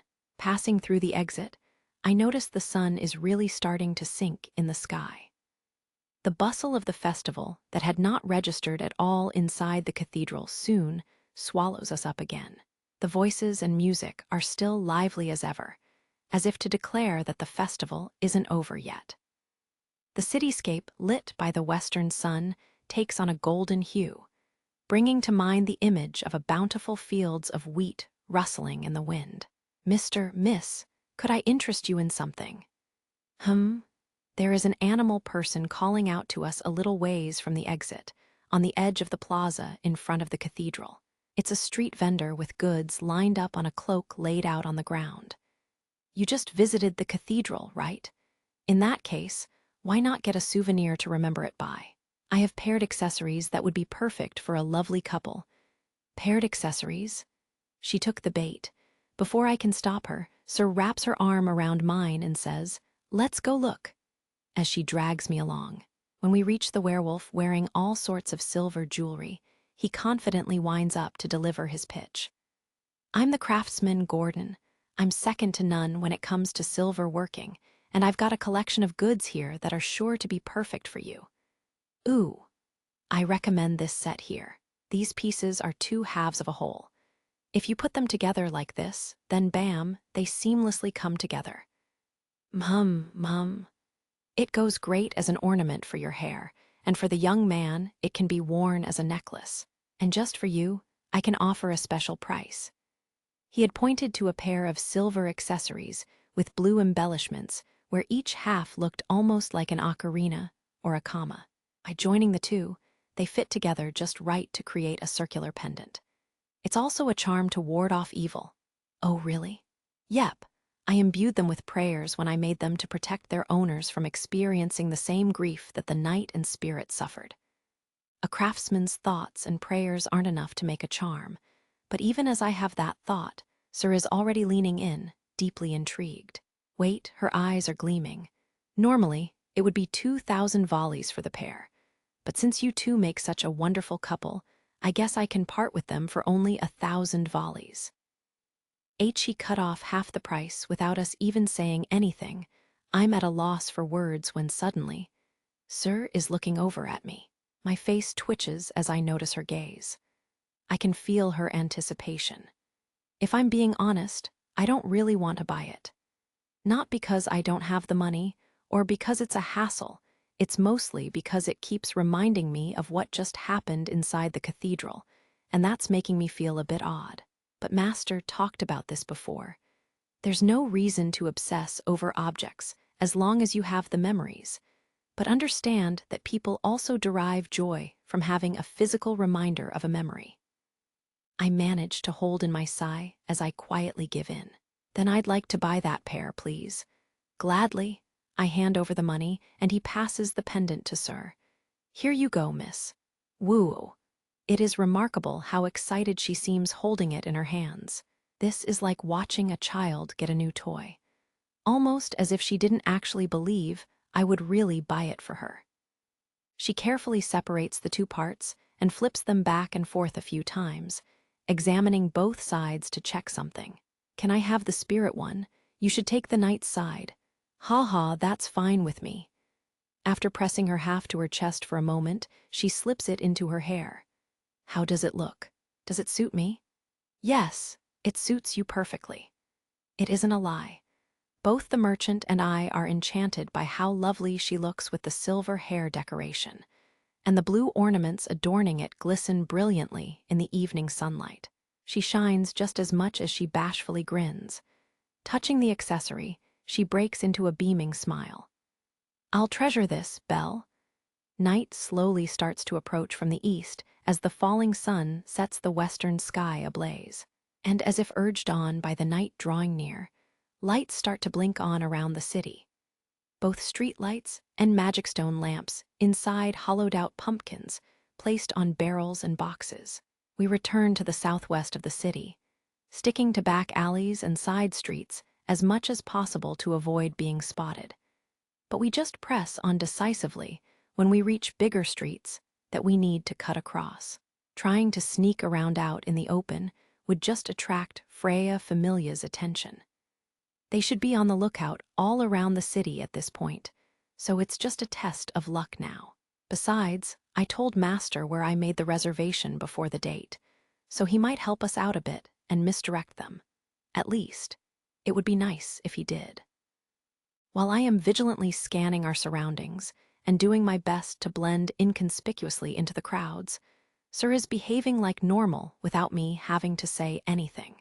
She keeps asking me over and over, does this suit me? And what do you think of this? I fight to keep up my smile while answering, it suits you well, and it looks pretty on you, every time. Eh heh heh. She also breaks into a renewed bashful smile every time. So cute. Wait.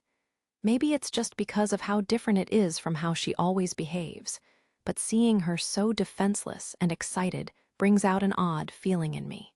I've long since lost the composure of a gentleman leading a lady that Master had so painstakingly drilled into me. Sir would wrap her arm around mine and lean against me like a playful puppy whenever she saw an opening. But after fending off her advances for some time, we finally reach the front of the restaurant. It's a boat, her eyes open wide, and she's exactly right. We are standing in front of a giant ship anchored on the water's edge.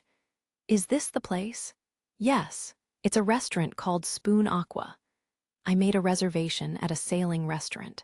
The pure white ship is so large that Sir has to look up at it as she stands there, still in shock. It is not quite on the level of a luxury cruise liner, but it's over 50 meters long, more than large enough to hold all of Hearthstone Manor. A big, showy banner stretches across the ship as it floats idly in the wide waterway. A well-appointed attendant stands at the end of the bridge leading up to the ship next to a stylish sign that has "Welcome aboard," written in Koine. This is a sailing restaurant, right? I've heard there are several of them in Arario, but yes, normally they stay in the docks, but as a special occasion during the festival, they take a loop around Arario's waterways. Then that means it's a dinner cruise. I nod with a smile. Normally, the Spoon Aqua stays moored during business hours, and guests simply get to enjoy the novel experience of having dinner aboard the ship. Originally, the owners had bought an old ship, then had it transported into the city in pieces, rebuilt, and transformed into a chic restaurant. From here in the southwest, near the trading post to the south of the city, where the shopping district stood, every bit of land is already taken, and there's no room for more buildings. So the owners probably had an idea like, if we can't do it on land, then let's open a restaurant on the water. Obviously, they couldn't set out across the sea from Arario itself, but they could at least sail a loop around the city's waterways. I really struggled when it came to picking the restaurant. This was probably the biggest risk I had taken when planning the date. I desperately researched restaurants while Master cracked the whip before finally settling on this one. The food is apparently delicious, and with the money I had earned during Master's training, covering 2 people shouldn't be a problem. But the biggest consideration was that I thought a normal restaurant wouldn't really satisfy Sir, since she's always working at the benevolent mistress. Mia's cooking is fantastic, too, so I had thought that maybe eating on board a ship would be a new and interesting experience. Either way, this was the choice I made, channeling all of my meager wisdom into a small surprise attack. Sir's expression shifts. That's wonderful. You put a lot of thought into choosing this place, didn't you? The Belle who never thinks about anything other than the dungeon actually thought long and hard about how to make me happy. She saw right through me. I can't do anything other than smile awkwardly when she puts it that way. But well, at least she seems to appreciate it. I guess I should just be grateful for that. Sir is in a cheery mood as she grabs my hand, not wanting to wait. The two of us walk across the wooden ramp that leads up to the boat. Once aboard, I give my name, and we're promptly led to a table on the deck. Waiting for us is a stylish white table and matching chairs with a vase of flowers as the centerpiece. And there are several identical tables all around. As someone who's never really been anywhere nicer than an adventurer's tavern, I feel really out of place. I am starting to regret pushing my limits a bit as I desperately try to remember the various things Master drilled into me during our training. At last, the evening sun begrudgingly dips below the horizon and the sky turns dark. That's when an announcement comes from inside the ship. The Spoon Aqua will now set sail. Please enjoy your time aboard. And with that short notice, the ship slowly begins to move. As we pull away from shore, I privately breathe a small sigh of relief. Even Freya Familia probably won't be able to attack us once we're away from land. The Spoon Aqua wouldn't keep its boarding ramp out while sailing, either. It'll just cruise down the middle of the waterway that's as wide as any river, and it should be impossible to make the jump from shore. It should be. Even for Freya Familia A anyway, now that we're cruising along, we can enjoy dinner in peace. But still, though, I can already feel several different sets of eyes. As the servers gracefully start bringing out wine and the first courses, I can feel my neck starting to tingle. It isn't bloodlust, though. Well, I do detect a little bit of hostility, but it doesn't feel like Freya Familia. Is something the matter? No, nothing at all. Oh, haha. Sir is holding her glass as I laugh awkwardly. She pours me a glass of wine, too, as I try to convince myself that I'm just imagining things. Belle, when did he grow up enough to know about such an elegant place? It's my first time having dinner on a ship. Hestia and I were having dinner at the same exact restaurant as Belle and Sir aboard the Spoon Aqua. No matter what escape you might plot, Ace Detective Hestia will see through it. Goddess, that was amazing. While Hestia was devouring her food, Eyes was nodding along as she carefully took a knife to the sole Munier. They were glancing over at Belle as they ate. After Belle had escaped surveillance using magic items, Hestia and Eyes had lost track of him just like Freya Familia, but they had quickly worked together to follow him. Knowing Belle, he's sure to have left behind flyers or advertisements he collected during his date planning. Just wildly searching all around a city as large as Aurario would be the height of foolishness. Hestia, who had closely studied his movement and thought patterns, immediately knew the best move to make. She and Eyes dashed back to Hearthstone Manor, broke into the boy's personal room, and searched high and low for clues until they discovered a pamphlet for Spoon Aqua, just like Hestia had predicted. It had even been neatly circled with a red pen. Hestia had howled, "That's it," and led the charge onto the ship. They had been turned away due to the dress code and had to come back, but they had managed to get on board before Belle and Sor after a breakneck dash. "It's a good thing you were here, too, Wallen What's-Your-Face. I wouldn't have been able to get in here by myself. I just followed you. I didn't do anything. I'll pay the bill." Are you sure? Hestia was wearing a marine blue dress, and Eyes was wearing a pale green dress. The same one she had worn to a certain god's banquet. The cruise dinner service was very popular, so normally Hestia would have been turned away at the door for not having a reservation, but because Eyes was with her, she had gotten a little accommodation from the restaurant. As with so many other businesses, the mere fact of having served a first-tier adventurer was an endorsement that was hard to match. The two of them slipped on board before sunset, and then simply lied in wait for Belle and Sir. And now they could finally put eyes on their target. But still, We're on the inside, and they're on the outer deck, damn it. She's already gotten to the final stage. Beale, where did you learn something like that? Invite me out next time. Belle is kind of handsome. Ah, hey now, no getting any weird ideas, Wallen what's your fis. Even without Hestja's boisterous squawking, they were already drawing a lot of attention. They were an odd pair, to be sure. But Eyes was still the sword princess, and Hestja was the patron goddess of Hestja Familia. Whether they got along or not, there were many guests who were curious to see such a beautiful pairing. Naturally, the two had not noticed it themselves, as their focus was on Belle's table and nothing else. Still, I can't really see her face from here. There were several guests between their tables, in addition to the glass window separating the interior from the outer deck. Their tables were placed just awkwardly enough that Hestja could not get a clear look at Belle's date. Honestly, she wanted to barge in on them right then and there. But the food was unbelievably delicious.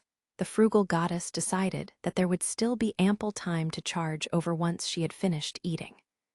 Meanwhile, Eyes was watching Belle, filled with an emotion she could not quite understand, almost like she felt indescribably lonely. Meow, it looks so good. Can I take some, meow? Waiters don't steal food. Hurry up and carry it to the table. Anya and the others were dealing with customers on the same spoon aqua where Belle, Sur, Hestja, and Eyes were eating. Why are we here, working, after going through so much trouble to escape the tavern? What else could we do? This was the only way to sneak into the place they were having dinner. We can't let Peter and his friends' chivalry go to waste after they so kindly yielded their jobs to us for the night, meow. Looked to me like you were pretty menacing with your knife back there. Ranoa grumbled at Chloe's teary-eyed act as the four of them left the kitchen. They were carrying dishes and wine with a practiced ease, dressed in tuxedos. As for how they made their way on board, Ranoa's response was quite succinct. If you've got complaints, send them to the kid. If he hadn't chosen a cruise dinner, we wouldn't have had to force our way aboard like this, meow. Chloe skillfully controlled her voice so that only Ranoa and the others could hear her. The reason they had managed to get on board before Belle and Sur was simple. They had seen Hestja screaming as she dashed across the city with Eyes in tow, and had simply followed along behind them. They could guess easily enough that the only reason the sacrifice, who was supposed to be working at the tavern for them, would be running off somewhere in such a panic, would be because she was searching for her cute little Belle. And besides, we've been trained by Mamma Mia. We're specialists who can match even first-class servers. I'm sure the management here would shed tears of joy to know they had us working for them, meow. How do you figure that? Liu sighed. She fully acknowledged that she was doing something illicit for the sake of personal interest. But it was also true that if she were not there, then Chloe and the others would most likely have gone wild already. Holding in another sigh, she peered through the single pane of glass separating her from Belle and Sur enjoying dinner out on the deck. The deck was being served by different waiters, while they were charged with covering the interior hall, so they wouldn't have an opportunity to go over there. Sir Belle, Liu was still troubled by murky emotions as she watched the two of them. The food served aboard the spoon aqua is as delicious as advertised. I guess they get ingredients from the trading post, where all sorts of things from outside Arario flow into the city, because several of the dishes featured unusual flavors. A bluish olive oil I had never seen before, a reddish cheese with a distinct smell to it, a spicy pepper grown in the Far East.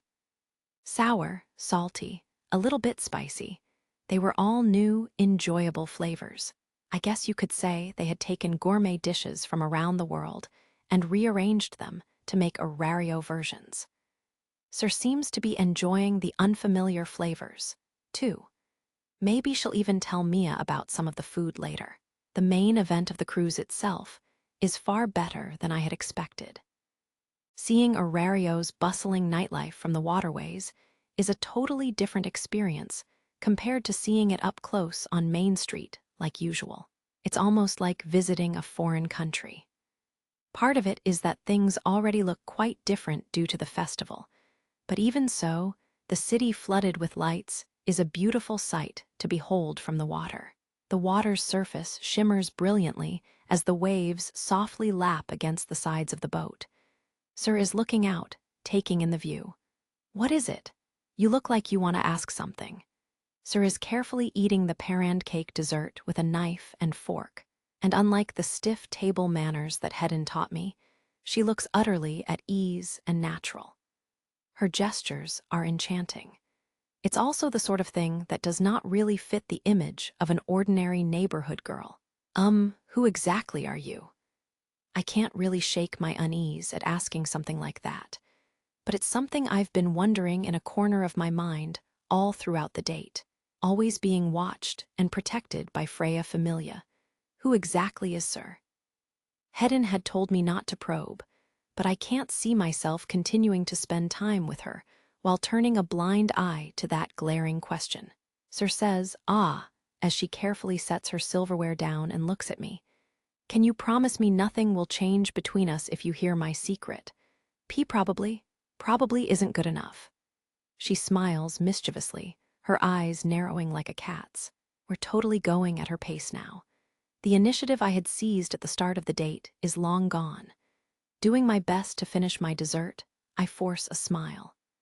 Whatever secret you might have, everything that has happened between us won't change, and it won't change how we are going forward. At least that's what I think. I can't say for sure whether that answer is worthy of full marks, but Sir breaks into a smile as she looks at me. She starts to open her mouth. Boom! There is sudden jolt as the ship shudders. The impact itself isn't too jarring, more like a small boat had run into the side of the ship. The waitstaff and other guests stir as I quickly turn in the direction of the impact. Across the deck on the opposite side of the ship, there is an ice bridge. A narrow part of the waterway has been frozen over, creating a bridge of ice in the air connecting the ship to land. My jaw drops at the sight, but an explanation comes soon enough. Take control of the ship, the group, or rather the adventurers, roar dangerously as they pour onto the ship. It can't be Freya Familia. I almost faint.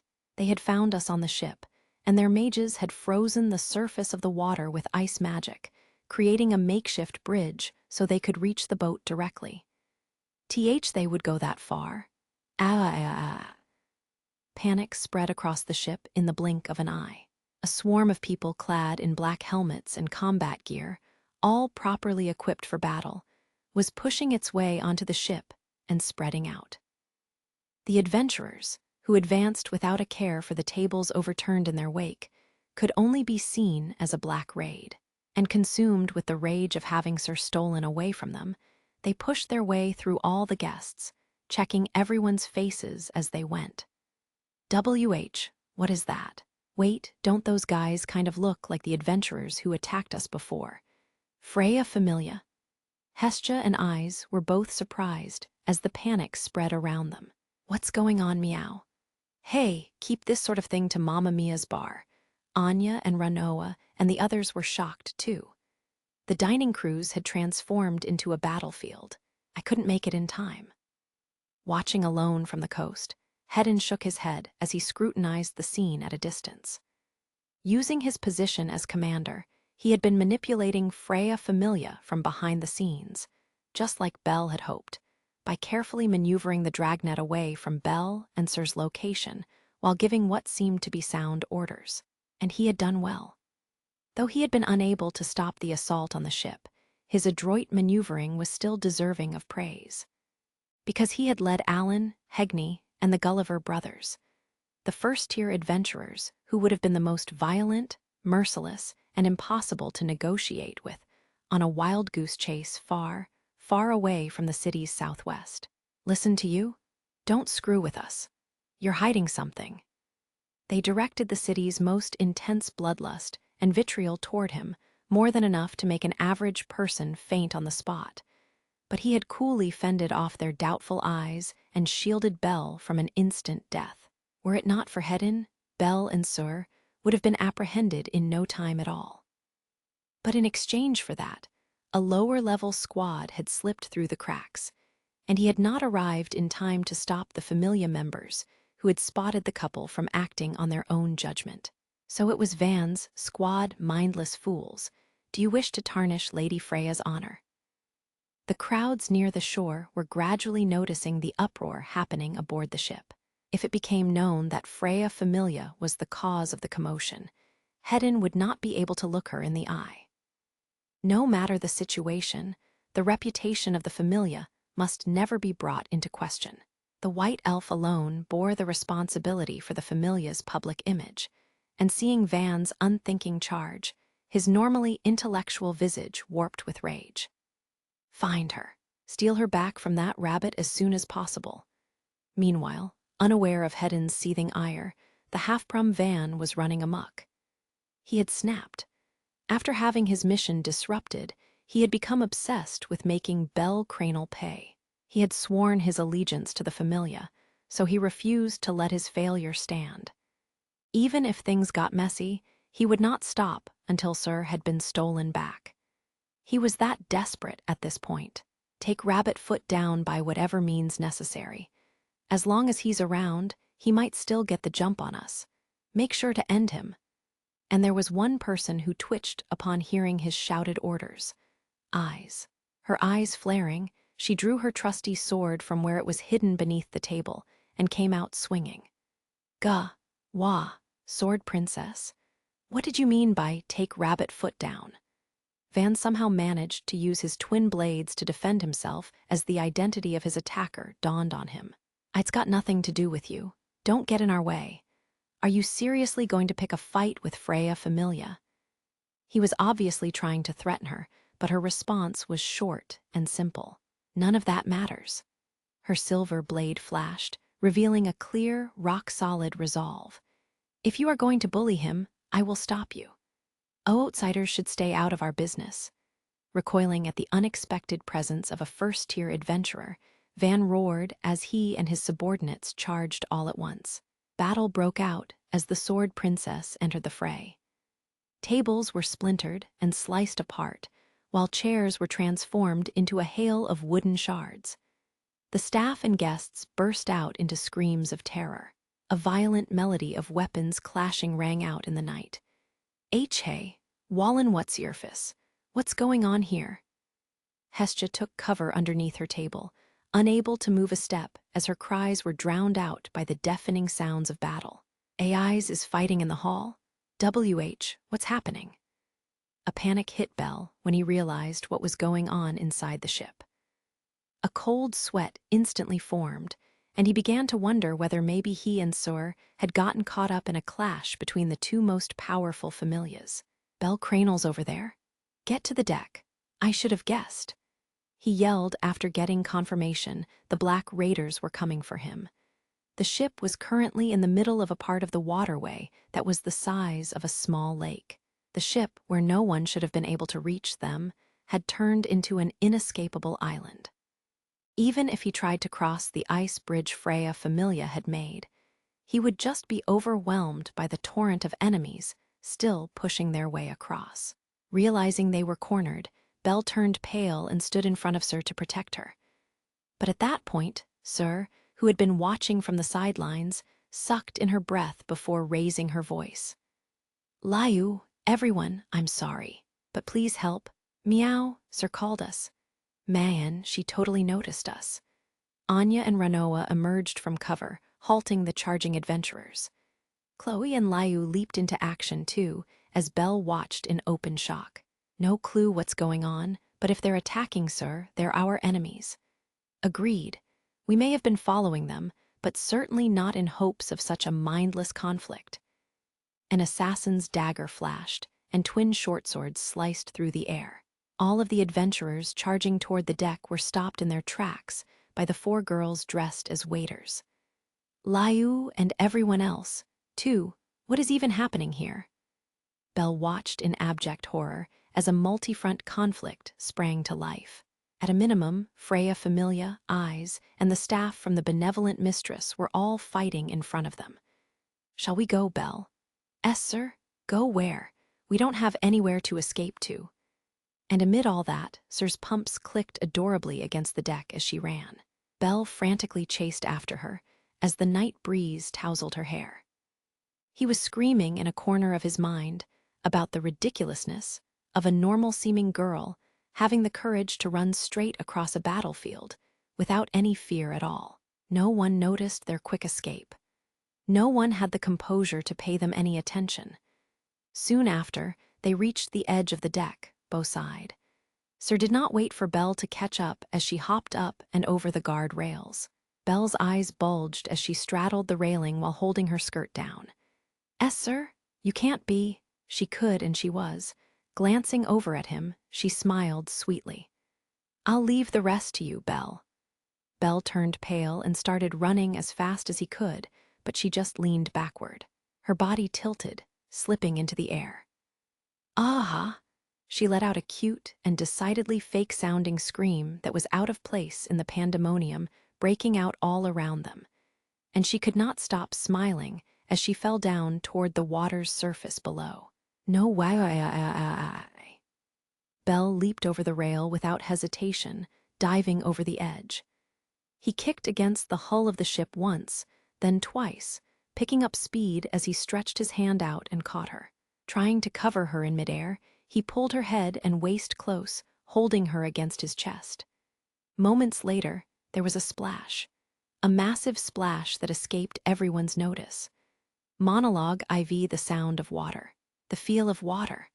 A world of water with a watery moon rippling in the distance. A line of air bubbles streamed upward and disappeared as he embraced me, holding me tightly. A slender but sturdy arm wrapped around my waist. A small, gentle hand held the back of my hand.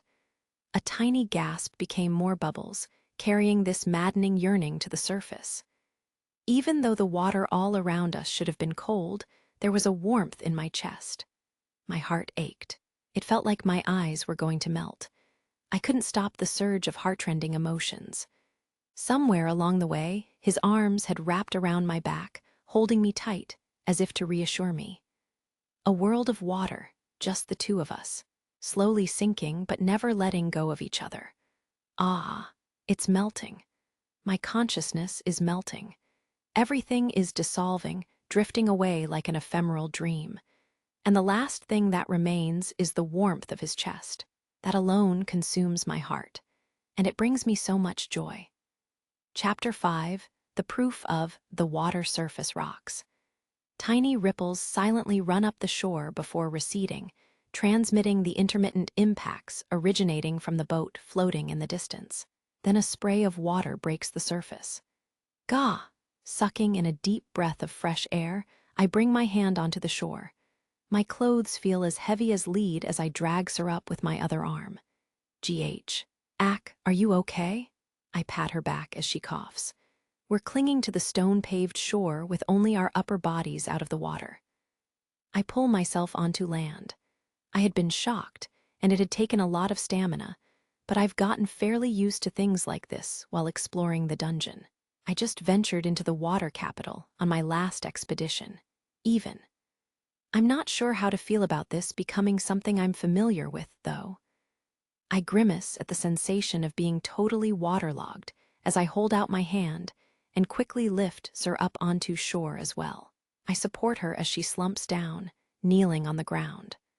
Looking back, I see Spoon Aqua still floating in the distance. The giant hull illuminated by magic stone lights is rocking violently, indicating that the fighting isn't over yet. I can hear what sounds like glass shattering and the pained groans of someone getting blown away. I'm not sure why they were all there, but I am going to have to apologize to Eyes and Liu and everyone else afterward. A mix of gratitude and regret fills my heart as I breathe a sigh of relief that there's no sign of anyone chasing us yet. We ended up on the side of the boat, opposite the ice bridge Freya Familia made. The city's western gate is somewhere behind us. The deserted shore is quiet, beyond the revealing reach of the streetlights. It seems unlikely that anyone has noticed we escaped the ship yet.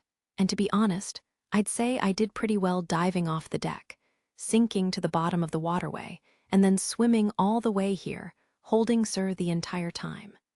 GH. Sir? I notice Sir is trembling slightly as I hold her against my chest. Wait, is she crying? I frantically try to check as she looks down. Ah-ha-ha-ha-ha-ha-ha-ha. When all of a sudden, she bursts out laughing, as if she couldn't hold it in anymore. Her reaction startles me, but there's no stopping her fit of laughter. She's holding one hand to her mouth while pressing the other against her stomach as she lets out a muffled, innocent laughter I've never heard coming from her. That was a first. Huh. That's the first time I've ever done something like that. Raising her head, she examines me from up close, beaming ecstatically. Her cheeks are flushed with excitement, and her eyes are sparkling like stars. My shoulders slump. Well, yeah, an ordinary person would never leap off a boat in order to escape people chasing after her. I guess it's a testament to how much she trusts me, but that was really, really, really reckless. Hit by a sudden wave of exhaustion, I consider telling her off a bit. But when I see the childlike excitement still visible on her face, I end up just smiling weakly. Can you stand up? Yes. I hold my hand out, helping her onto her feet. My clothes are soaked, and the urge to strip down and wring them out a bit hits hard. I can see puddles forming at our feet. I shed my jacket in the water. Even for a top-tier adventurer, trying to swim in that while carrying Sir was just too constricting. Oh yeah, I totally forgot the trunk with magic items on the boat. It'd be nice if someone picked that up for me. My vest clings uncomfortably to my chest as I brush my wet hair out of my eyes. GH. It's the way Sir looks standing there in front of me. It would have been better if I hadn't noticed, but I did. I guess this is what people mean when they say someone's beauty is palpable. My eyes dart away quickly, and it seems like she hasn't noticed my agitation as she touches her hair and breathes a sigh of relief after confirming that she hadn't lost the souvenir we bought together. She steps out of her waterlogged pumps and hooks her fingers inside them to carry them. And then, okay, let's go.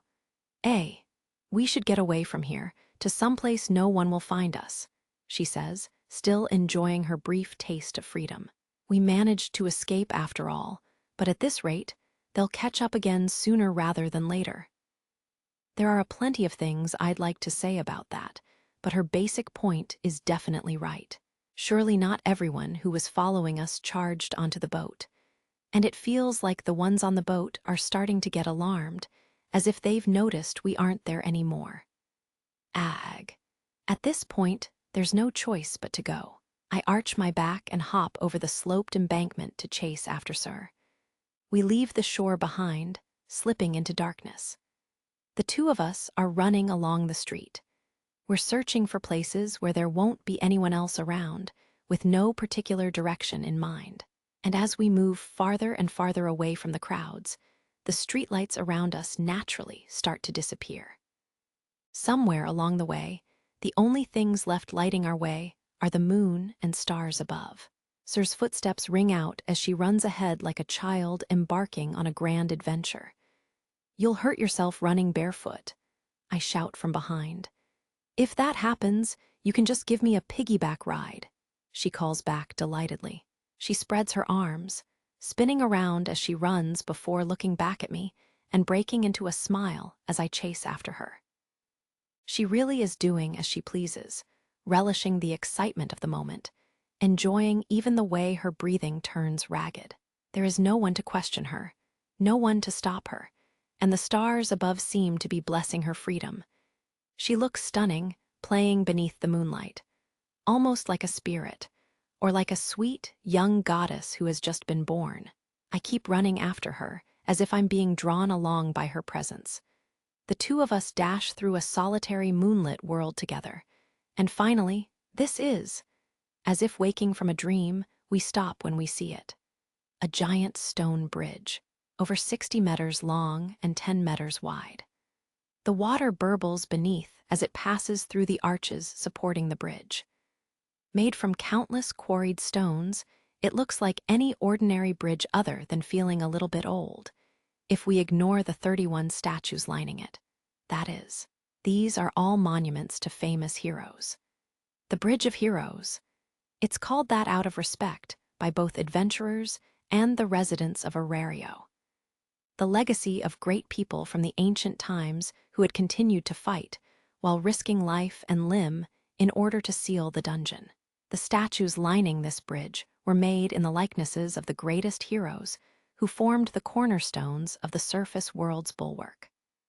Unlike the jet-black monument in the adventurer's graveyard, this bridge of statues had been built before the age of deities began.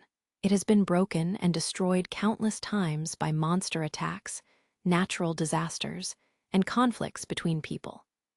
But at some point, someone would always repair the bridge and restore the statues, preserving the physical link connecting the past to present day. As if to declare for all the world, we will never lose our pride. We press forward, setting foot onto the bridge. There are no street lamps here, but the faces of the heroes are still clearly visible in the shining moonlight. The statues are placed at uniform intervals along the railing on either side of the bridge. They are the 31 heroes who had accomplished the most impressive feats of all the heroes who had fought in Arario. They are not ordered by year of death or anything recognizable. There are people from different times scattered all around. The knight Hulrand is there, as is Saryuan, descendant of the Wolfen Emperor, and the Amazon Empress Ivalda, the undead Count Galtsanov, Sidhu the Supreme, Spirit Dynast Sphia, even the high elf Saint Seldia, a holy woman said to have been untouched by all forms of corruption.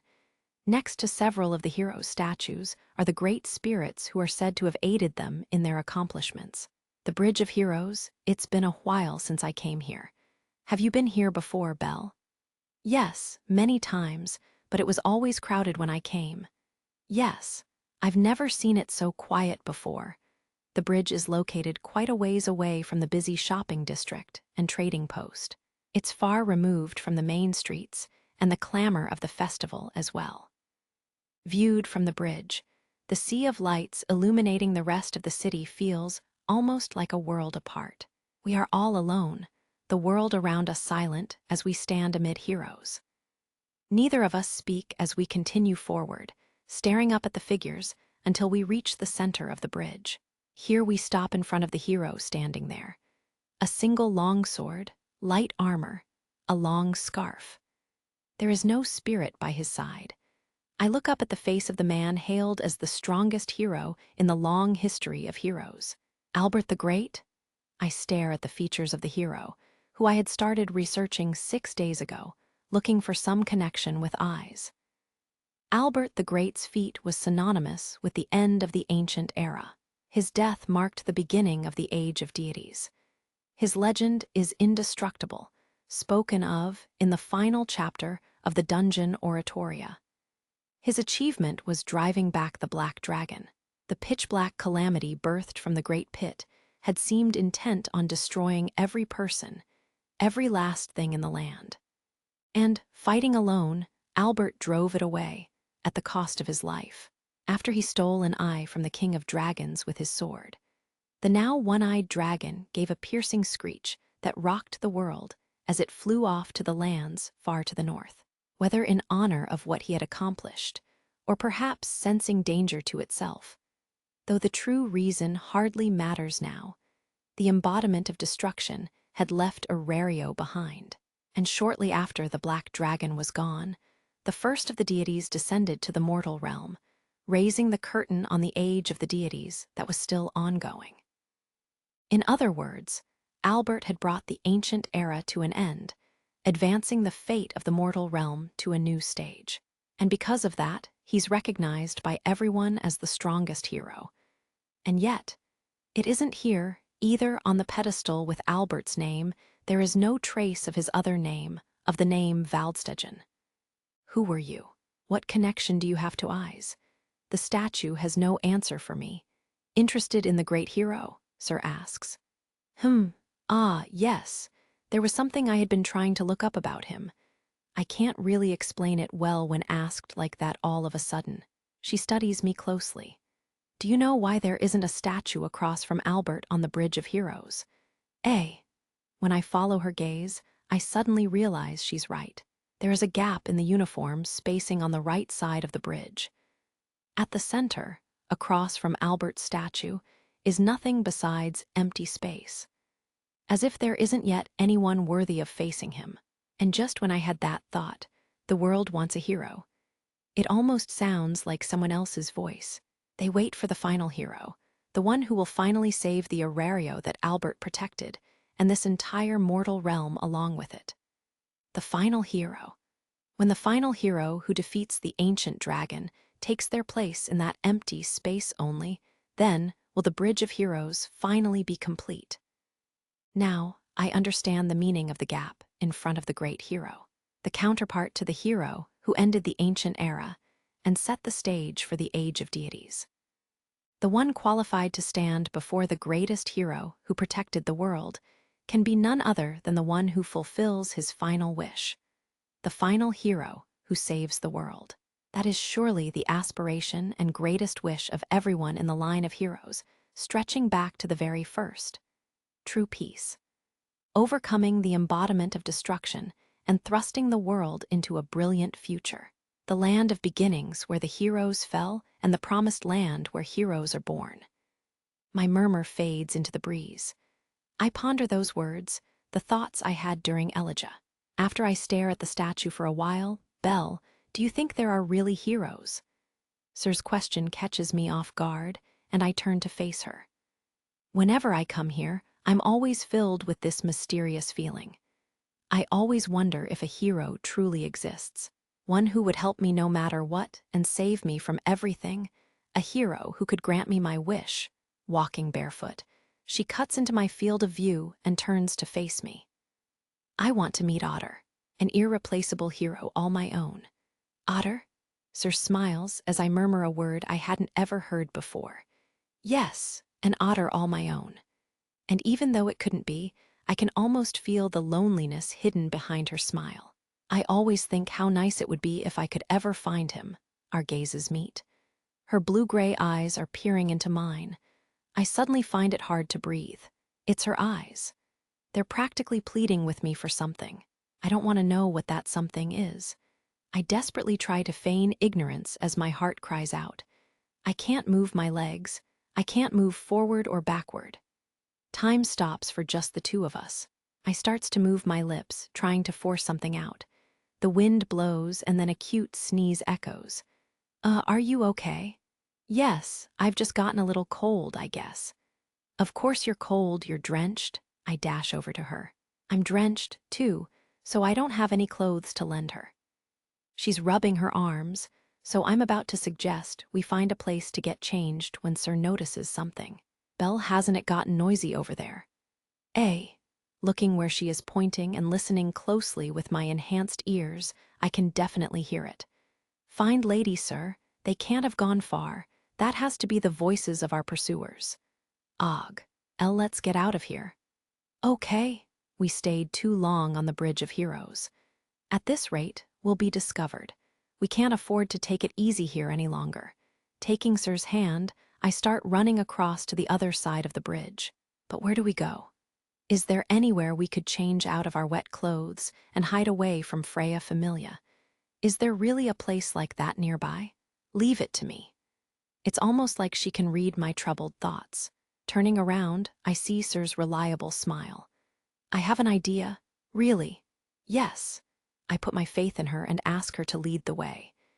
Thinking back on it later, I realize her smile was unmistakably an impish grin. Heading down the back alleys, Sir guides me to an inn. And then she asks for a single room. Wah. And in that room, there is just the one bed.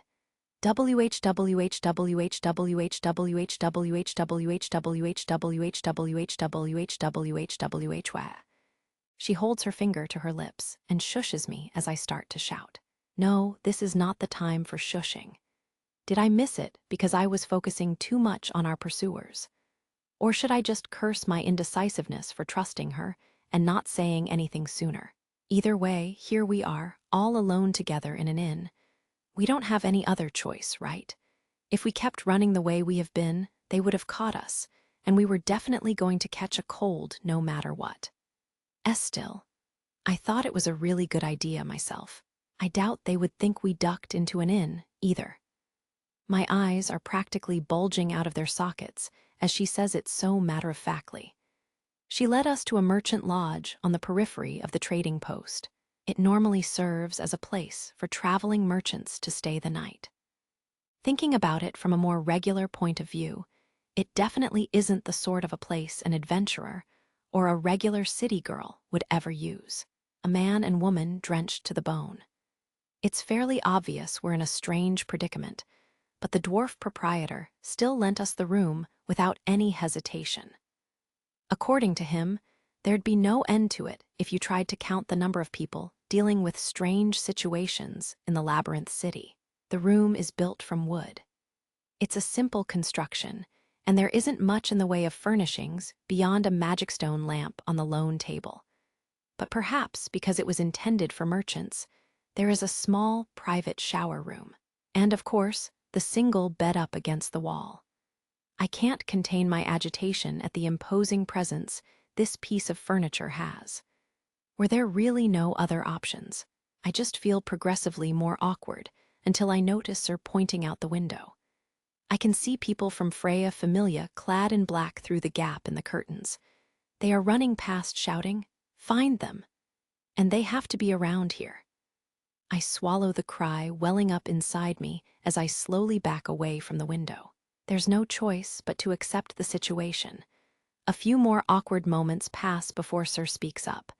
"So then, what should we do?" "What do you mean?" She's standing nearby and looking at me over her shoulder. The bed is right there in front of us. It's a plain bed. It would be a tight fit for both of us, but definitely not too small to share. I glance back at her after staring blankly at the bed. Her small, vibrant lips part slightly. For some reason, the way she did that looked almost terrifyingly lascivious, even though that couldn't possibly have been intentional. A droplet of water falls from her soaked hair onto her dress. Drawn by that movement, my gaze drifts lower, and I notice that her underwear is clearly visible through her wet dress. I turn intensely red. Please take a shower first." I turn away without even realizing it as I shout, my agitation clear as day in my voice. I tried to say, "I can wait, so please go ahead and warm yourself up," but I couldn't make my mouth obey my brain. A beat later, "Very well." Her presence moves away. I hear the door to the shower room open and close.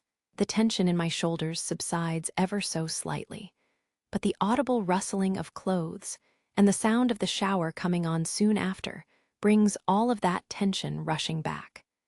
My mind goes completely blank. A change of clothes. I have to get a change of clothes.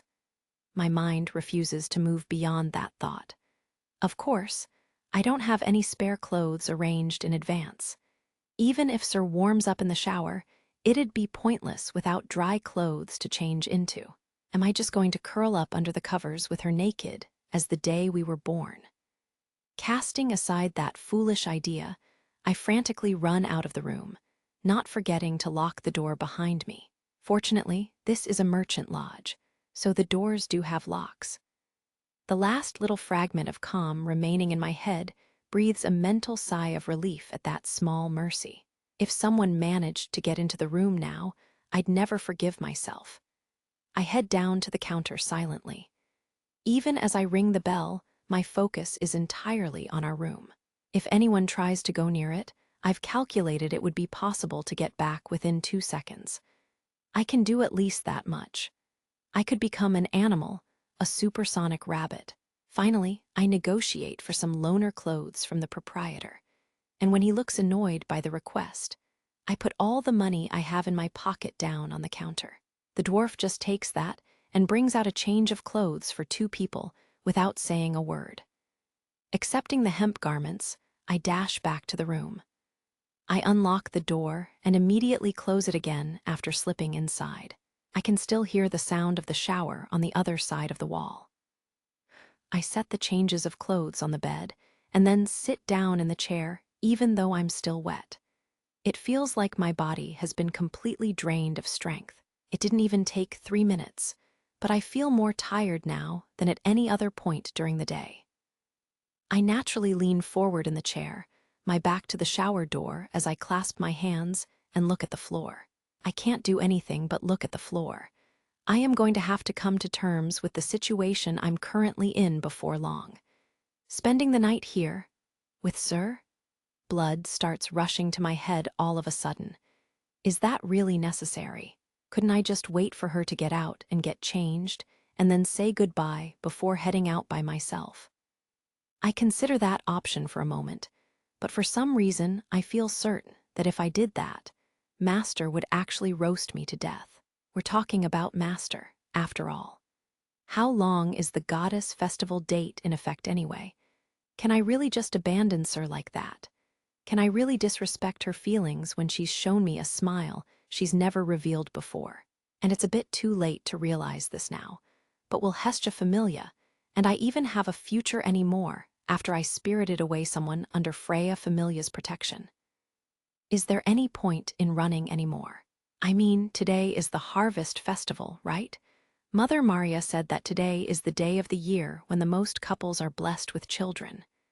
Fina's innocent voice suddenly bubbles up in my head. Stop it. No more weird thoughts. Don't make me think about it. I don't need any weird foreshadowing. Please, my mind spins aimlessly, even though this is hardly the time for idle daydreams. I just can't seem to focus. Utterly confused, I can do nothing more than seek guidance from my elders in life. What would Master and Gramps, who raised me, say in this situation? What should I do? If she brought you to an inn, then simply go with the flow. Or rather, let her have her way with you. What was that correction? Belle, my boy, just keep sprinting until you reach the next stage of adulthood. Fan the flames of passion and charge forward. Damn it, Gramps. This is useless. There isn't anything I can rely on. That definitely sounded like something the two of them would say, but I'm still at my wit's end. Anyway, I can't dwell on it. Just because I decided I couldn't afford to be forever dense about things like that after the incident with Haruheim doesn't mean I should let my imagination run wild now. And besides, there's no way Sir has any ulterior motives. In order to come back to my senses, I began to list the names of monsters in the dungeon. Goblins, kobolds, jackbirds, woe shadows, dungeon lizards, killer ants, needle rabbits, orcs, imps, minotaurs, MINOT, a URSMINOT, a URSMINOT, a URSMINOT, a URSMINOT, a URSMINOT, a URS. And then the shower stops. Gah! I twitch, half sitting as I turn around Krieg. The shower door opens ever so slightly. Belle, do you have a change of clothes? I'm surprised for a moment before bundling up the clothes on the bed and dashing over to put them into the wet hands reaching out from behind the door. And the moment I give them to her, I see her blue-gray eyes through the gap. And also a glimpse of her collarbone and her smooth, flushed skin. I step back silently and turn away from the door. It should go without saying what color my face is right now. I can't bring myself to move, and after a short while, Sir steps out. The shower's free now. Okay, thank you. My eyes are glued to the floor. I can't bring myself to meet her gaze as I move past her and into the shower room. The modest stone flooring has water splashed all around it, and the towel she had just used is neatly folded up. The wet clothes she had taken off are nowhere to be seen. I lay my soaking clothes on the floor. A twist of the valve severs the connection to the water heater, and then I set the pressure to full blast. The water sprays over my head. It's not like I'm trying to do anything, I murmur, trying to convince myself as the shower rains down on me. Instead of a hot shower, I let cold water wash over me in an attempt to calm my heart. I sort of feel like I've been set up, and I definitely lost my cool earlier, but I just need to remember this isn't anything to worry about. It's nothing more than unavoidable emergency measures. That's right. I'm going to end up staying out overnight without permission, but I'll simply have to beg the goddess for forgiveness tomorrow. I can let Sir take the bed and sleep on the floor. Sleeping on the floor would be practically paradise compared to the 37th floor of the dungeon. That's what I thought at least. After wiping myself down and getting dressed, I open the door. Sir looks up from her perch on the edge of the bed. She isn't wearing anything other than the shirt. Just a single baggy top buttoned up in the front. Her soft thighs and slender legs are bare beneath the hem, and I'm sure she isn't wearing any underwear, either. I come really close to fainting on the spot. What happened to your clothes? I couldn't wear the pants. They're too baggy and keep falling down. My first assumption is that she's lying, but then I notice. In my flustered rush, I had handed her the larger set of clothes. The outfit I am currently wearing is the women's-sized set. All I can do is feel bitter about the fact that they fit so well and desperately curse my idiocy for making such a careless mistake. Sir's let her hair down. Normally, she wears it up, but with no restraints, it streams freely down her back. Surprised by how long and alluring it is, my heart starts running wild. She almost looks like a totally different person, or maybe this is Sir's natural self. I can't breathe. I'll sleep on the floor so you can take the bed. That's no good. Let's sleep together. I can't. Why not? Because I can't do it. No matter what, my goddess would be mad at me. But I might die from the guilt if I made you sleep on the floor. Liar. Honestly, I can't even follow the conversation we're having anymore. I'm standing still while she's sitting on the bed. There's only a half-hearted gap between us as I look down and she looks up. How about having a seat? She asks kindly, worrying after seeing me stand there motionlessly. I glance over at the chair. Her wet dress is laid out over it to dry. I can't use that. Giving in, I sit down next to her. But I leave an unnaturally large space between us. You aren't going to do anything. My heart skips a beat. I'm not sure what you're talking about. I play dumb as my voice trembles. A new quiet falls over the room. The festival is still going outside. People laughing, music playing, fireworks going off, all of it can be heard faintly in the background. The celebrations in the distance sound lovely. At this very moment, though, I am terrified of how conscious I am that Sir is a woman. For some reason, it feels like a part of me might be changed forever, as if I'll lose the right to have feelings for someone else ever again. Why? After managing to get that much out, I hesitate before trying to put it into words again. Why did you ask me out on a date? I did it. I asked something that I shouldn't have, even though there obviously couldn't be any other reason for a date like this. Out of desperation, I grasp in the dark for some other reason, anything to keep me afloat. But before I have the chance to berate myself for asking something so awful, Sir answers. Because I wanted to let you know that I love you. I wanted to show just how much I love you. She shakes her head slightly and then continues softly. I wanted to prove it. Before I can express my shock, the bed creaks. Looking up in alarm, I find Sir directly in front of my face, right before she pushes me down onto the mattress. For a second, all I can see is the ceiling. The moment I realize what happened, I reflexively try to sit back up, but she has already gently placed her hands on my shoulders, pinning me down. They are even trembling slightly, but right now, her hands feel heavier than anything I have ever known. I prop myself up slightly on my elbows, eyes wide as the bed creaks again, louder than before. She pulls herself even closer, hovering right over me. I wanted to prove it. Her voice is faint, and her eyes quiver as she places a hand on my cheek. Her face is barely a hairbreadth away. I might accidentally touch her with the slightest move. This isn't love. The world falls away as her tiny lips draw close to mine, as if to keep me from finishing. Maybe she herself doesn't realize what she's doing. That moment, a golden light flashes through my mind.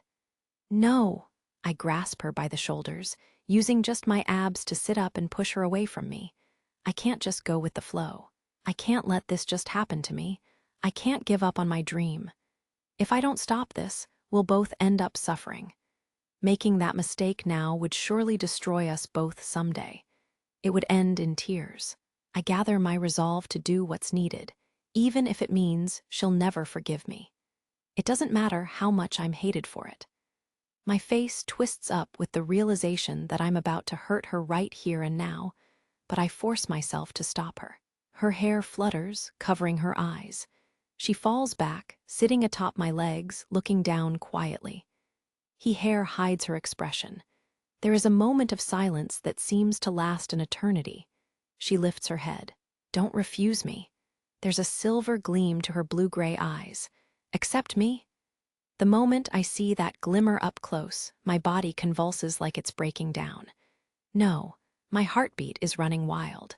My body is trying to surrender to that flash of silver, as if it's an irresistible force of nature. I freeze, my breath leaving me as her face approaches mine again. She places both hands on my chest, trying to verify with her lips, but the hieroglyphs etched into my back start to burn, as if trying to resist. No matter how much my body longs to submit, that yearning refuses to fade. My heart aches and my eyes warp as I murmur one word. Sir, pleading with her. She shudders, like a bolt of lightning just hit her. It looks like she reacted to that name. Or maybe it's because she saw her reflection in my eyes. She suddenly draws back. The silver gleam in her eyes fades, and she looks dumbfounded, wrapping her arms around herself as if even she can't believe what she had just done. No, that's not right. This isn't like Sir.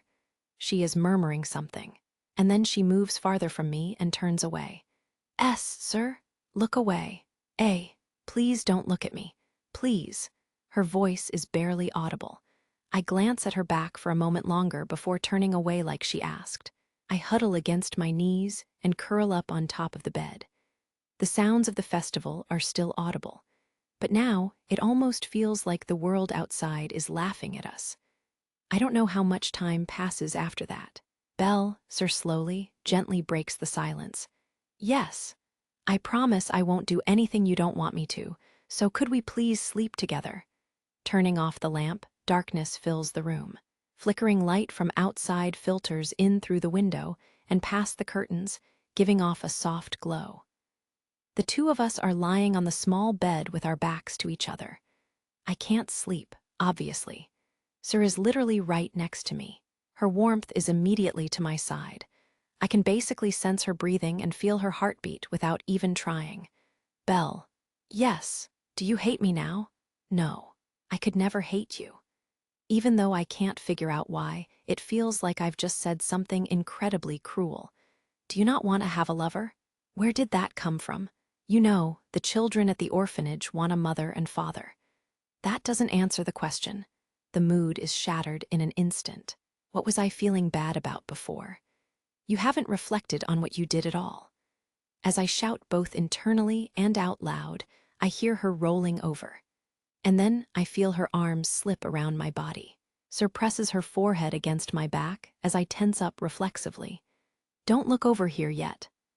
I had started to turn to face her, but she stops me before I get very far. All I can do is shiver as she wraps her arms around my stomach and presses her body up against mine. Sir, you said you wouldn't, but I'm cold. Sure enough, the parts of her arms I can feel are definitely cold. Still, even so, though, I try to break free of the embrace, but I can sense her pouting lips up against my back.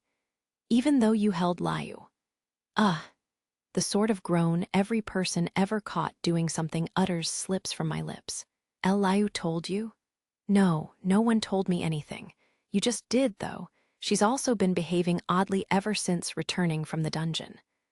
A troubled smile crosses my lips. I'm disappointed in myself for taking the bait so easily.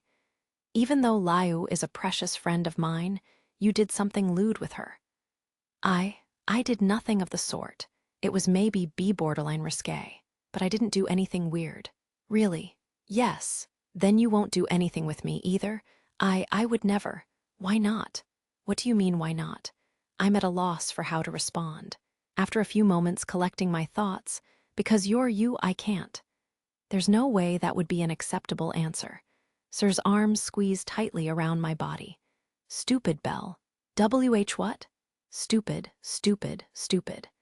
She presses her forehead against my back, shaking her head back and forth as she keeps berating me. With no idea what I should do to make things better, I just let her keep going. I can't do anything other than continue to rest my head on my arm and stare at the wall next to the bed. Stupid. Her voice dies down to a prolonged sigh that seeps into my back. It is almost childlike. I saw many new sides to Sir today, and learned so many things about her that I had never known before. My heart has been racing since earlier, and I still can't get it under control. But while it might be a bit mean, I am absolutely relieved that the mood from before has faded. I'm glad that we can get through this without something between us changing irrevocably, and I make no effort to consider just how awful a thought that might have been. Sir, why did you? Haltingly, struggling to find the right words, I try to get at the same question as before. Still pressing her head against my back, she slowly responds. Because I thought if I was the same as the others, if I was the same as Liu and them, that wouldn't be enough. The same. What do you mean? It's something a child like you would never understand. She says it a little forcefully, as if pushing me away. But after a few moments, she murmurs, I don't even understand it myself. Why am I so desperate? Desperate? Yes. Madly hanging on out of fear, I'll let it slip through my fingers, desperately wishing and clawing. Soft, fragmented words fill the silence, running into my back. It is almost like a lullaby, one not meant for me, but for Sir herself. Ah, that's it. That's why Her soft whispers fade away at last. I can feel her eyelids closing against my back. It doesn't sound like she is asleep yet, but I can tell that she wouldn't be opening her eyes for me again tonight. Looking down at the slender arms embracing me, feeling her warmth against my back, I slowly close my eyes as well. I am exhausted. In a certain sense, this day has been more tiring than venturing into the dungeon, and so I gradually drift off to sleep in her embrace. The soft, regular sounds of quiet slumber fill the room after the hour hand had made 2 trips around the clock. Sir slowly opened her eyes. She gently untangled her arms, careful not to wake him as she sat up in bed. He must have been enduring extraordinary fatigue because he did not notice her sitting up at all. Or perhaps it was because he instinctively trusted her, believed in her promise. His innocent face as he slept there was both lovely and painful to look at, but she could not bring herself to touch either hair or cheek with her outstretched hand. Moonlight shone through the window. The faint glimmer almost seemed like an announcement that midnight had arrived, but there was no carriage to pick her up. Sir looked down at his face one last time and whispered softly, "Tomorrow, if we meet again, I'll." Only the light of the moon heard the rest. She silently left the bed, slipped into her dress that had not finished drying yet, and once she was ready, she left the room. She did not turn to look back. Monologue v. love is a cruel thing. Unrequited love is considered a virtue. But I know to my core just how truly brutal such a one-sided love could be, because the object of that love would never reciprocate. It would never be rewarded. Passion or lust were the only ways to maintain their attention. But if the one you loved was kind enough to realize that accepting that passion and answering that lust would only hurt the both of you in the future, if the one you loved could not bring themselves to simply accept it, if the one you loved possessed an unclouded heart that did not wallow in desire, if the one you loved never lost themselves, then what was there to do? It would be simple enough to laugh it off as the act of a child. But the older and longer-lived you become, the more you realize how difficult that choice truly is, how hard that is to come by. Compassion is a poison. Rapture is toxic. And for anyone who would give in out of sympathy, the relationship would become a cross that both of you would bear until it ended in pain and suffering for all. With the pure longing he held in his heart, he would surely never waver. If he were to ever be corrupted, it would be by force alone. His clumsy, high-minded way of living would never submit. And if he were to be tainted, he might very well continue to push onward regardless, never giving up on his desires, even as he bore the stain on his heart. When faced with someone like that, how would you gain his heart? I do not have an answer. He is cruel. But even so, or rather precisely because of that, I am grateful to him, and I despise him, because your sublime way of living is driving even a goddess mad. Fragment SYRS Origin Snow was falling. Beautiful, merciless white shards fell from the heavens, gathering around a frozen body. It was alone, cold. There were none who would embrace it, none who would relieve its hunger. Its gradually freezing arms and legs were an inevitable reality, its filthy body an inescapable fact. Why am I so filthy, so poor, so empty, so cold? The same questions flitted through my ashen heart for the 1000th time, only to disappear again. As my consciousness faded, I pondered seriously what to do to make my body not my own anymore. And as I pondered it, I decided to stop living. That was when it happened. "Are you okay?" A soothing soprano voice rang in my ears. It wrenched open the eyelids that were on the verge of closing, and the moment I saw her, my eyes opened wide. A being more beautiful, more blessed, more fulfilled, more warm than anyone I had ever seen was standing right there. It was the first time I had learned that sort of being could exist in this world. "I was thinking of helping you, but is there anything you desire?" She posed the question as if she merely wanted to amuse herself, or perhaps it was to catch the glimmer of a wish hidden deep within myself. There is. Of course there is. Realizing that there could be a being so beautiful, so blessed, so fulfilled, so warm, there was just one feeling in my heart. It was not envy or yearning or jealousy. It was an insatiable craving. I want to become you. I want to stop being me and become clean, warm. I want to become you.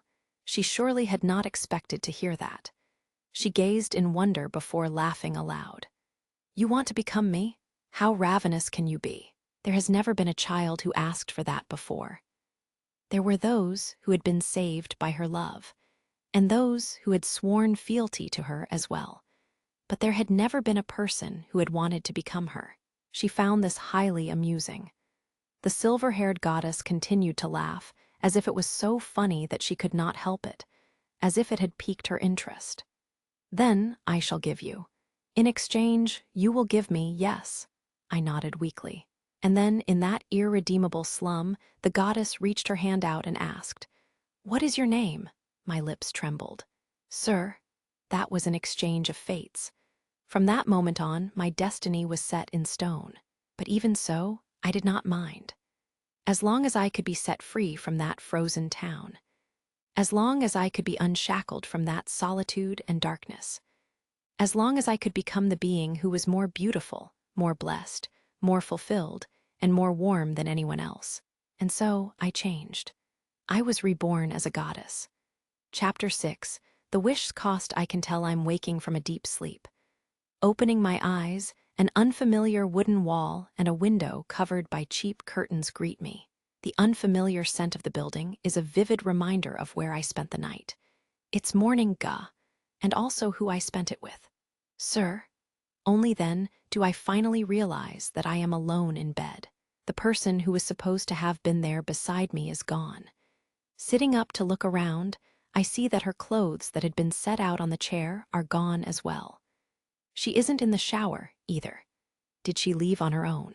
Even if I was exhausted, how out of it was I to have not even noticed? And why? Does she actually hate me after everything that happened? The other possibility that comes to mind is that Freya Familia has taken her away. I shudder at the thought. It's incredibly unlikely, since I'm obviously still alive and well. But maybe she had protected me. Even I can tell my imagination is just running wild at this point, and I can't stand around thinking about it forever. I quickly get dressed, grimacing at the unpleasant dampness of the half-dried clothes. I pause for a moment in my hurried rush to leave. There is a single item on top of the table, a silver accessory with blue decorations, one half of the matching pair. I stare at it for a moment before slipping it into my pocket and running out of the room. "Sir, where are you?" I ask the dwarf on the first floor, but he doesn't know where she went either, and she didn't leave a message for me. I exit the inn. Ashen clouds form a solid wall above. Unfortunately, the weather changed, and the second day of the festival will be happening under overcast skies. Those are heavy clouds. What a troublesome color. It might rain later. I start sprinting, quickly speeding up. I look everywhere as I retrace our path from last night in my head. The Bridge of Heroes, coming ashore, the waterway cruise. It has been through some rough sailing, but I spot Spoon Aqua safely docked at its pier. After we left, Freya Familia and everyone else had no more reason to continue fighting, so the night had ended without too major an incident, I guess. I find an employee who had been there last night and try asking if he had seen Sir, but he doesn't know anything either. He does hand me the trunk I had forgotten last night, though. The magic items inside are all safe and sound. I thank him before continuing my search. Unsurprisingly, I make very little headway running around aimlessly.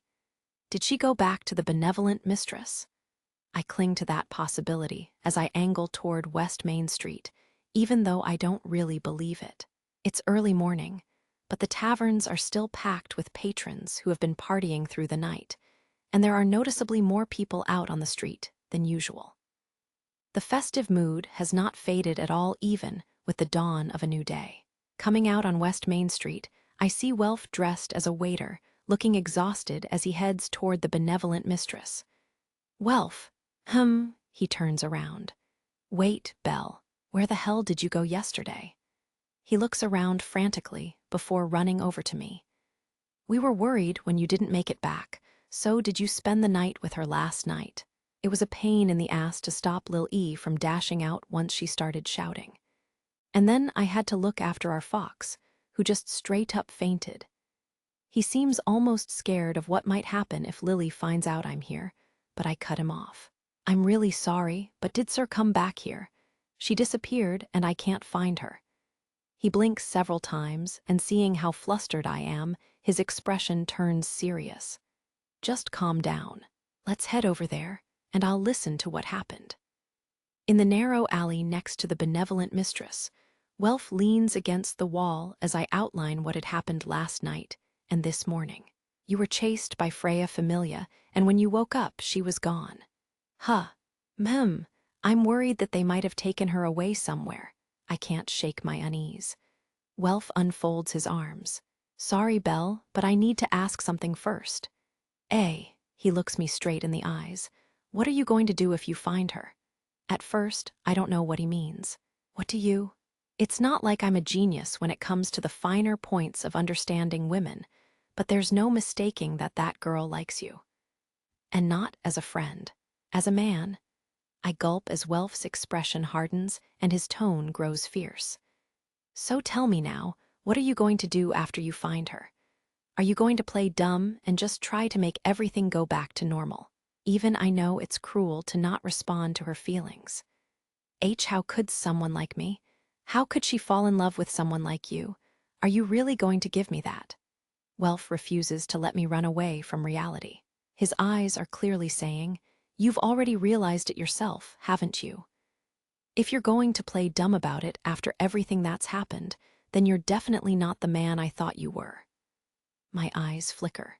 I'm not blaming him, but it does feel like he's pummeling my heart with a battering ram. Of course, I noticed. I kept telling myself to not be conceited, that it would be unbearably embarrassing if it was all just a misunderstanding on my part. I did my best to convince myself and to lie to myself about it. But I had been hazily aware of it during the date yesterday, and then unmistakably later that night.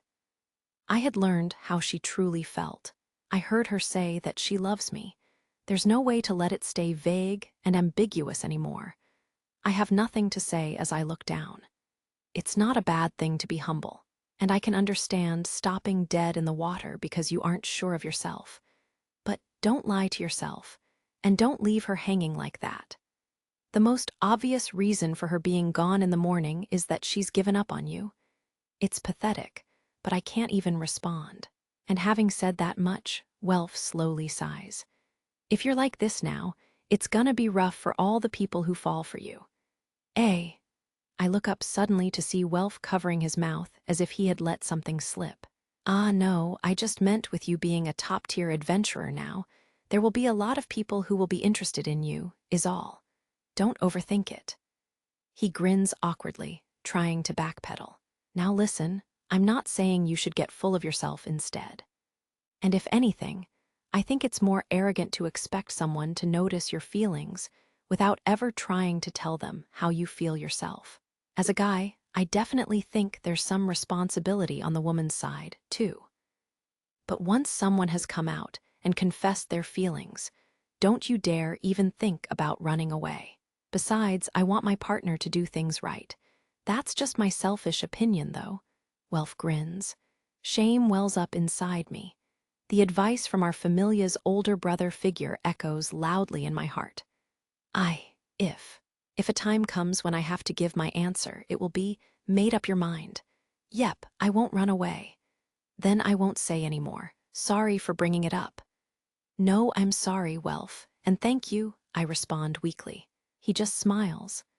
Welf really does feel like an older brother. Then he quickly changes tack, saying, back to the original topic. I don't know where she went, but you're sure she's got some connection with Freya Familia, right? In that case, there's nothing to do but contact them, right? You mean go straight to Freya Familia? Yeah, I doubt a single girl all on her own could really avoid a swarm of upper-tier adventurers who are intent on finding her. Welf is thinking along the same lines I had been. It's weird to call it protection under these circumstances, but odds are high that they have already caught Sir. If so, then asking them directly would probably be the fastest way to find out. You don't have to worry about causing problems for us by carelessly approaching them. Even in the worst case, I'm sure it won't spill over into a full-on conflict, probably. Why, yeah, probably. I'd love to help you, but sorry, I don't think any of us are going to be able to get away today. We've got forced labor to deal with here. Forced labor. We got the rough end of the stick because that merry band ditched their shifts. And there's no escaping that dwarf's eyes, seriously. Apparently, Welf and the others had been forced to keep working at the tavern. Mia had said they would be taking the place of the girls who had run away, which explains why he looks so absolutely worn out.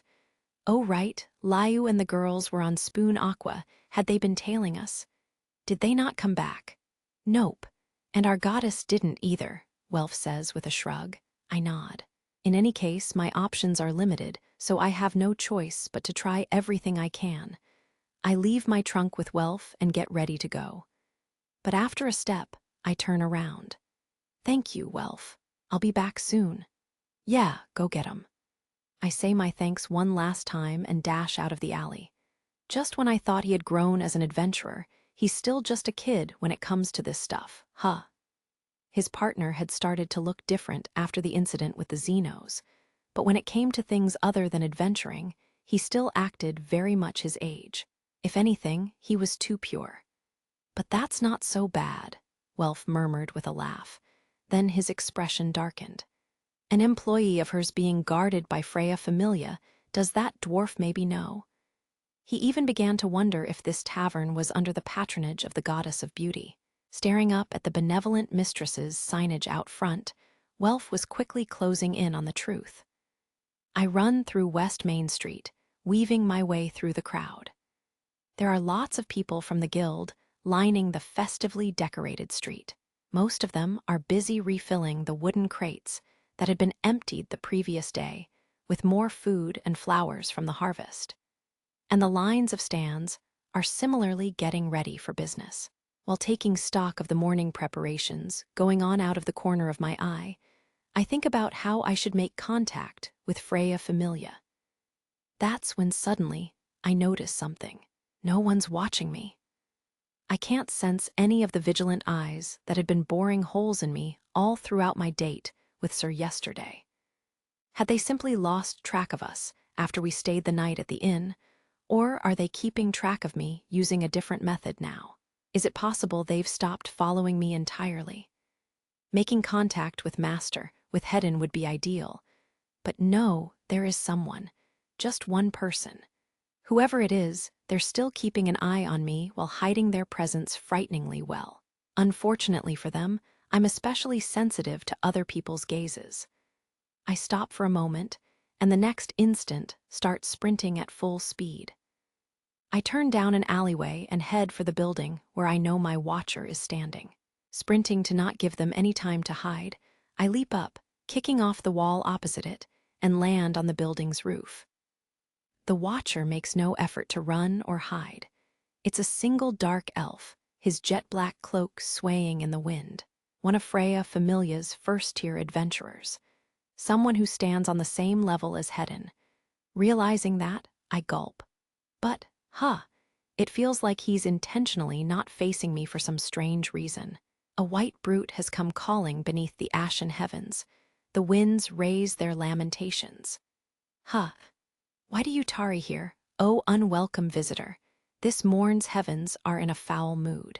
If you wish not to be drawn into the mad frenzy, then begone post-haste. I seriously can't understand what he's saying at all, but the way the wind rustles his cloak makes him look aloof and proud. From behind, he looks incredibly cool. But for some reason, I can't say why exactly, he has this distinct smell, is he? Are you the one the deities call the, sick-edge lord? The moment that title crosses my lips, the dark elf, Freya Familia's first-tier adventurer Hegni Ragnar, whirls around to face me. Bite thy tongue. Address me not by that abhorrent title. He has an almost painfully well-proportioned face, though his green eyes are already filling with tears. Mine form is haunted by no affliction, nor have I been afflicted by a divine plague. I am so sorry. Ugh, just quit it, please. Don't look at me like that. And don't call me that name. I don't know what it means, but it feels like everyone's making fun of me when they call me that. My apologies. I can't deal with people I've never met before. I just can't. It's so embarrassing. I want to die. Ghhhh. My pitch-black persona just crumbles away. Yeah, I feel like I understand what the deities mean when they talk about revealing your true character now. Hegni is even more socially awkward than Eyes, and he seems to be incredibly nervous by nature. The way he talks and acts just exacerbates the problem. Oh yeah. When I had asked Hedin about the other first-tier adventurers in his familia out of curiosity, he wouldn't tell me anything about anyone, but he did say something like, Hegni is just a fool. Do you by any chance know where Sir went? I ask, feeling guilty as I watch him wipe his eyes. His face hardens, and the imposing presence from earlier returns. We art in search of the sacred princess ourselves. Why you are? The multitude of followers have unfettered thee from thy prison and are earnestly pursuing more joyful tidings. In this great capital, verily like a whirlwind. Mine fate is to become the eternal chains punishing the hare should the worst come to pass, for mine name is Alv. I still can't really understand what he is actually saying, but I think I got the gist. Gramps used to run his mouth sort of like that sometimes way back when, too. It sounds like almost everyone else in Freya Familia has decided to leave me alone and is now frantically searching for Sir, who has disappeared somewhere. And Hegni is continuing to track me just in case he needs to know where to find me, or something along those lines. Which means Freya Familia has lost track of Sir, too. Where could she have gone? Something almost like an impatient unease starts to well up inside me. And, as if he can sense that, Hegni, who had been watching me blankly, all of a sudden focuses his gaze directly on me. Did you gain resplendent, eternal memories, reminiscences that will never fade? There will be no time for a sorrowful parting. Therefore, I am asking if you have completed your farewells. For a moment, I actually have no idea what he's saying. It doesn't make any sense at all, but I start reacting to the words echoing in my ears. Reminiscences? Parting? What does that all mean? The girl has called upon you, not the goddess. No matter thy decision, the fate that awaits shall remain unaltered. My foresight has revealed as much to me at the very least. That is how I see it. Like every other time, I can't really grasp what he's trying to tell me. Interpreting or even guessing is impossible here. It just doesn't make any sense. But I am badly shaken by the fact that it almost sounded like he said, "She will disappear." What happened to Sir? Is something going to happen to her? In my alarm, I unconsciously approach Hegni. Eep, DDDD, don't get any closer. If you get that close, the eyes. Ah, I can't do it. Run away. Hegni recoils in fear and leaps down from the roof. HNN, W8. I run to the railing and hop down into the back alley. I saw his fluttering black cape slip past. Sir is going to disappear.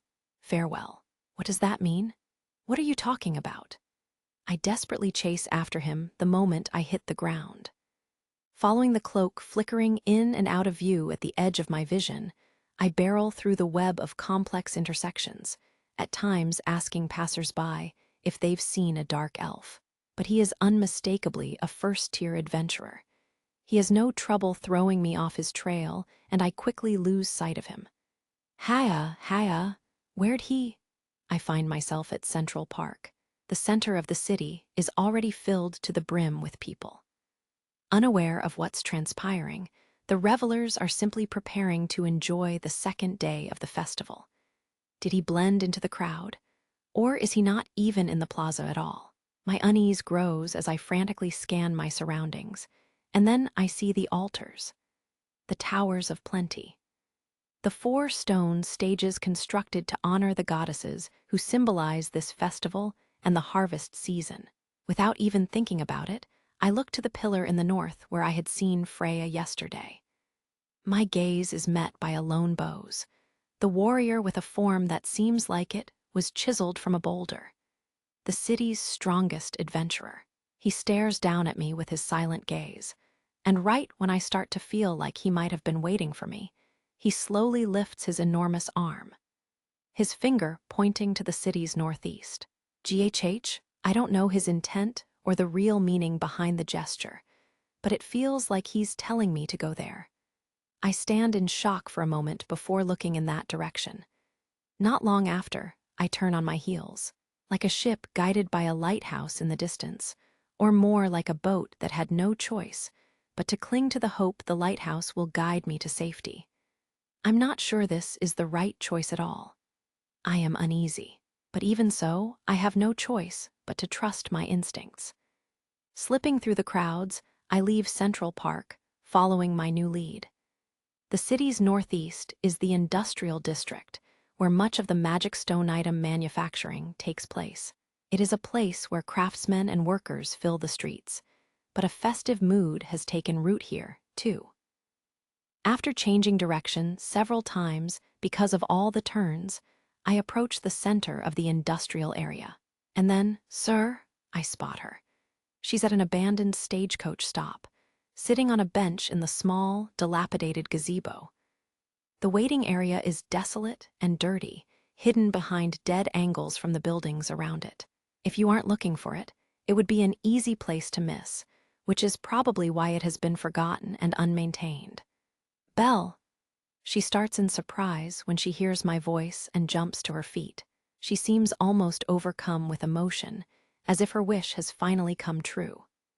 Her damp, blue-gray eyes, the way she presses her hand against her chest, the weak smile that seems like it might shatter into countless shards at any moment. Seeing her like this makes me nervous. She looks like she might break into tears, but the emotion in her eyes is, "I'm so happy that we could meet again, that you found me." "What do you mean?" "I'm sorry, please just pretend you didn't hear that." There's no way I can do that. I still don't understand what's going on. As I start walking over, she suddenly starts looking around. I can't explain why, but when I see her face from the side like this, it feels like I am getting a glimpse of the determination to break an oath. She focuses on a point in the distance and purses her lips, as if resolving herself. "Please come with me, Belle."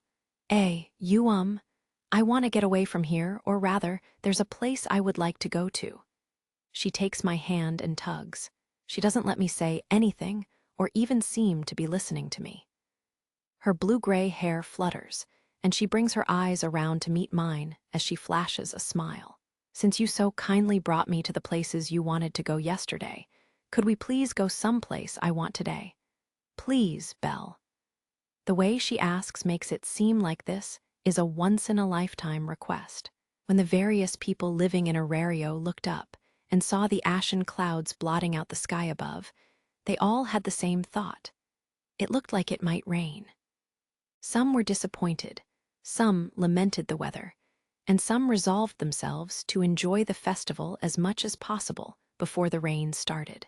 The reactions were as varied as the people making them. Sir and Belle couldn't find them anywhere, didn't return. Did they spend the night together? All night long? That can't be. They aren't even married yet. And amid those people, there was one person who had fallen into despair. Liu. She was on North Main Street. Unable to find Belle or Sor after the incident on the boat, she greeted the new day with an unbelievably pale face. She had spent the entire night searching everywhere for the two of them. She murmured hollowly, driven by elven nature that was dedicated to propriety and a sense of virtue. Liu, don't break down in the middle of the street. Everyone's staring at us. Chloe dragged Liu away from where she had been standing still in the center of a crowd trying to pass by, looking like she had seen the end of the world. As she desperately tried to revive the elf, she muttered to herself, "Ranoa's the one who's supposed to handle this kind of stuff, meow." We found them. Anya caught the kiddo's scent. Ranoa's voice boomed, completely unconcerned about drawing even more attention. "Really? Great job, you two," Chloe rejoiced. "Did Mew hear that, Liu? Let's hurry up and follow them. They haven't even exchanged vows in the forest or even before a deity, if not the forest. This stupid elf's totally busted," Chloe shouted. "Quit screwing around." Ranoa broke in between them and grabbed the elf by the collar. "Liu, snap out of it already." "Guh." Ranoa slapped Liu back and forth across the cheeks. Her long ears flinched from the sudden pain, and she finally returned to her senses. "Ranoa, Chloe, what was I? Listen, we found them. Really? How many times do we have to say it? Let's hurry up and go. We also need to make sure the kid's butt is still safe." "Sir's not you." Liu and Ranoa hit Chloe with an open-handed chop and a backhanded fist as she started breathing heavily. "What are Mew guys doing? Hurry up already." The three of them were still bickering as they rushed over to Anya, who was waving in the distance.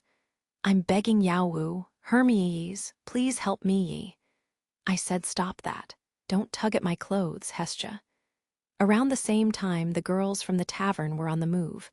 A pair of deities' shouts rang out on East Main Street. "It's Belle. My sweet Belle didn't come home last night. That Sirhusit might have gobbled him up. I'm begging you, help me find him.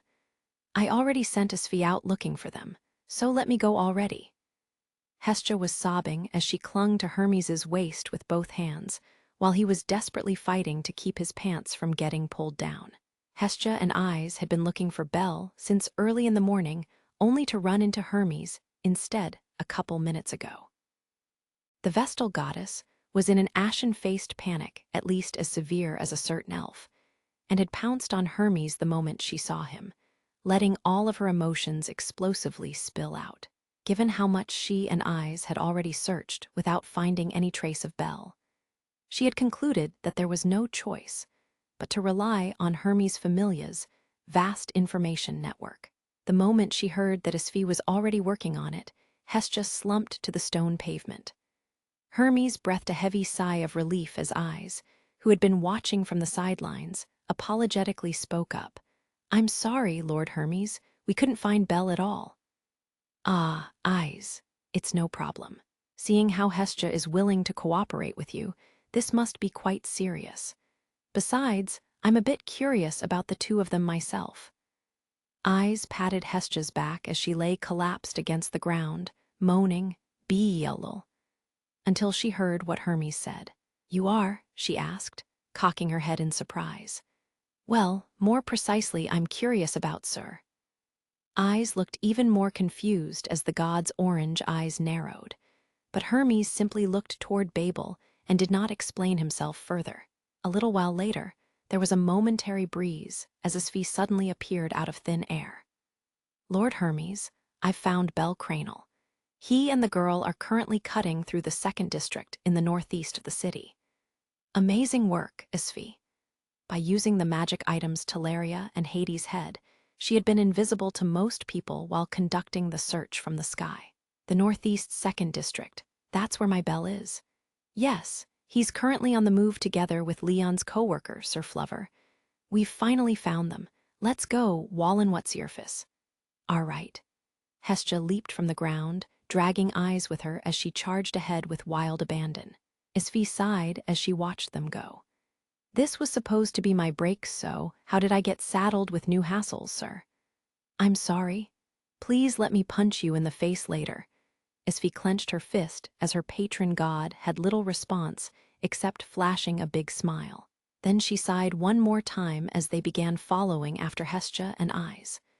We turn off the main road, jogging through a spiderweb of crisscrossing back alleys. By this point, we're deep in the 2nd district, far away from Main Street.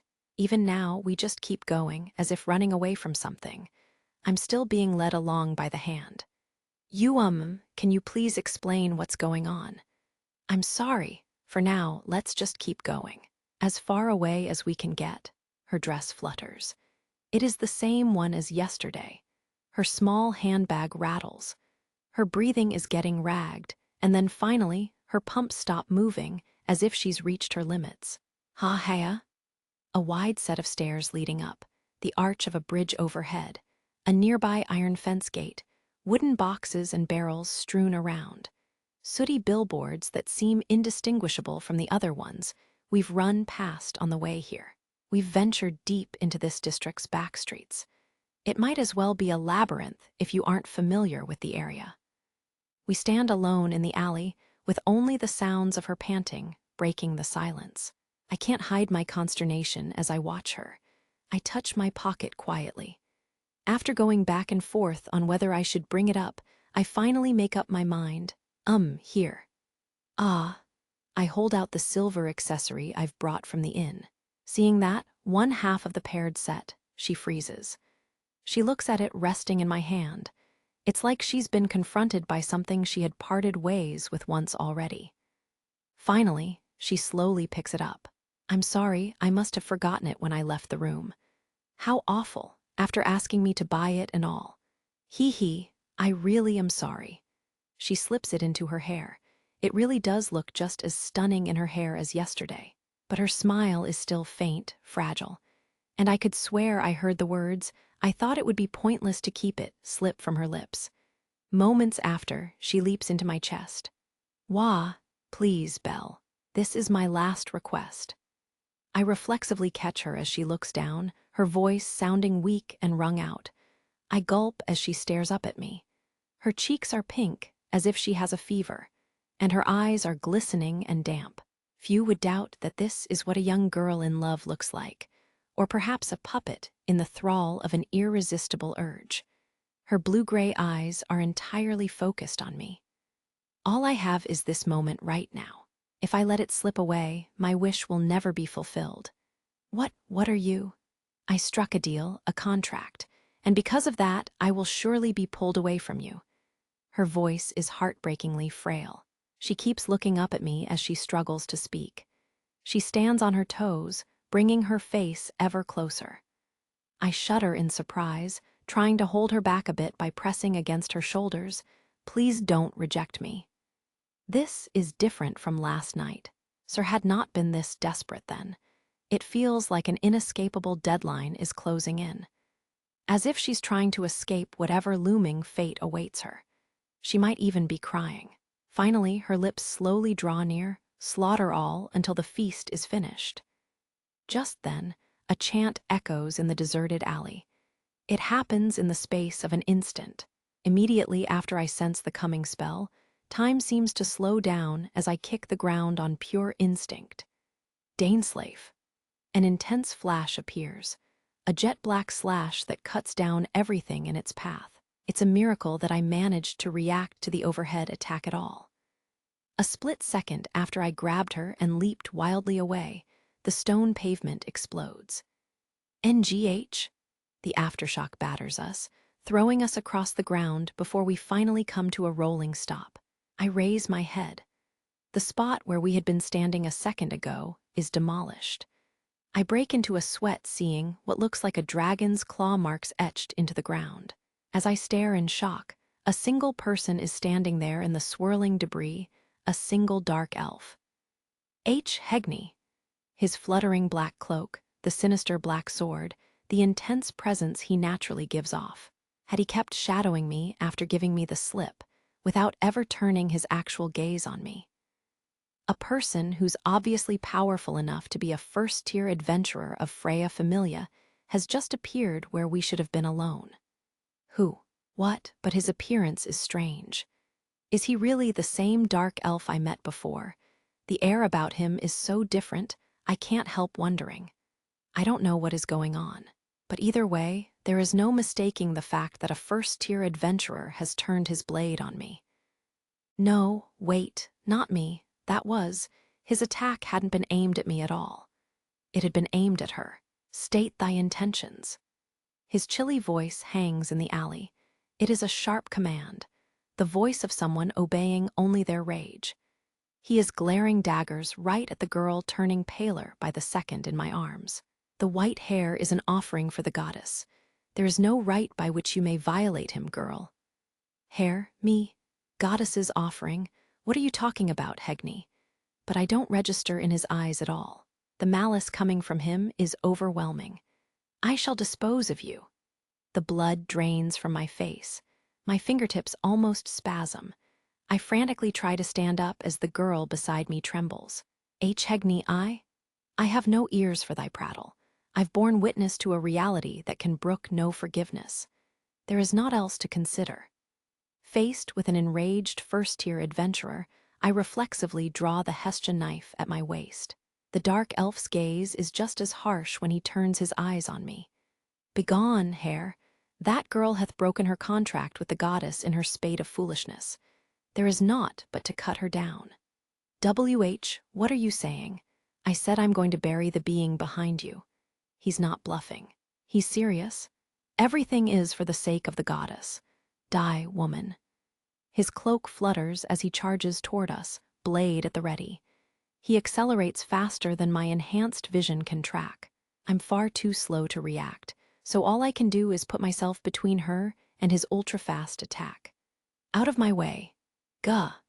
Even after placing myself directly in the path of his slash, the dark elf easily knocks me aside. A tremendous shock shoots through my body when his black blade collides with my black knife. The bones in my hand creak, coming close to breaking. As the aftershocks shake my field of vision, I immediately grab the shoulder of her dress as I'm knocked aside. I somehow pull her into my arms as we are both sent flying. I clumsily roll across the ground, but I manage to use the momentum of his attack to regain some distance. We're still far from safe. As I get back up, a cold sweat pours down my back. A single clash was all I needed to confirm just how different our strengths are. Forget counterattacking. Even if I focus my all on defense, he could easily kill us both in an instant. It's different from my bouts with Eyes, who always held back some for me during training and during the incident with the Xenos. This is a first-tier adventurer, a level 6's true strength, a level of power I can't hope to overcome. Begone! He blurs again, kicking off the ground and leaping overhead to swoop down from the sky like a bat. The movement is too quick to follow, and again the only thing I can do is put myself in front of the attack. There is a tremendous impact as sparks fly from my knife. My stance collapses miserably, but I desperately put all my strength into my back leg to at least hold on. At this point, he transitions into a raging stream of attacks. GHHHHHHHH, right, left, overhead, from below. I keep defending against the intense series of attacks. I am parrying them, but it's draining my stamina at a terrifying rate. Withdraw. Do you wish to fall by my blade? Gah. Do not vex me further. It disrupts my control and makes it difficult to hold back. You'll have only yourself to blame when your head comes clean off your shoulders. His words are as relentless and intense as his sword. There isn't any trace of the dark elf who had been on the verge of tears and terrified of interacting with others. Just a sharp, menacing gaze and a harsh tone with no hint of timidity. He's clearly enraged, but there should be limits to that. It's like he's an entirely different person. I definitely heard a chant before he attacked us, and the words of a spell as well. Has he activated some kind of magic? It wasn't attack magic or an enchantment, though. Something different. Gah. As my stamina burns away, I suddenly realize something. Can he not attack me? He could easily and precisely slice just a single leaf up in a tree, so between that and the sheer density of attacks, I can tell. He is only aiming for the girl behind me and nothing else. For whatever reason, maybe due to someone's strict instructions, he isn't allowed to hurt me. Realizing that, I start using my body as a shield more aggressively. Confirming my suspicions, Hegni sounds frustrated as I forcefully throw myself into the path of his sword strikes. Ordinarily, there would be no way for me to endure a first-tier adventurer's attacks. The fight would be over as soon as it began. It's insane to thrust my body outright where it's most likely to be sliced open, but right now, that's the only way I have of resisting him. I keep jumping in his way to throw off his attack range.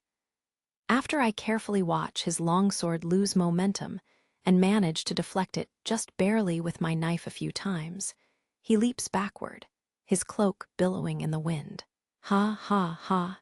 Impudent little, you bring shame to the title of level 4 by clinging to the shackles that bind me.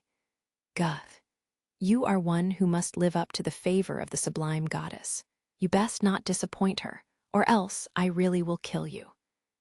My breathing is already a mess, but he hasn't even broken a sweat as he pierces me with a chilling gaze. I tremble, not because I feel overwhelmed by his scorn. It's because his narrowed eyes are, even now, directing all his murderous rage at the girl cowering behind me. But Freya Familia was protecting Sir until yesterday. I'm sure Hegni was no exception. So why has he suddenly started attacking? A broken contract? Some transgression? I don't understand what he's talking about at all. When I left, Welf had said there was no reason we would end up in a conflict with Freya Familia. And he was right, but they are going after her instead now. What's going on? The vexing brothers and the enraged cat will be here soon. Compared to being torn apart by them, a single strike from me would be a mercy. Do not run. Stop. Accept this fate. The moment of thy death shalt grant an eternal repose. I do not have time to prance about. I have to secure our escape in order to keep her from being killed. But whatever I want, I can't find an opening. As I desperately search for some way out, Hegni's arms hang limply, and his body sinks. I shan't allow you to do anything more. I totally lose track of him. It's a swift first step, a movement fast enough to disappear from my field of view entirely. As time freezes, all that remains is the afterimage of his cloak. The moment I realize what I'm looking at, he's already kicked off the wall of the building beside me. Even though he had been right in front of me, he's now launching a powerful attack that lands from the side. An impossible surprise attack like a ricocheting missile. Time starts moving again as I turn and reach out my hand, but I won't make it. His black blade is going to run her through. Hi-ya! But a split second before it lands, a whirlwind suddenly appears, blocking his sword just in the nick of time. What? An elf wielding twin short swords stands in front of us. His attack deflected, Hegni's redirected slash tears through the ground as he immediately backs away. The resulting gust causes the waitress's uniform to flutter. Wah, Layu, Belle, what in the world is going on? Having emerged gallantly at the last possible moment, her expression is twisted in acute unease. She doesn't take her eyes off the elf in front of her even as she calls out to me. Why is Freya Familia after you? Even Gale Wind can't hide her agitation as 3 more shadows appear from overhead. Hey, what's going on here? I thought I was hearing some crazy fighting. Did Sir and the kiddo stumble into a battlefield? GH, Ranoa, Chloe, and Anya land around us to shield us from attack, but Anya seems to be at a loss for words when she sees Hegni. Begone, girls. My blade shall lay that woman low, nothing more and nothing less. What? If that's what you think, you've got another think coming. Such a crazy strong adventurer hitting a normal person with the full bloodlust treatment. You should control yourself better. Why don't you hit the showers to cool your head? In fact, please do, I'm begging you. Ranoa explodes at his statement, and Chloe is cracking jokes, but it's clear they're both terrified too. Layu stays quiet, but she hasn't let her guard down at all. 3 versus 1. No, 4 if we include me. But even so, we're all outpowered by just a single adventurer. What are you doing, Hegni? But things just went from bad to worse. 4 voices call out at once as we all catch our breaths. We don't need her anymore. She infringed on the goddess's divine will. She's nothing more than a criminal. There is no need to ask Milady for permission. It's a festival of blood. If you're going to take your sweet time, we'll just finish it ourselves. If you close your eyes, they sound like a single person, matching sand-colored armor and helmets. They're armed with a long spear, a great hammer, a great axe, and a great sword, all weapons that look out of proportion with their size.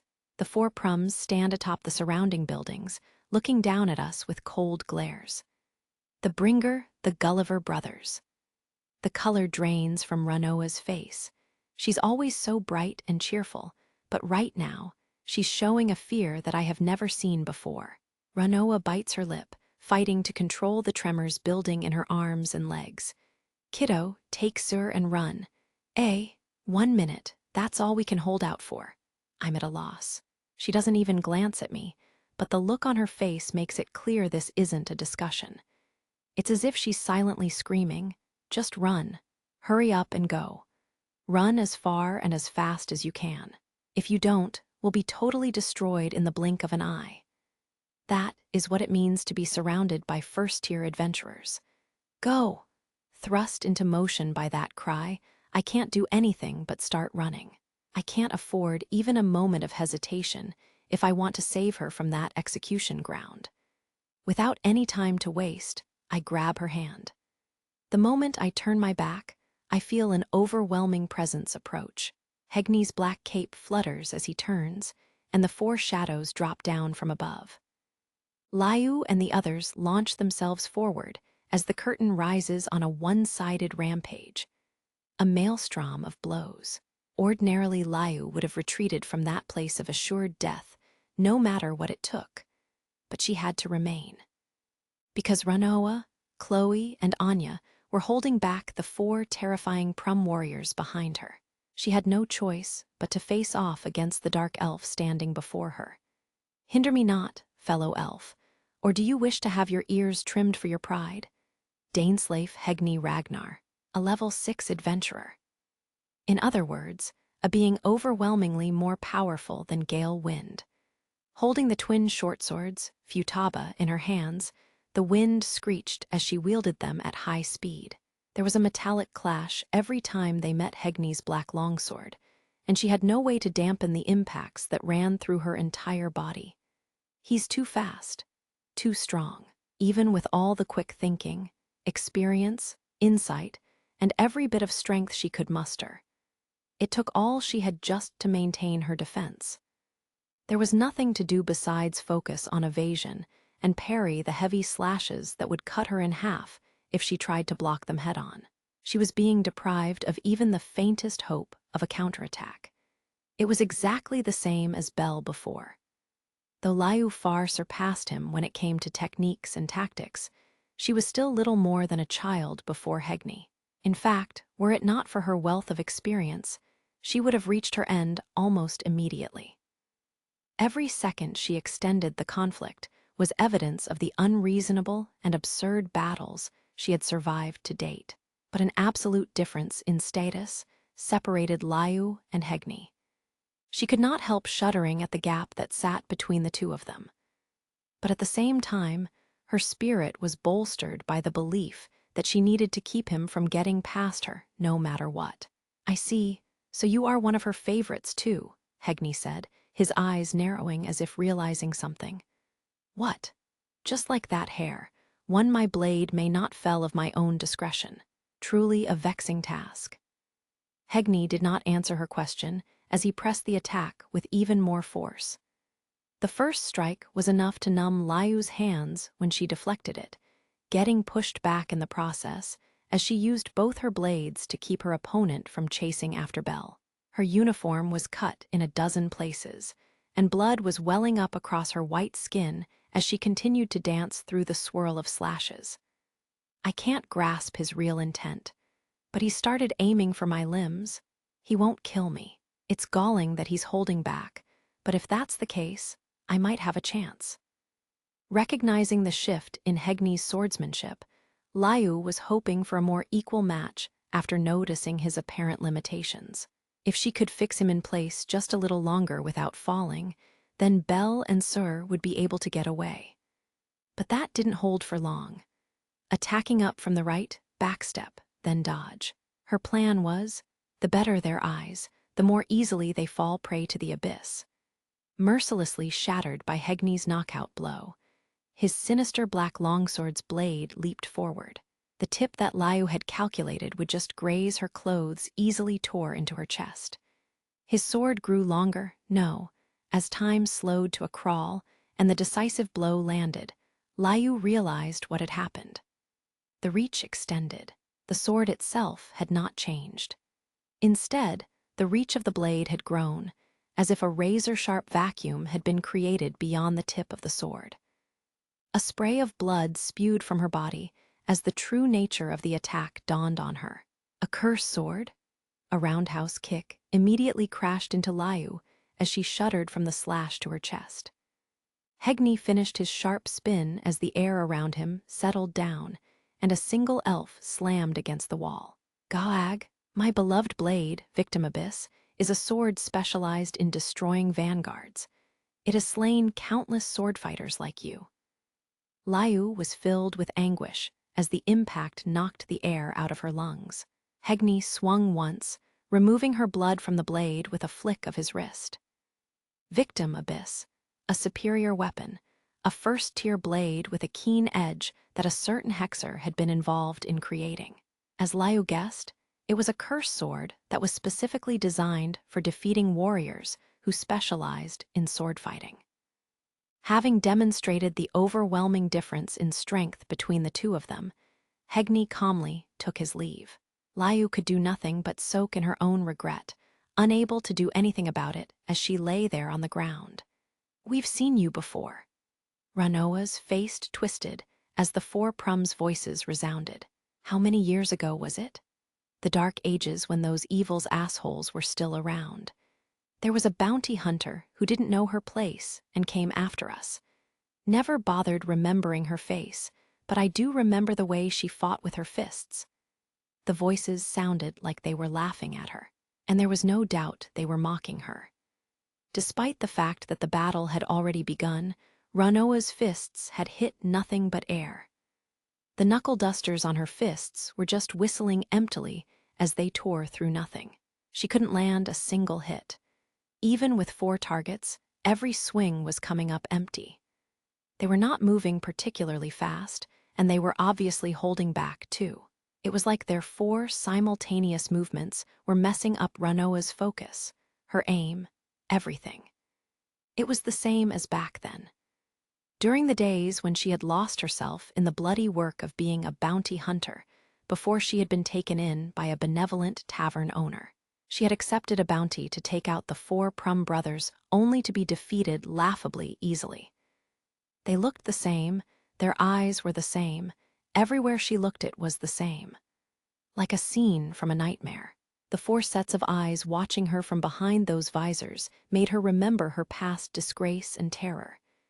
"Damn it, Al," she roared, as if desperately fighting to not be consumed by despair.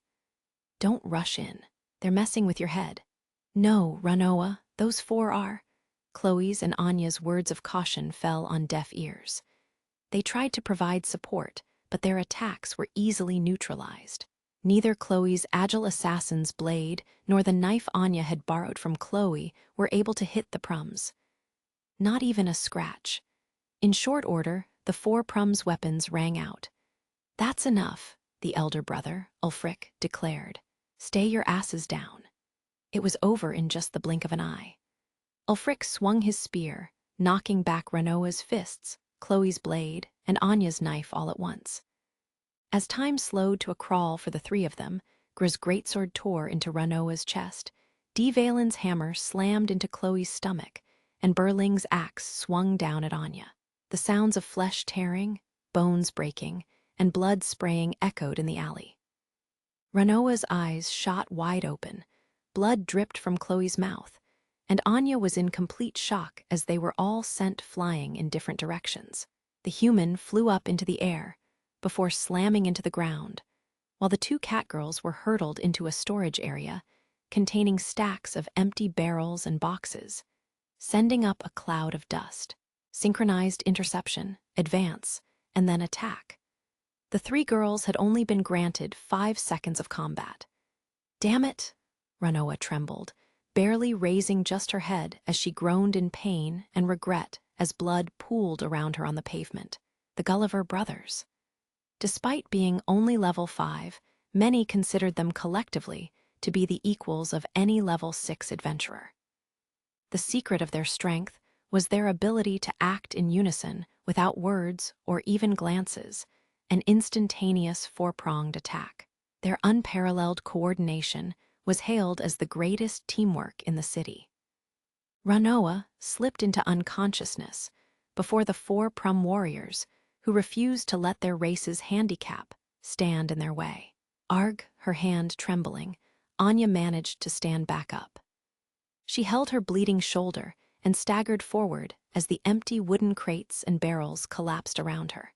"The hell are you doing, Berling? You didn't finish her off." "Ah, what a blunder. Oh yeah, you've seen our move plenty of times before, haven't you? Since you used to be in the Familia." Of the four brothers' voices, Berling's actually addressed Anya. Her breathing ragged, Anya stared around in shock. Ranoa, Chloe, Liu. Her friends had been ruthlessly put down. She was all alone, 5 on 1, and her enemies were all first-tier adventurers. Despair ate away at her, and her knees were on the verge of giving out completely. "You dare turn your fangs on us again, Von Ulfi?" Ulfric asked. "Gah!" Anya's ears twitched agitatedly. A loser who dropped out of the Familia's contest. That stray cat, the mongrel abandoned by Lady Freya. Shut up, shut up, shut up. I'm not Von Ulfi, meow. I'm the benevolent mistress's Anya. The younger Prum brothers mercilessly prodded old wounds as Anya closed her eyes, shook her head, and howled. That was the final fortress protecting her heart, the last crutch for the girl who had been cast aside.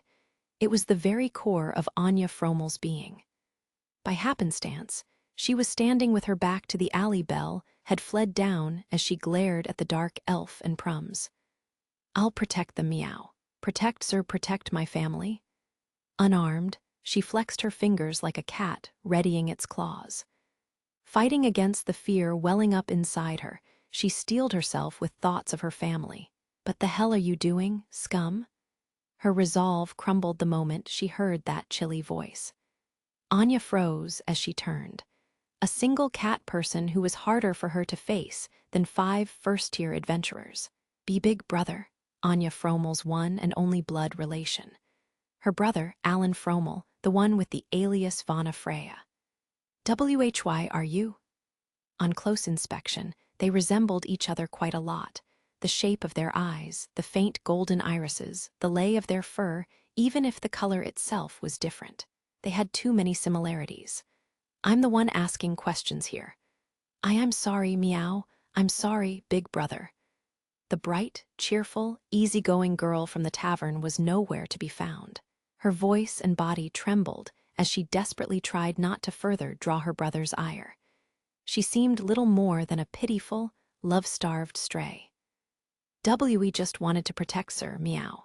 I didn't want my precious family to die, meow. So, quit with that dumb cat routine. Eep. Anya's frantic explanation was interrupted by an irate shout. Alan's rage was rising. How many times do I have to repeat myself? Alan spit out. Can your stupid, empty head not understand a single word I say? Pissing me off. I'm sorry. Anya's teeth chattered as the memories of old wounds to her body and mind welled up, evoking a swirl of grief and terror. Her brother's disappointed glare, his disparaging words, they all tore into Anya's heart. You're in the way. Get gone before my spear sends your head flying. Wait, big brother. Whatever happens to me, please leave, sir. Shut up. Anya was desperately pleading with him, but those two words crushed her will to resist. Goddamned fool. Talking to you is just a waste of my time. Get out of my way. Alan drew near, looking down on her from right in her face. Sir, my family. Tears welled up in her eyes as she murmured incoherently. She tried to at least guard the path behind her by keeping her body in the way. But move. She could not resist with her brother's scornful glare directly over her head. Yes, brother. Tears fell from her eyes as the strength drained from her body. She hated herself for yielding as she collapsed to her knees. Her will to fight totally gone, she fell like a limp rag doll. Alan did not even spare her a glance as he walked past. Hegney and the Gulliver brothers followed as she wept silently. The tears wouldn't stop. The cheerful cat of the tavern was nowhere to be found. Alone at last, she seemed like nothing more than an abandoned stray kitten who had lost everything. It was like Iza's adventurer's instinct was calling out to her. Hestia noticed her reaction. What is it? Someone is fighting in that direction. Beneath the clouded sky, they were in the middle of chasing after Belle. They had gone straight north from East Main Street and were approaching the area where Asfi had spotted Belle. You sure it's not just a little festival brawl? I'm sure this isn't that sort of play fighting. Asfi, going invisible like that, are you planning to go scouting or something? My apologies, but even I'm getting a bad feeling about this. It feels like some unimaginable monsters are on a rampage. Iza's sharp gaze and Asfi's cold sweat caused Hestia to catch her breath. Listening closely, she could hear it, the sound and faint tremor of something slamming against the ground or a wall. And to someone not paying attention, what might sound like a music instrument, but was actually the high-pitched whine of blade meeting blade. They came to a stop, as if a barrier had been erected before them in the middle of an otherwise utterly normal alley. Ha, goddess, and eyes, and Hermes and Asfi. Just then, the boy they had been searching for appeared, completely out of breath, and that was when it leaped into Hestia's view. Time stopped for Hestia. She was at a loss for what to say. Her gaze was met by a pair of blue-gray eyes. Sensing Hestia's gaze, the girl looked down, as if the situation she had dreaded and had been avoiding for a long time finally occurred. She slipped behind Belle, as if to hide herself even just a little. Belle, what happened? Freya Familia, we were attacked by their first-tier adventurers. Liu and the others held them off, but Leon did what? What should normally have been something so dangerous it couldn't be ignored did not even draw a reaction from Hestia. What is she? No, what is that? Noticing Hestia's shock, Hermes stepped forward. Would it be correct to assume that you are the one they're after, sir? The girl was hugging herself, and then, as if stealing her will, she leaned in. Please, Lord Hermes, please help me. Just this once is enough, so please give me time. Even if I've defied her divine will, I've not broken my agreement with the goddess. Very well. Then you may rely on me.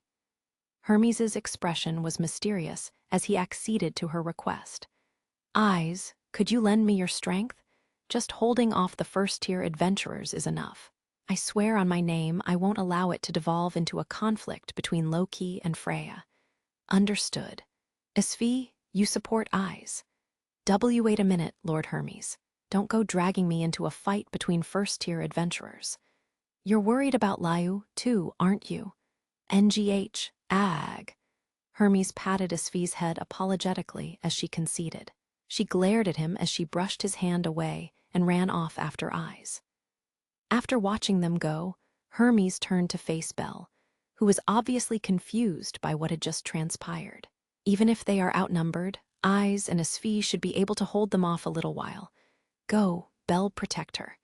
Yes, sir. He nodded and then took her hand as they started running away. Ah, W8. Belle, Hestia finally returned to her senses, but it was too late. The pair had disappeared from sight before she could say anything. Hermes?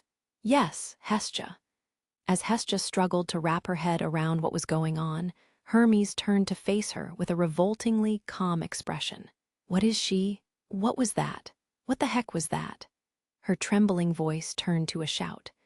The sound of violent sword clashes rang out, as if to further throw her off balance. It was a furious melody composed by Eyes, Isfi, and Freya Familia's first-tier adventurers. But at that moment, she paid them no heed. As she pressed Hermes, still in the grips of her shock, he finally displayed a bit of emotion for the first time. He looked exhausted, his face like that of an old man. In truth, I can't be absolutely certain. I have made observations of little importance, but my eyes can't pierce her. What is she? Who is she? It's the same for the other deities. That's part of what makes spending time with her so appealing and so frightening. Loki's may be the only one who's seen through her entirely. Hestia shook her head violently. That's not what I was asking. She simply didn't understand. An empty space that did not exist within her memories. A superrational logic far removed from the natural order. An irregular, the unknown of the mortal realm. Is that actually a goddess? The dark clouds were rent, as if moving in time with a goddess's madness. We're running. We head south, using narrow back alleys as we cut through the cluttered industrial district. All to keep the girl beside me from dying. I'm sorry, Belle. It's all my fault.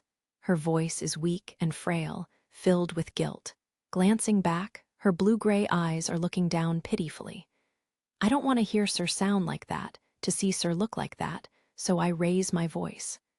Please don't act like that. I don't want to see that look on your face. Belle, please don't say it's your fault. Everyone is lending you their strength, so don't give up. We have a lot of apologizing to do when this is over. To Liu and Eyes and everyone else. I squeeze her hand as the words that come to mind fly from my mouth. I don't even really know what I am saying. But even so, I can sense her looking up behind me, and I feel her squeeze my hand back. Think hard. Freya Familia is serious. They are absolutely intent on killing her. What's happening? And what's going on with Sir? I needed to find out. If I don't understand the situation, nothing will change. If there was just some place we could hide. Both of us are breathing heavily. Even if he had been holding back, I was still on the receiving end of a first-tier adventurer's powerful attacks, and my body is spent. I need to stop and rest for at least a short while. I know a place to hide. Really? Yes, just up ahead. This isn't a time where I can be picky, so I jump at her suggestion. Please lead the way. Okay, I said in reply. I nodded deeply at his smile, at his gaze. I ran into the goddess of the hearth, a chance encounter with his patron goddess, even though I had been warned again and again that I must never meet her. I was a criminal at this point. There was no excuse. The charges were already etched into my body. The crime of disobeying the goddess's command. The crime of plotting under the cover of my contract with the goddess. The crime of acting on that plot and attempting to steal away the one the goddess favored. It was understandable that they would fly into a rage over those transgressions. Entirely reasonable that they would try to kill me, even. I was attempting to snatch away something reserved for the goddess. There was no hope for salvation left. But still, even though I had hardened my resolve, his blinding sentiment still set me afire. He shared a small piece of his pure, clear heart with me, My breathing was ragged. My chest was hot. A flush was rising in my cheeks. I finally understood the true reason the goddess had fallen for him. He had driven my heart wild. His slender but powerful hand pulled mine along. That was the hand the goddess loved.